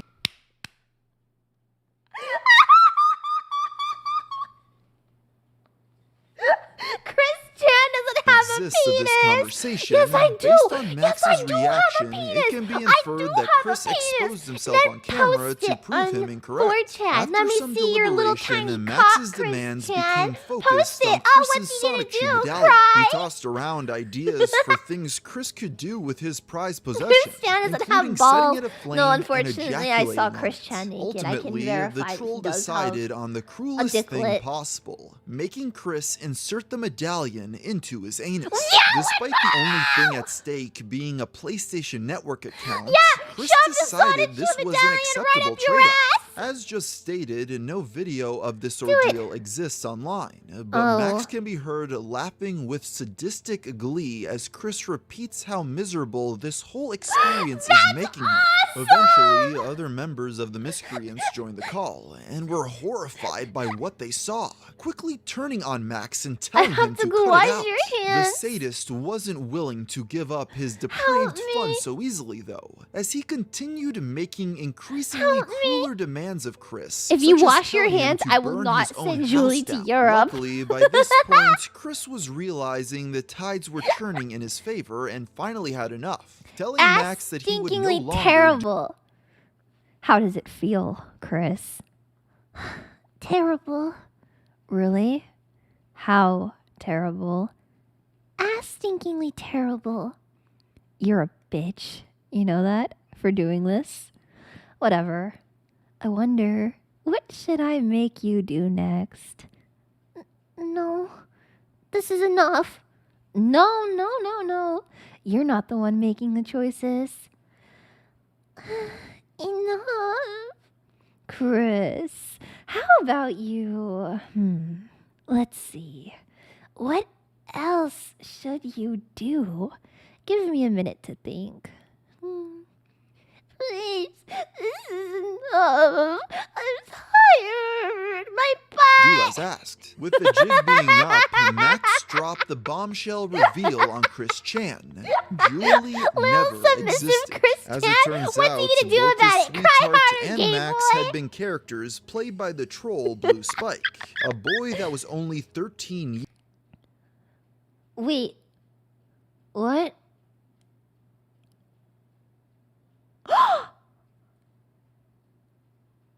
I did not know you were 13 years of age. Blue Spike then threatened to report Chris to the FBI, as he had been having sexual conversations and sending explicit material to a minor for months. Hearing what was going down, Clyde joined the call and attempted to reel in the teenager's antics. He tried in vain to convince Chris that Julie was real and still being held hostage in Ohio, but at that point the damage was done. The 13-year-olds had torn down the entire facade that Clyde spent months building up. Despite his cruel methods, on some level, Clyde seemed to believe he was helping Chris take some control of his life and gain maturity. But Blue Spike didn't care about that, as he merely wanted the autistic man to suffer. The following day, Christian had a chat over Mumble with the miscreant Sans Blue Spike, where he stated he felt sick after the previous day's events. There was a notable change of tone from the pranksters here, as they were clearly treating Chris more nicely, presumably out of a sense of guilt. That didn't stop them entirely, of course. Clyde Cash mentioned that he had Blue Spike killed for what he had done, to which Chris could only respond, "That's sad." For a short while after this incident, the trolls chose to back off, and Chris made a conscious effort to talk to fewer people over the World Wide Web. But as always, it wouldn't be long until both sides were back to their old ways. Never mind, not In good fact, job. A new troll would soon enter the picture. Oh god, how many people are gonna fuck with this dude? It's too easy. It's literally Good free. evening, citizens of YouTube. I must be quiet because it's at night. I don't want to wake up my parents, so please forgive me for not talking loud, and I hope all you can hear me. Robert Simmons was a man who contacted Chris during the early days of the trolling, posing as an autistic Sonic Ch Yeah, I'm fan, starting to and think was you might able not to be quickly say-so. I've gain never the been gullible say-so a day in man's my trust. life. The two maintained friendly correspondence over the internet until March 15th, 2009.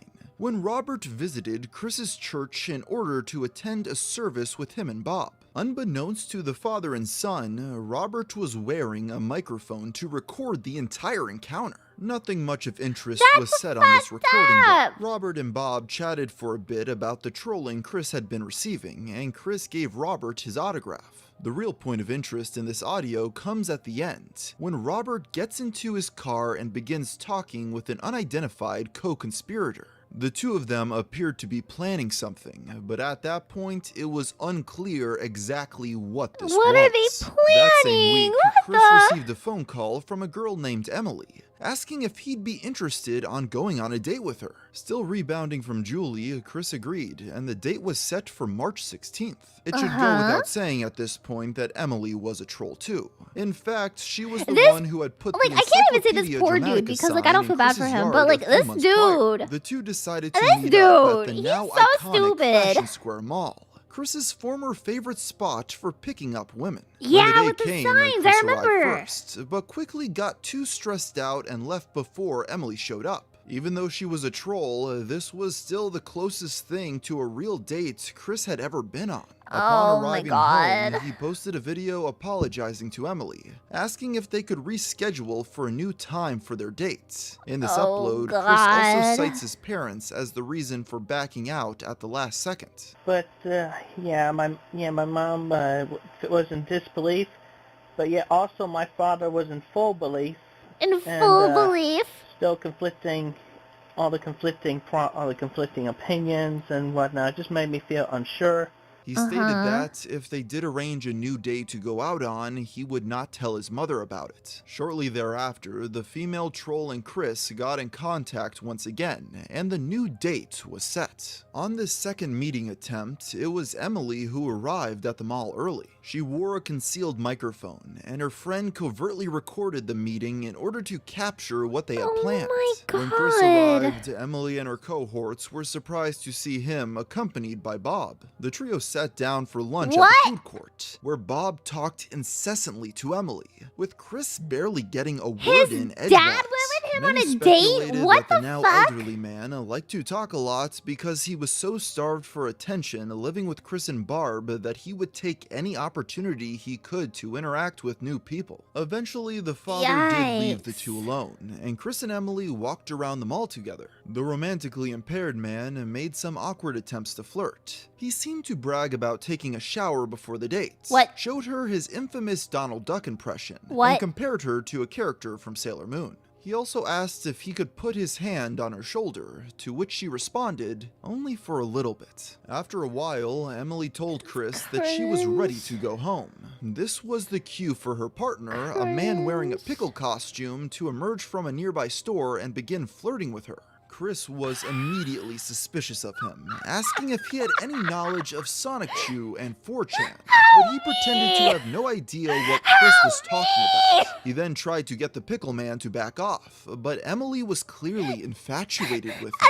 The smooth-talking pickle man girlfriend stealer next inquired if she'd be interested in going to see a film with him, and much to Chris's dismay, Emily agreed. Chris could only watch as his first ever date left him for a man dressed as a fermented cucumber. After his failed love quest with Emily, Chris was ready to move on to the next girl. And as it turns out, only a few days prior, a young woman named Ivy O'Neill had called the Chandler household to ask if Chris could give her a shout out in a video. She also sent him all of the Sonic Chew fan art she had made, as well as art of her own original characters. At this point, people had figured out that the easiest way to win Chris's affection was to either appeal to his sexual desires or to send him Sonic Chew fan art. So of course, he quickly became infatuated with the young lady. Almost immediately after they started talking, Ivy began testing the limits of what she could get Chris to do. On March 20th, only a few days after the relationship began, Chris posted a video telling her that he was in love. A week later, Chris recorded a cover of the song I Need a Hero at Ivy's request. He pretended to play music on his Guitar Hero controller. He also showed a few pages from a comic he was working on, in which he and Sonic Chew rescued Ivy from Clyde. It concluded with a drawing of a shirtless, unrealistically muscular Chris standing triumphantly with Ivy on the edge of a cliff, and waving his iconic sweater like a flag. Another video requested by his new sweetheart was a tour of Chris's house, which was posted on March 27th. It keeps happening and happening and happening. It's too free. Severe hoarding problems Literally, of the it's Chandler too family. free. The kitchen counters were covered by layers of unwashed dishes. Ew. They had still not taken their Christmas tree down. And the living room was so full of clutter that it was no longer usable. It was at this moment that the miscreants realized that if this was Chris's reality, it's no wonder why he would rather live in a fantasy. This house tour actually got Chris in a bit of trouble a few months later in August, when his parents discovered it. It turns out that they were concerned that the health department might see the footage and force them to move out, and wanted him to figure out a way to fix it. His solution was to upload a video screaming at people about it. Everyone on the internet, my mother and my father are angry at me. They're blaming me. It's my fault. I admit it's my fault. I want everything about my house off the internet! I'll send in detectives, I'll send in police, I'll send in everything in my power to get it off the internet! Listen to me. Yes. Listen to me. Yes.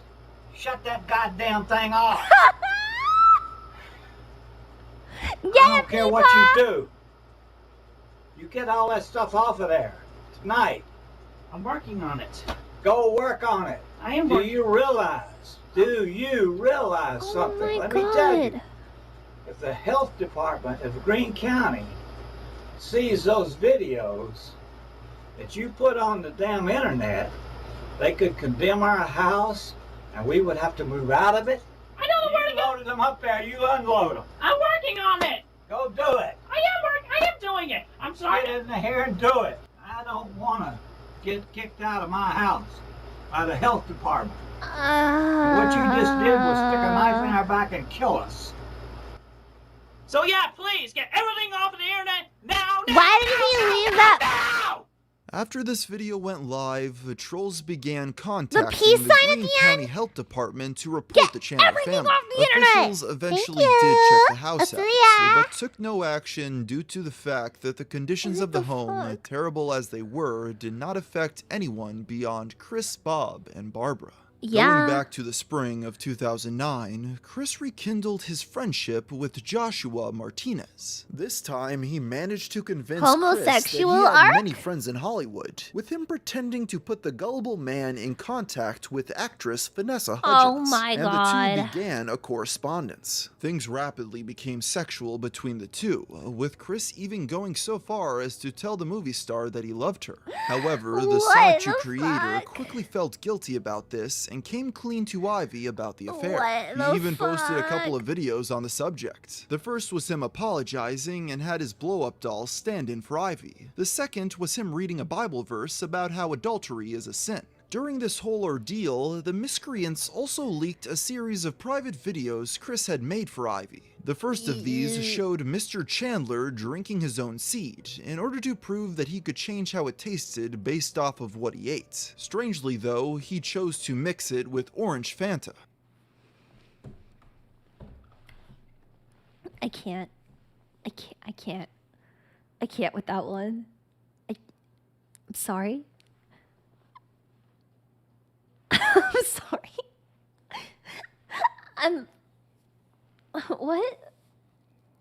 What the fuck? What goes through your head that you're like, yes, I would like to take this drink? Like, wait, what goes through your head first of all that makes you think you want to drink cum? Who wants to drink cum? Who wants cum in their mouth? Literally nobody wants cum in their mouth. So first of all, negative points for wanting cum in your mouth. Second of all,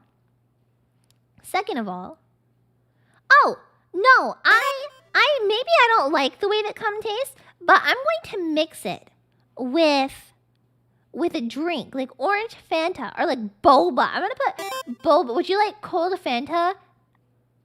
Die. This is people IRL. Who sits there and thinks like, yes, I want to drink my own cum and I'm going to mix my cum with soda so that way it tastes better. He thought he had limited semen. Well, for someone like him, yes, he has limited semen. Yes. Chris Chan, yes, he has limited semen. But a regular person does not. If you, okay, chat, operators. If you get bitches, or can just act like a normal person in society, then you have unlimited cum. God has given you unlimited cum powers. If you're creepy like Chris Chan, you have limited cum. You're lucky if you even have any cum at all. You're drier than the Sahara fucking desert. Alright? So that's the way it goes. Yes. You have unlimited semen works. This is my favorite Fate franchise. Unlimited semen works. Yes. Unlimited cum works. Yeah. What if I want the girl to feed it back to me? I'm not the person to ask about this. Shut the fuck up. The second was of Chris naked in the shower, slow dancing to an imaginary Ivy. Finally, the third was of him once again naked, spanking himself as punishment for cheating. If this wasn't embarrassing enough, they also... Didn't he shove that thing that he's licking up his ass? Wait, can you guys hear my cat meowing? Could you guys... Wait, okay, never mind. My headphones. Could you tell me if that's the... Yes, that's the thing that he shoved up his ass? Alright, cool. It's a new one? Are you sure it's a new one? I like how it's assumed he didn't clean it. He doesn't look like he's ever taken a shower a day in his life, and his house definitely makes it seem like that, so... I think it's a valid assumption. leaked a series of photos showing Chris wearing nothing but his Sonic medallion and an adult diaper. These were all punishments devised by Ivy to make up for the fact that he had an emotional affair with the star of High School Musical. All of this discipline only seemed to strengthen Chris's love for Ivy. As Some by creeps April are full of 24th, batter. He posted a video of himself So they can pretending make to propose. pancakes. He did this by producing a cover of the Celine Dion song "It's All Coming Back to Me," which he I just had an idea. I just had an idea. Has anyone ever tried this before? Has anyone ever tried to see if you could use cum to make pancakes? Can you? No, wait, like boy smell pancakes. Can you?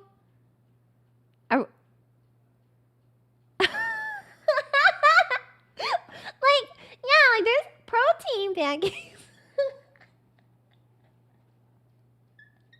I'm not used to seeing chat submerge out like this. Oh my gosh. Look at I'm pretty sure you can use cum as like a good glue to hold like your flour and stuff and pancakes together. I think for next cooking with Leah after did you say a boy smell pancake?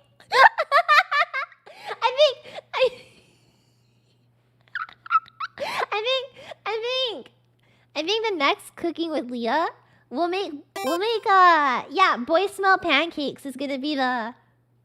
You gonna make them? Wait, you gonna eat them if I make them? No. I don't know where to get the sauce for the pancakes though, so I'll have to figure that out.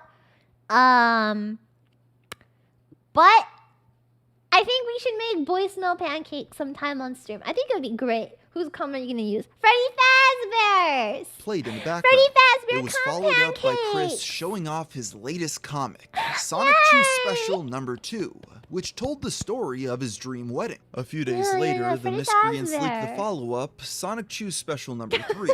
This was We made sent it as to a gift to Ivy, and was only ever meant to be seen by her. The story followed the couple's honeymoon, and them consummating the marriage. As shown prior, Chris Fazbear's wasn't cummy. afraid to make his Yeah, comic Freddy, sexual, Daddy and Freddy's this was cum is no dripping exception. down my According chin to and some, dribbling Ivy all over encouraged the Chris place. to I have make to the keep her drawings of all his nice and genitals safe as in the accurate as container. possible. So His that way I can solution use was them to for place his pancakes in the manhood on the morning. paper and trace over it. This resulted in his character's package being roughly the same size as his entire body, leading many fans to nickname it the Giant Penis Comic.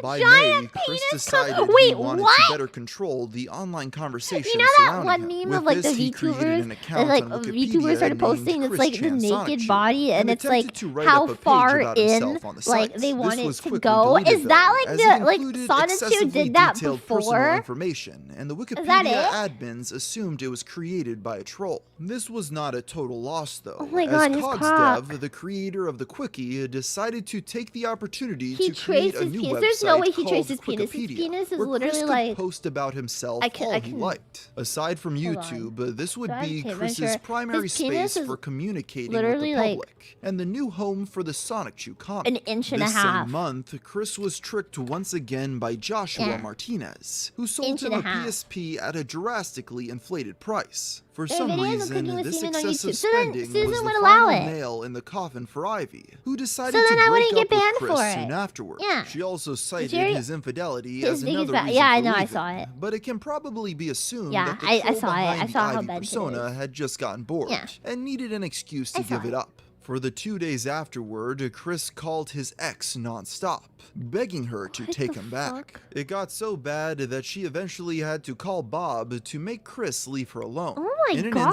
instant, one of Chris's most serious relationships had ended, and he barely understood why. Accepting the rejection and trying to move on, Chris posted a video saying he would be resuming his love quest. More specifically, The love looking for a quest. smoke-free, non-alcoholic, non-black woman. Most importantly, he claimed that he would no longer be talking to ladies over the internet, and would only accept offers from those who approached him in real life. It seemed to many that he had finally learned his lesson. To back No, this he did up, not. Chris began He expanding did not his learn his social life lesson. and friend circle with his new gal pal, Kim Wilson, as well as a Another couple gal of her pal? friends. The thing is, Kim was actually Emily, the girl Chris had gone on a date with a few months prior. But as baffling as it may sound, he did not seem to recognize her. Kim posted a series of vlogs depicting her time with Chris. Despite the fact that she was a troll, it seemed like she actually wanted him to enjoy himself.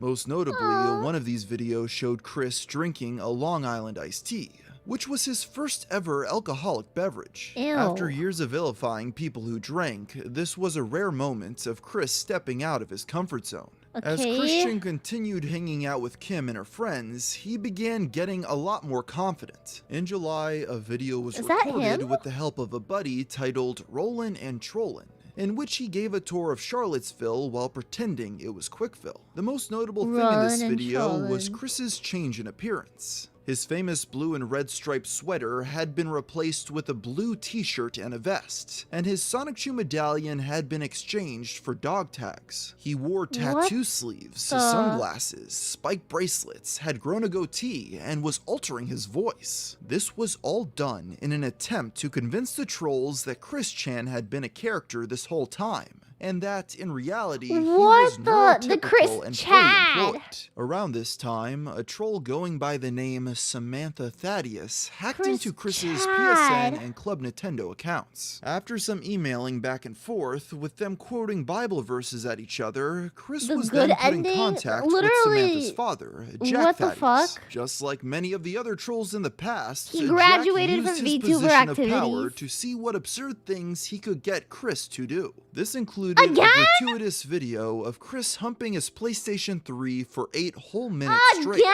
as well as one of him singing the song "It's Okay to Be Gay." As usual, It's okay to be gay, says the biggest homophobe on the planet, base. the latter of these two uploads was not satisfactory, as Chris spent the whole gay announcements with okay his voice to filled with be disgust. gay. Because of this, he demanded a second take. In this new version, Chris wore novelty nose and mustache glasses, a hat, and a skirt taken from his blow-up doll. He also changed the lyrics in the final line to "It's not okay to be gay," as he took off the glasses, all in an attempt to circumvent the troll's demand for him to come out of the closet. What? Jack next requested that Chris make a puppet show of Sonic and Tails making love, but this seemed to be a line Chris was not willing to cross, That's as he told poggers. Jack that getting his accounts back was not worth the humiliation. Even with that being What? said, What's wrong with Samantha's drawing some father Sonic was the still able to Hedgehog convince BL Chris Yowie? that I the wanna see miscreants Tails were cooking up a fuck. scheme to get his social security payments taken away, as he had apparently revealed himself to not actually have autism in his Rollin' and Trollin' video. In response,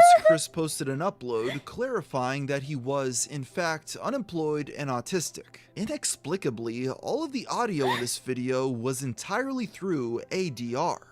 I don't have a job, so there.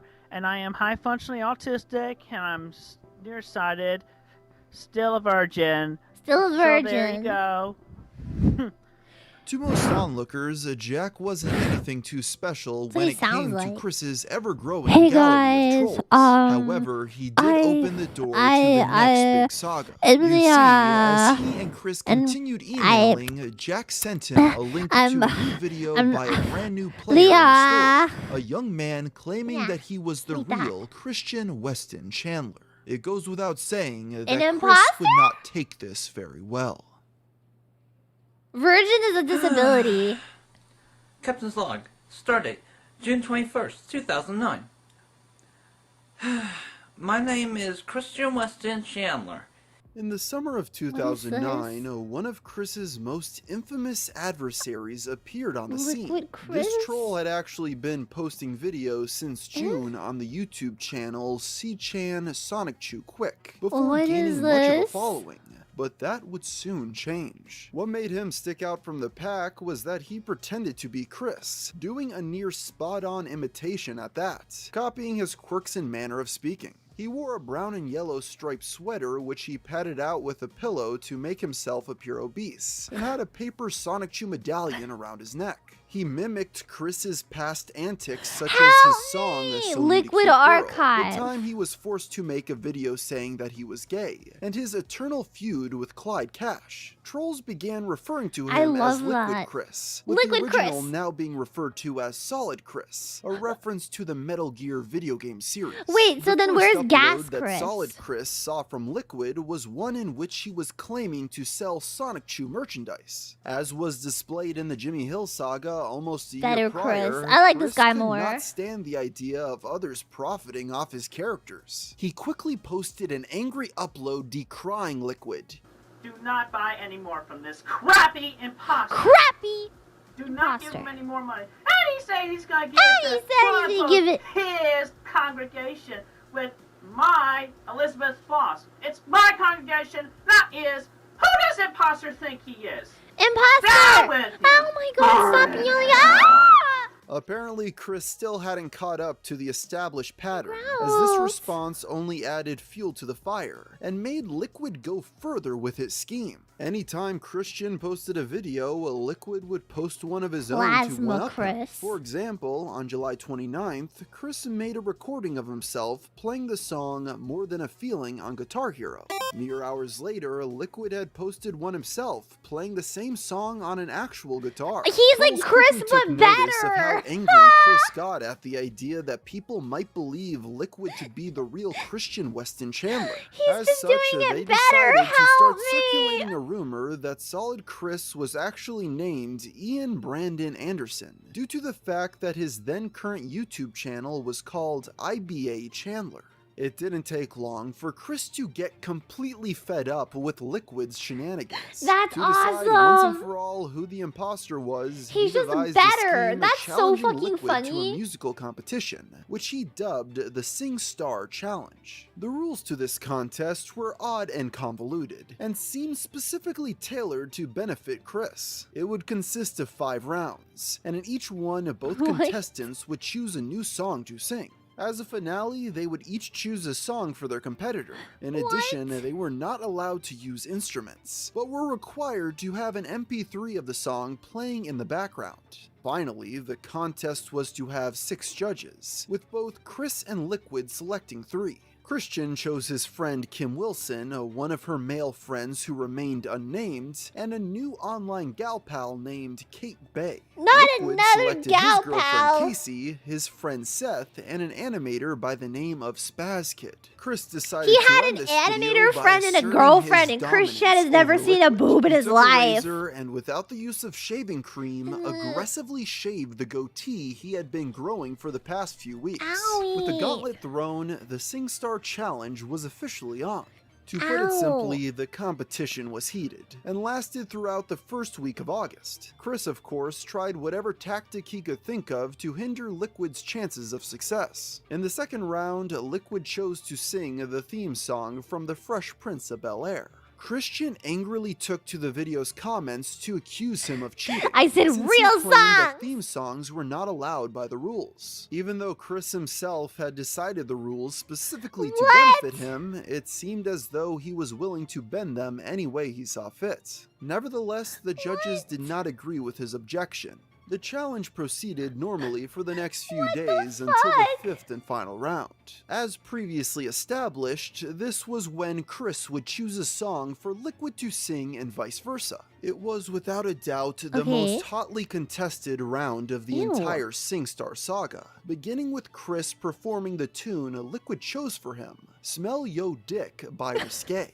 However, he opted to change the titular lyric to Duck due to his discomfort with the phallic implication. Liquid was quick to call him out on this, forcing Chris to post a new version in which he sang the uncensored lines, even though he clearly didn't want to. As for Liquid, Chris chose for him to perform Lift Up Your Eyes by the Planet Shakers. However, he did not sing the entire song, as the full version was almost 10 minutes in length. This provoked a furious response from Christian, who demanded that Liquid redo his entry with the full version or be disqualified. Oh my Chris God. also claimed that he had gotten the police involved to investigate Liquid, but walked back the claim almost instantly. What? The autistic man's imposter soon uploaded his new video with the complete song, and the SingStar challenge was officially complete. All that was left was for the judges to cast their votes. Please tell me Liquid In the wins. end, Liquid Chris was declared the winner Nice!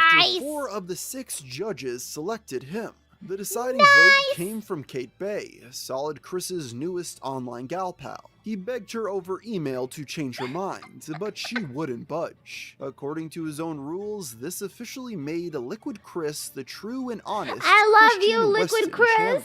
Of course, Ian Brandon Anderson did not take this defeat laying down. Despite losing fair and square, he quickly uploaded another video to prove that he was the one and only Chris Chan. To accomplish this, he publicly stated his address and phone number, inviting anybody to come over to his house and meet him. Unlike most other times when personal information about Mr. Chandler was revealed, this was not done through leaks or manipulation. Chris was simply so irate at the idea of anybody believing that he was not the real Christian Chandler that he willingly doxed himself. Ian whatever, Meanwhile, IBC after achieving victory in the SingStar Chandler, challenge, he's in Liquid prison Chris for posted an update video incest. about his life. He thanked the judges for And- voting for him and stated that he had recently proposed to his sweetheart Casey. On top of this, he also claimed to have gotten a job at a fake video real game Chris studio Chan in is a Redmond, doctor Washington. and he's This married. was most likely a reference to fucking the won. Miyamoto saga from earlier. That's so he concluded cute. that, due to his new career move, he would officially be leaving the internet to focus on his new life. Liquid walked off camera as the song "We'll Meet Again" played ominously in the background, seemingly indicating that his saga was not quite finished just yet. Over the course of the SingStar challenge, Solid Chris came in contact with Liquid's sweetheart Casey. They began talking semi-frequently over the phone and email, and she even joined him on one of his days out with Kim Wilson in real life. As they got to know each other better, it was clear that Chris's feelings for his new gal pal became more than just platonic friendship. Oh my Casey god, was quick to again! leverage this affection, learning even more details about the Chandlers' private life. During their many phone calls, Chris was more than happy to talk to Casey about his daily habits. According to him, he had been taking medication for high cholesterol due to the fact that pretty much all of his meals came in the form of fast food. When Casey reacted in shock, Chris was quick to clarify he often ordered salads from these establishments. What? Apparently, the reason for this constant eating out was due to the already established clutter in the Chandler kitchen, which made it impossible for any cooking to be done. When questioned about his physical activity, Chris stated his only exercise came from his daily walks around the neighborhood, which were enough for him to work up a sweat. Solid Chris didn't seem to see a problem with his lifestyle, but Casey became determined to get him to eat better and exercise more. She offered to take Chris jogging, Casey! an idea which he was initially hesitant about since he was worried his chest would bounce around too much. His However, boobs are once too Casey big. suggested he could wear a sports bra, he rapidly warmed up to the idea. What? He quickly purchased a piece of the female apparel, sent Casey a photo of himself wearing it, and commented on how confident it made him feel. Casey also encouraged Chris to get out of the house more. He began attending what he described as a relationship development class, which he hoped would help build The up man his bra confidence about saga? talking How to many women in sagas person. does He this dude compared it to have? his idea of dating education class, a concept he had been trying to get schools to implement for years alongside sex ed. Chris also applied for a job at Target. Going through with this took a lot Changing more his convincing life around. from Casey Okay, than she first nice. thought, as Chris was concerned that getting a job would impact his monthly Social Security checks. He never received a call back, but it cannot be overstated how much of a big step it was for Chris to apply in the first place. Yeah, that's considering a he had been arrested huge- at Target only a few years prior. In October, after months away from the internet, Liquid Chris returned with a new video. He claimed that he had not made it to his job in Redmond, Washington, as while riding the bus there, he had been drugged and kidnapped by Solid Chris. What? He then stated that he woke up in the Sahara Desert with blood oozing from his anus. Chris was quick to deny the story. I mean, come on, his story. I mean, like, you know, being put in a meat factory, Sahara Desert, Aladdin people. Oh my god! Oh my god! And also, he could have easily taken drugs himself. Upon his return, Liquid immediately reignited the feud, claiming that Casey had begun to fall in love with Solid Chris during his time away. But as soon as Liquid returned, she immediately fell back in love with the winner of the contest. This worked incredibly well in riling up the potential target employee. He soon publicly stated his love for Casey, and the battle for her affection was on. Like their previous battle, this was really nothing more. Give me 1 second. I have to go let my cat out. BRB screen. I'll be like less than 2 seconds. I just have to kick her out of my room. Sorry.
She fucking ran away from me. Kinda based? More Kinda than the two of based. them making videos back and forth. Let On my October cat out. 29th, Christian uploaded a diss track against Liquid, sung over the Let's song go. Walk This Way. By the end, it simply devolved 2 into seconds. Chris Shut flipping through up! his Oh my god, it's playlist and like 2 using each seconds. new song to insult She Liquid. ran It was from here me. that Chris claimed Casey was now dating him, which was Oh. not true at all. Liquid was quick to respond with his own diss track, rapping to the beat of Eminem's My Name Girlfriend Is. thief. As Solid versus Liquid round 2 progressed, Casey and the Miscreants devised a way to up the ante. When on November 4th, she called Chris and said she wanted him to meet her parents. This was when Casey handed her phone off to a fellow prankster posing as her father, Matthew. It was almost immediately apparent that the point of this chat was to make Christian as uncomfortable as possible. Every time he revealed a new detail about his life, Matthew would grill him on it and express his disapproval. After enduring this for nearly an hour, What the Chris hell? told Matthew that he had crossed a line. This did not go over well, and the call ended with both Casey and her father being upset. The saga came to a head on November 10th when Chris and Casey had their final phone call. Christian remained largely silent as she grilled him about his behavior towards her father, and how he had seemed to take no significant steps in improving his lifestyle. She informed Chris that she and Liquid would be getting married soon, and that she no longer wanted to be his friend. Later that day, Chris posted a tear-filled video giving Casey and Liquid his Fucking blessing. how? Literally how? Congratulations on your wedding. He's I crying. wish you and Chris all the happiness in the world.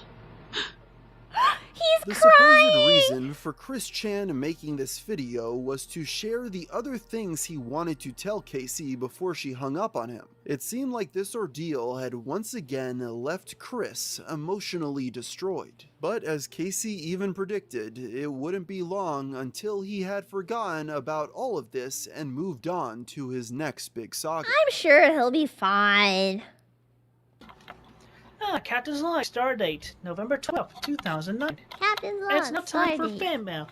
Well, not much fan mail, as it is a little something from the Virginia Library of Congress. Oh Only a couple days after Liquid Chris had ended his storyline, our protagonist uploaded a new video in which his moods seemed to have done a complete 180. Oh, Christian no. happily displayed a letter showing he had officially registered the name Sonic Chew with the Virginia Library of Congress. From the very beginning, people had mocked the idea of Sonic Chew, saying there was no way Chris would be allowed to make money off of the characters without being being sued by both Nintendo and Sega. Chris had always refuted this though, Okay. saying that Sonic-Chu was different enough from the pre-existing properties that it could stand on its own. He seemed to believe that this registration completely validated him. But it's important to note that it was far from a copyright. On November 23rd, Chris noticed some new advertisements that were being showcased on Wikipedia. One depicted Peter Griffin from Family Guy supporting gay rights, and the other showed a Pickle Man mascot promoting a contest for a free trip to Mexico. Chris was irate that these messages were being displayed on his website, and emailed the system's operator, COGSDev, to get them taken down. In response, the admin told him that there was nothing to be done, as the ad space had been purchased legally by Chris's old enemy, Jack Thaddeus. This opened a brand new door for trolls, as they found yet another way to drive their target insane. Shortly thereafter, Chris uploaded a video asking his fans for donations in order to remove the ads. Strangely, he chose to single out his European fans, as it seemed he had recently developed a fascination with Europe and its currency. He also expressed his interest in finding official sponsors for the website, with his eyes set on Coca-Cola. As the months continued, Chris's fury at these gay pride ads only grew stronger. In one video, he even claimed that he taped pieces of paper to his computer screen so he didn't have to see them whenever he logged on to the site. By the end of the year, he had reached his limits, editing Wikipedia himself, removing Jack's ads, and replacing them with fake advertisements for Coke and the James Cameron film Avatar. These were quickly taken down, and Chris was informed by COGSDev that they had received a cease and desist order from Coca-Cola, although this was most likely a lie. After this incident, Chris's administrative privileges were revoked. Also around this general time period, Chris began doing a daily mailbag on the Wikipedia. Basically, this was his opportunity to respond to fan emails, speaking with them directly and answering their questions. He would usually give short responses, rarely more than a single sentence, and many wondered if he actually cared at all about it or if it was just simply something COGSDev talked him into.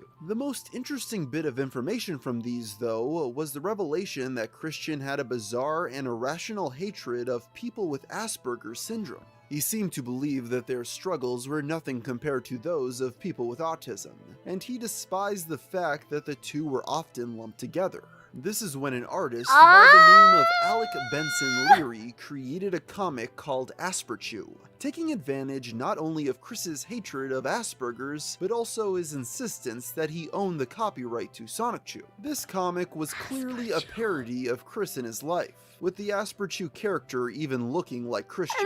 These illustrations in the publication also included a human character that too had an uncanny resemblance to Chris Chan, named Ian Brandon Anderson. Upon discovering Asperchu, Chris became enraged. Alec began emailing him apologetically, trying to smooth things out between the two of them. In these emails, Alec included art of Asperchu and Sonic-Chu together, which only angered Chris further. Make them gay, make them gay, make them gay, make them gay, make them gay, make them gay. In a homosexual relationship. You have done wrong with this drawing. Yeah! The opposite of straight, you DA. There may be a human character coming into the books with Asperger's, but there will certainly never be a Sonic-Chu or Roast-Chu with that ailment. Later in December, Chris received an email from a young man named Evan claiming that Chris had stolen his character and used it in his comic without permission. Evan was actually the first person to ever send Chris Sonic-Chu fan art all the way back in 2008. Among these drawings was one of Evan's original Sonic-Chu character, a hedgehog with drills for hands named Simon-Chu. A short time later, Chris had introduced his own character with drills for hands named Simon Law. The resemblance between the two was undeniable, straight up and it was obvious plagiarism. to any passive observer that Chris had ripped off Evan. Because of this, he requested that Chris kill off his Simon Law character, but he vehemently refused, calling Evan a monster for even suggesting such a thing. While he scoffed off Evan's demand for now, He called gay as a debuff. Gay is a debuff. At the start of 2010, the ad space on the Wikipedia, once belonging to Jack Thaddeus, was purchased by a new advertiser. This would normally be a relief for Chris, that is, if it wasn't for the person who had taken over the sponsorship, Alec Benson Leary, who quickly co-opted Chris's website to advertise Asperchew comics, as well as his new website, Asperpedia. This spurred Chris to create a video in which he raged against these advertisements. He accused Alec of being nothing more than a plagiarist and called Asperchew a dirty parody of Sonic Chew. This was a strange choice of words for Chris, as in the past he had defended Sonic Chew's existence with the very same parody reasoning. As always, Chris emailed CogsDev to try to get these new ads taken down to no avail. No matter how much he pleaded, she would not budge, claiming that Alec had paid for the ad space all the way through the year, and that Chris would just have to live with it. This only served to anger him further, as he made another video a few days later threatening to ruin Alec before punching the camera. I'm gonna ruin you, Larry. Larry? Angry. Stop. Calm down. The longer Alec's ads stayed up on the Wikipedia, the angrier Chris became. On January 15th, he posted another video directed at not just Alec, but a few of his friends as well. These included Asperpedia's webmaster Mao Ling, Sean August Watley, a frequent Asperpedia contributor, and Evan. Together, these men would later be known as the Asperpedia 4. The upload concludes with Chris challenging all of them to a fight to decide once and for all who was superior. He even read out his home address yet again so they could come face him directly. As January continued, Chris posted more and more uploads about his hatred for Alec and the Asperpedia 4. In fact, mere hours later, he made a rant in which he spoke a Spanish phrase backwards that he believed translated to "love Sonic Chew and hate Asperchew." What? Confused, trolls were able to trace this back to an episode of The Simpsons, where a similar backwards-speaking tactic is used to try to brainwash people to join the Navy. On the 17th, Chris uploaded yet another video about his feelings toward Alec. In this one, he reviewed the Asperchew comic, detailing every single thing he hated about it. Of course, the main thing he took offense to was how it depicted him, specifically citing the fact that Asperchew had a quote-unquote Buddha belly. He went on to criticize its anti-religious themes, as well as the excessive violence and nudity. To that last point, Chris did address the fact that Sonic Chew had seen its fair share of nudity as well. However, he had defended it by stating it had all been censored, seemingly ignoring the fact that he had originally posted it all uncensored. The irate man concluded this video by claiming he would be getting the FBI involved in the case, and telling Alec that the spirit of his dog Patty would haunt his nightmares and eat his soul. The spirit of my dead dog will Chris and haunt Alec your finally nightmares. began communicating with each other directly over the phone. Their first conversation began on the subject of the promotions placed on the Wikipedia. Surprisingly, Chris seemed ready to compromise on this matter, saying he wouldn't mind so much if the ads were regulated only to the site's sidebars. In addition, he also said that he should be able to run his own ads on Asperpedia just to make things fair. To both of these points, Alex seemed to be willing to cooperate, although it appears nothing much came of it. These discussions next moved on to the subject of Alex's use of Sonic Chew characters in his comic. Chris demanded he stop, or at least change their names. Everything but Alex overlaps stood and his connects. ground. It's kind of like For Barbie. some reason, the topic was shifted to stuff Alec and overlap Chris and connect pointing in out the Barbie? various lore differences between the two universes, such as the fact that I'll in his trust world, you on that Sonic Chew one. was a Pokemon, while in Alex, he was just a species of animal. This led the troll to his next argument. If Chris insisted that Sonic Chew was a Pokemon, how could he then claim to own the full copyright to him? Chris obviously had no answer to this question, as he uncomfortably tried to shift the topic back to the original subject of the ads. But Coward. Alec continued pressing, and eventually Chris made up a lie about his cell phone running out of battery, ending the discussion. Their next What call a would take place pussy! around a week later. Chris expressed his displeasure with the name Asperchew on the grounds that it was mean towards the character. He seemed to be arguing from the perspective that Asperchew had the same feelings as a real person, citing the film Who Framed Roger Rabbit to bolster his point. When Alec tried to make Chris see that there was a difference between the thoughts and feelings of real people and fictional characters, yeah, I Chris ran out of simply battery, called him sorry, so naive. we'll be able to Realizing continue that this discussion once we bring was up the going nowhere, copyright. Alec shifted the topic to Chris's continued use of Simon Law in his comic despite Evan's objections. Chris dug his heels in, insisting that Simon Law had not been inspired in any way by Simon Chew. Alec pointed out by Chris's own logic that there was a possibility Asperchew was not based on Sonic Chew. On top of that, he also read off of Chris's official Wikipedia page about Simon Law, where he directly credited Simon Chew as being the basis for the character.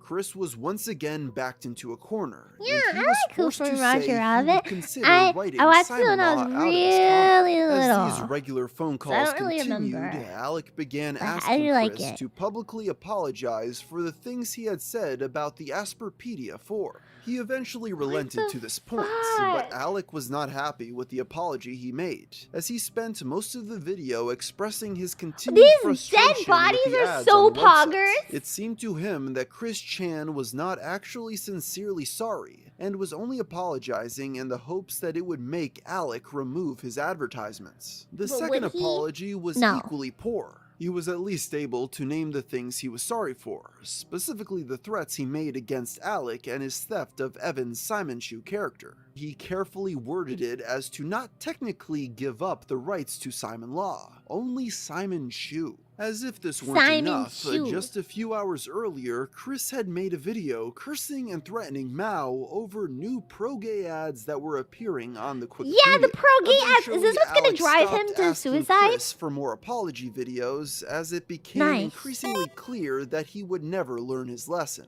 Nice. The way the man spoke to Chris was like a parent disciplining a child.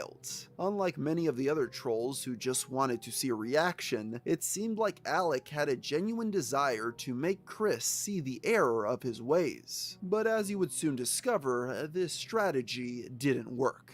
February 25th, 2010 was a big day in Chris Chan history, as Big it day in marked the Chris Chan publication of history. Sonic Chew number 10, which would Oh, prove to here be it one of the comes. most bombastic comics he had ever made. because it Bombastic? What does attempted that to word exact mean? revenge on practically every troll who had ever wronged him Oh over the my past year. God. The story opens with Chris being released from the time void he had been trapped in several issues prior. Okay. He detailed what had transpired while he was away, how he had traveled to the future and met his wife, a woman named Lovely Weather.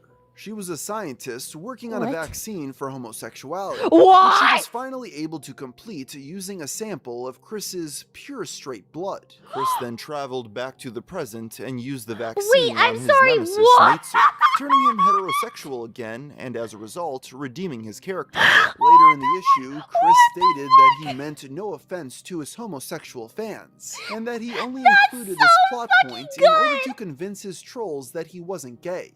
It didn't work. Next, he grabbed his trusty Guitar Hero controller, which transformed him from a drawing to a photograph of himself. What the Chris fuck? and his band, the Hedgehog Boys, played his original song, Revive Zordon, a Power Rangers parody of Cat Scratch Fever by Ted Nugent. The tune was played so loud that it caused the 4-cent garbage building to crumble. As everything collapsed around them, Clyde Cash and Jack Thaddeus grabbed one another by the hand and fell to their deaths. In Chris's Thought they were gonna mind, kiss. this was meant to humiliate them, implying that they were gay just before killing them off.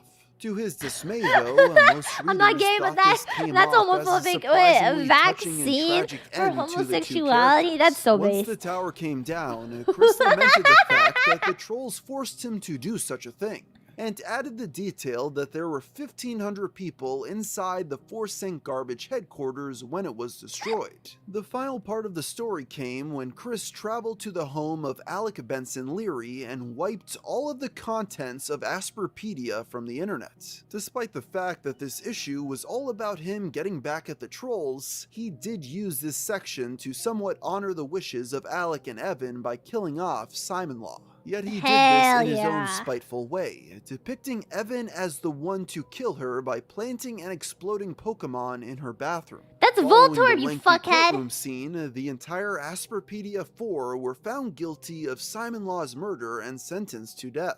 Each of them received a different grisly fate. Alec was put in an electric chair, with 10 of Chris's characters simultaneously pushing the button to end his life.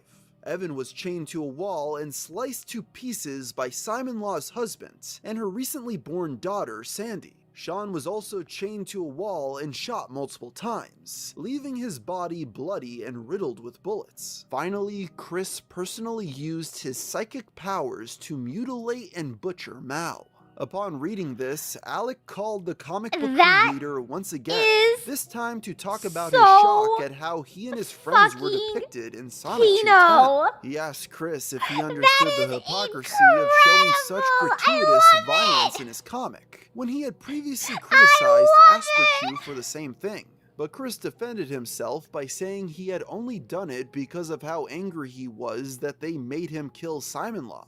To that point, Alec mentioned that Chris had effectively broken his end of the agreement by introducing the character of Sandy, who was basically just a new version of Evan's creation. Chris, of course, disagreed, and this arguing ultimately went nowhere. This would be their final phone call. Are you positive you really understand how I feel about you, Mr. Hans Asperger? Yeah. Yeah? What is this? Baka!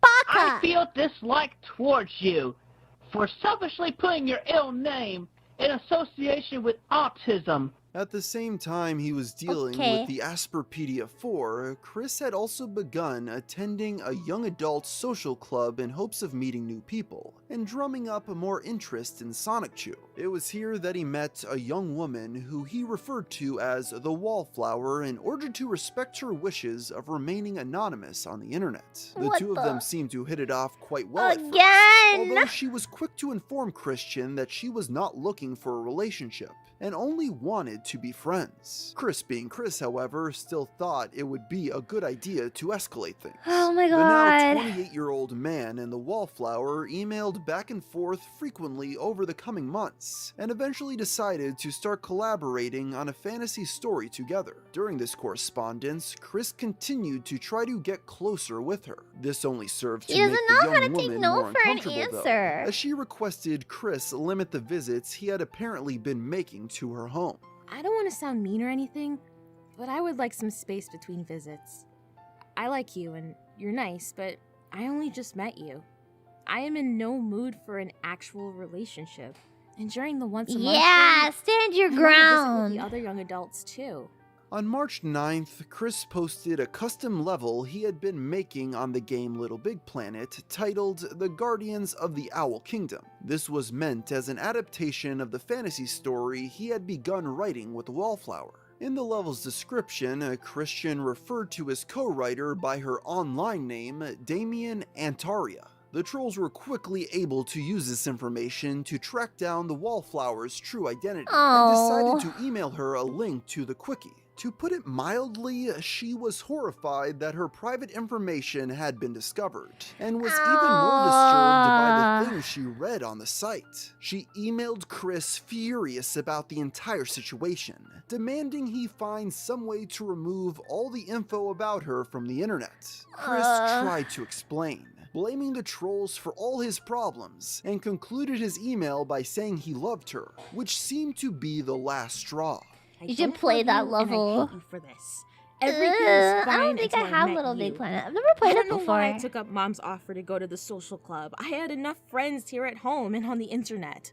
As Chris was reeling from yet another loss of a gal pal, he received an email from a troll calling himself Surfshack Tito, claiming to be the one who sent the Wallflower the link to the quickie. He differentiated himself from the other trolls by taking on the persona of a pre-established character from the cartoon Rocket Power. often ending his emails with the same words of wisdom given by his fictional counterpart on the show. When Chris it's in the decided to waves, email the only Wallflower lotion is in the order ocean. to warn her about this new Nickelodeon-themed troll, but she still wanted nothing to do with him, telling Chris that she had a boyfriend now, although this was most likely a lie, so he'd leave her alone. For some reason, Chris assumed that her new boyfriend was Tito, going so far as to post a video threatening him in the hopes of getting the Wallflower back. Despite her wishes to remain anonymous, Chris accidentally said the Wallflower's real name twice in this upload. This upload is also memorable because Chris decided to wear a kilt and blast Celtic music in the background while threatening his new foe. This was because of the Wallflower's love of the band Celtic Woman. Later that day, he uploaded another video directed at the poor young girl. Where did he get the kilt begging her from? not to leave him. He started by expressing his confusion over the fact that she had a new boyfriend even though she had told him multiple times that she was not interested in a relationship. He then sang a cover of Avril Lavigne's hit song Girlfriends. Hey, Except hey, he changed the I lyrics don't like to, a "I don't girlfriend, like your no way, boyfriend." no Chris way, but you continued need his a new attack on one. Surf Hey, Shack hey, Tito you, over the you, following I can be your days. He sent him girlfriend. many threatening You should emails, find you including a photograph of himself flipping off his enemy. On March 17th, this hit a boiling point when Chris She's uploaded like, one more so video directed at his whatever. nemesis. You could do if you go so near her much again, better. I think we should get together now. And that's what everyone's talking about. Knock you on the Hey, backside, stand on I your head like a am log Lia. roll, and roll your fat right through your skull. Okay. Wide open. Open. Because that's what you deserve, you goddamn womanizing, raping, trolling, stupid, pickle-suited This video horrified the current owner of the Wikipedia ad space, who as a result decided to give it back to the Asperpedia 4. Somehow, in the transition though, Alec and his friends got editing access to the Wikipedia. With a short opening to wreak havoc before being booted, they quickly began answering all the mailbag emails on the wiki and made a blog this post got pretending so to be wild. Chris coming out of the closet. They then opened editing to the public, which caused the site to be ruined beyond repair. Hell Shortly yeah. after, Wikipedia was locked down completely. On March 21st, Chris posted a video reflecting on the events of the past few days. He blamed Tito for everything, taking no personal responsibility for his behavior, Again, including obviously, saying because the he never N-word. does. He also referred to the Wallflower yet again as his girlfriend, showing that he still did not understand she never had any romantic interest regarding him. The video concludes with him stating that he had let the trolls ruin too much of his life, and would be leaving the internet permanently. For nearly 2 years at this point, Chris had been the target of non-stop trolling. The miscreants really had turned the man's world into a cartoon. There was a seemingly never-ending parade of villains, each with their own quirks and gimmicks, most of the time having the goal to make Chris's life a living hell. Some did seem to make a genuine effort to snap him out of this delusion, but by that point, it was too late. Even after Chris's recorded farewell, the ever-growing audience watching these shenanigans unfold knew it wasn't a question of if he would come back, but when. But And as they all had a when? good But chuckle now he's at in the jail. most recent misadventures of this troubled autistic comic creator, little did they realize that eventually Chris Chan's life would be ruined beyond repair, leading even the most ardent of his trolls to wonder if they had finally gone too far. Nah, I think you can still go farther. Yeah, India, I could go for Indian or China. Taste of India. This is one of my favorite places. Oh, taste of India. It smells good in here. I mean, I'll ask. Yeah, I mean, it's pretty empty. Oh boy, I'm gonna. Okay, now I just feel like I have to do this first time in here. I feel like I gotta do this. Hello, my name is Apu. I went to. No. You don't have to do that. That's all right. Welcome to Quickie Mart. Hello. Hey. First time coming here. This is a lovely place. I'm surprised. I mean, I walked the mall many times and didn't think of coming in here. Feels really good. Smells good. So you like Indian food? I keep an open mind for all kinds of food. So, I mean, if there's something I don't like, then, well, at least I tried it once. And I'd definitely be open-minded for trying some haggis. if I ever go visit Scotland or something. Where'd the accent come from? What is haggis? Sheep guts. Oh. I never noticed this, but oh Susanna, don't you cry for me? With the banjo on my knee, twang twang twang twang twang twang twang. Oh, excuse me. Is it possible that we can get a picture? You're the owner of Sonic Shoe, right? Yes! Oh my god! Can we get a picture? Yes. Do you want me to take it for you guys? Yeah, that'd be great. Thank you so much. I couldn't believe it. I saw you and I was like, That's awesome. You're kidding me. There's no way. That has to be staged. You're so much. kidding It was me. great to meet you. Nice to meet you too. Nice to meet you too. Thank you. Have a good day. What? It doesn't happen often, but when it does, it's very humbling. Yeah, I've never. What So the you don't fuck? get people coming up to you too often? I'd say on average, probably like once or twice a month. Okay. But it's very humbling and good when it happens. It had to be paid actors. There's no Yeah, way. that was one side of the park with the statue. It would come up on the other side of the park and on the side of the street where the library is at. Right there. Right. And I want to get into the love. Oh yeah. Yeah, this is good. Set her in. Yeah. Set her in and I'll do my thing. All right. That's all, folks.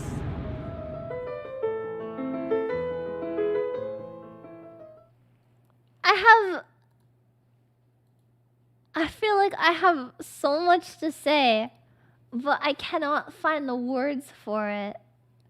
Like, where do we go with that? Part 3? That was part 3. We watched 3 parts of it. We watched 3 fucking parts of it, man. Yeah. There's still so much. There's still so much.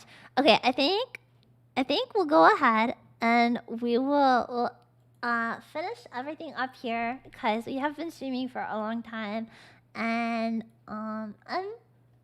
I think the wind is getting knocked out of my sails right now. I don't think I can keep going. But weekly series, I don't think about weekly series. I don't know. Yeah, we can watch the 4th part another time. Yeah, we're 5 hours in. I didn't eat. I'm very hungry, but I'm so invested. So we're gonna do it again. Yeah, I feel like I need a break though.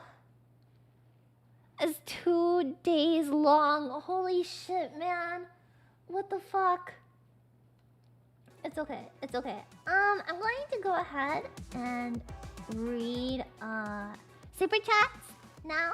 So thank you. Before you guys go though, thank you.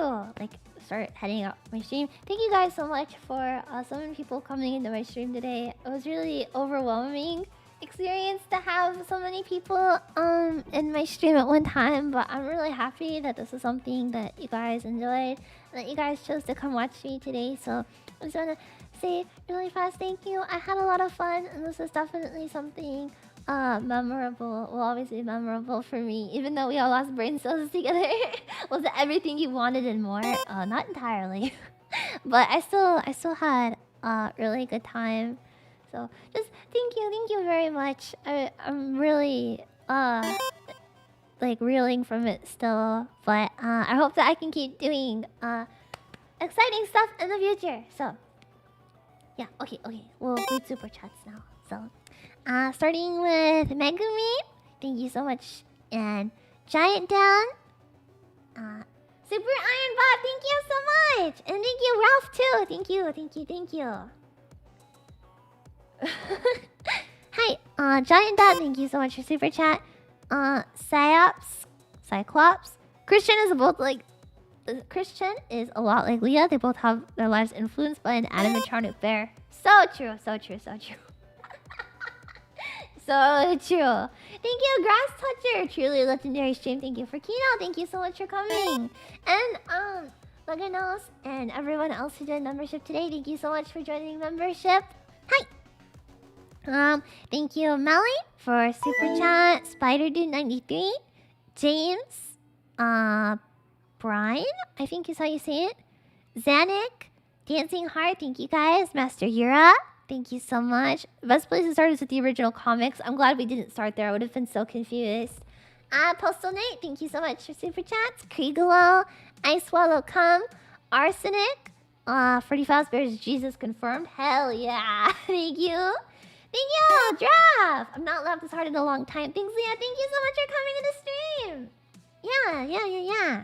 Yeah. John, thank you so much. John Garrison, Trash Can, Sir Endipidus, Raslo, Azehara. I'll turn out fine. Where's the X button? Shut up. Hi, Anime. Thank you. Thank you so much. Wait. Did I say something? Wait, did I say something wrong? Huh? Wait, did I say something wrong? You said a lot of things. I do say a lot of things. What did I say?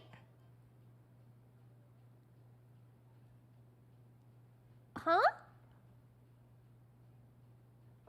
What?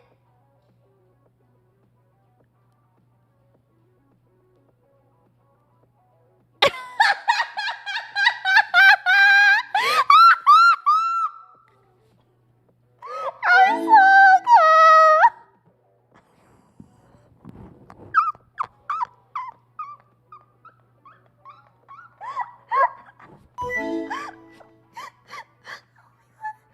Saya, thank you super chat. Shut the fuck up. Oh my god. I got fucking got. Fuck. I got fucking got. I have to kill myself now. Holy shit. Indipidus Razzle Kamara. Chin Chin Maru, thank you so much. Arclight, Midian, Lude Awakening, beloved follower, Lucky Hipster, Banana Chicken. We think about it, the contest pretty much sealed his fate. Yeah, honestly. Carl, thank you so much. Bear Chief, thank you. James Davis, Tenma Shiwasu, Carl, a different Carl this time. Choco Otaku, Javon, Vox, Count 7, Connection Error, thank you so much. Everyone go get some of that recycled Fanta. Shut up! Monster Kill, 427, Arbok, AK, Raiden, Nate Seville, Cuddles, Chiro, MK Ultra, Flakes, Authentic, Inari Fox, Stranger Scene, From the Fox, Rithern, Jimmy Cougar, Derpy, No Go, Animate, Hylian, Hylian, I don't know how to say that last word. So Hylian, thank you so much. Eric, Vagabond, John again. I had some other people that.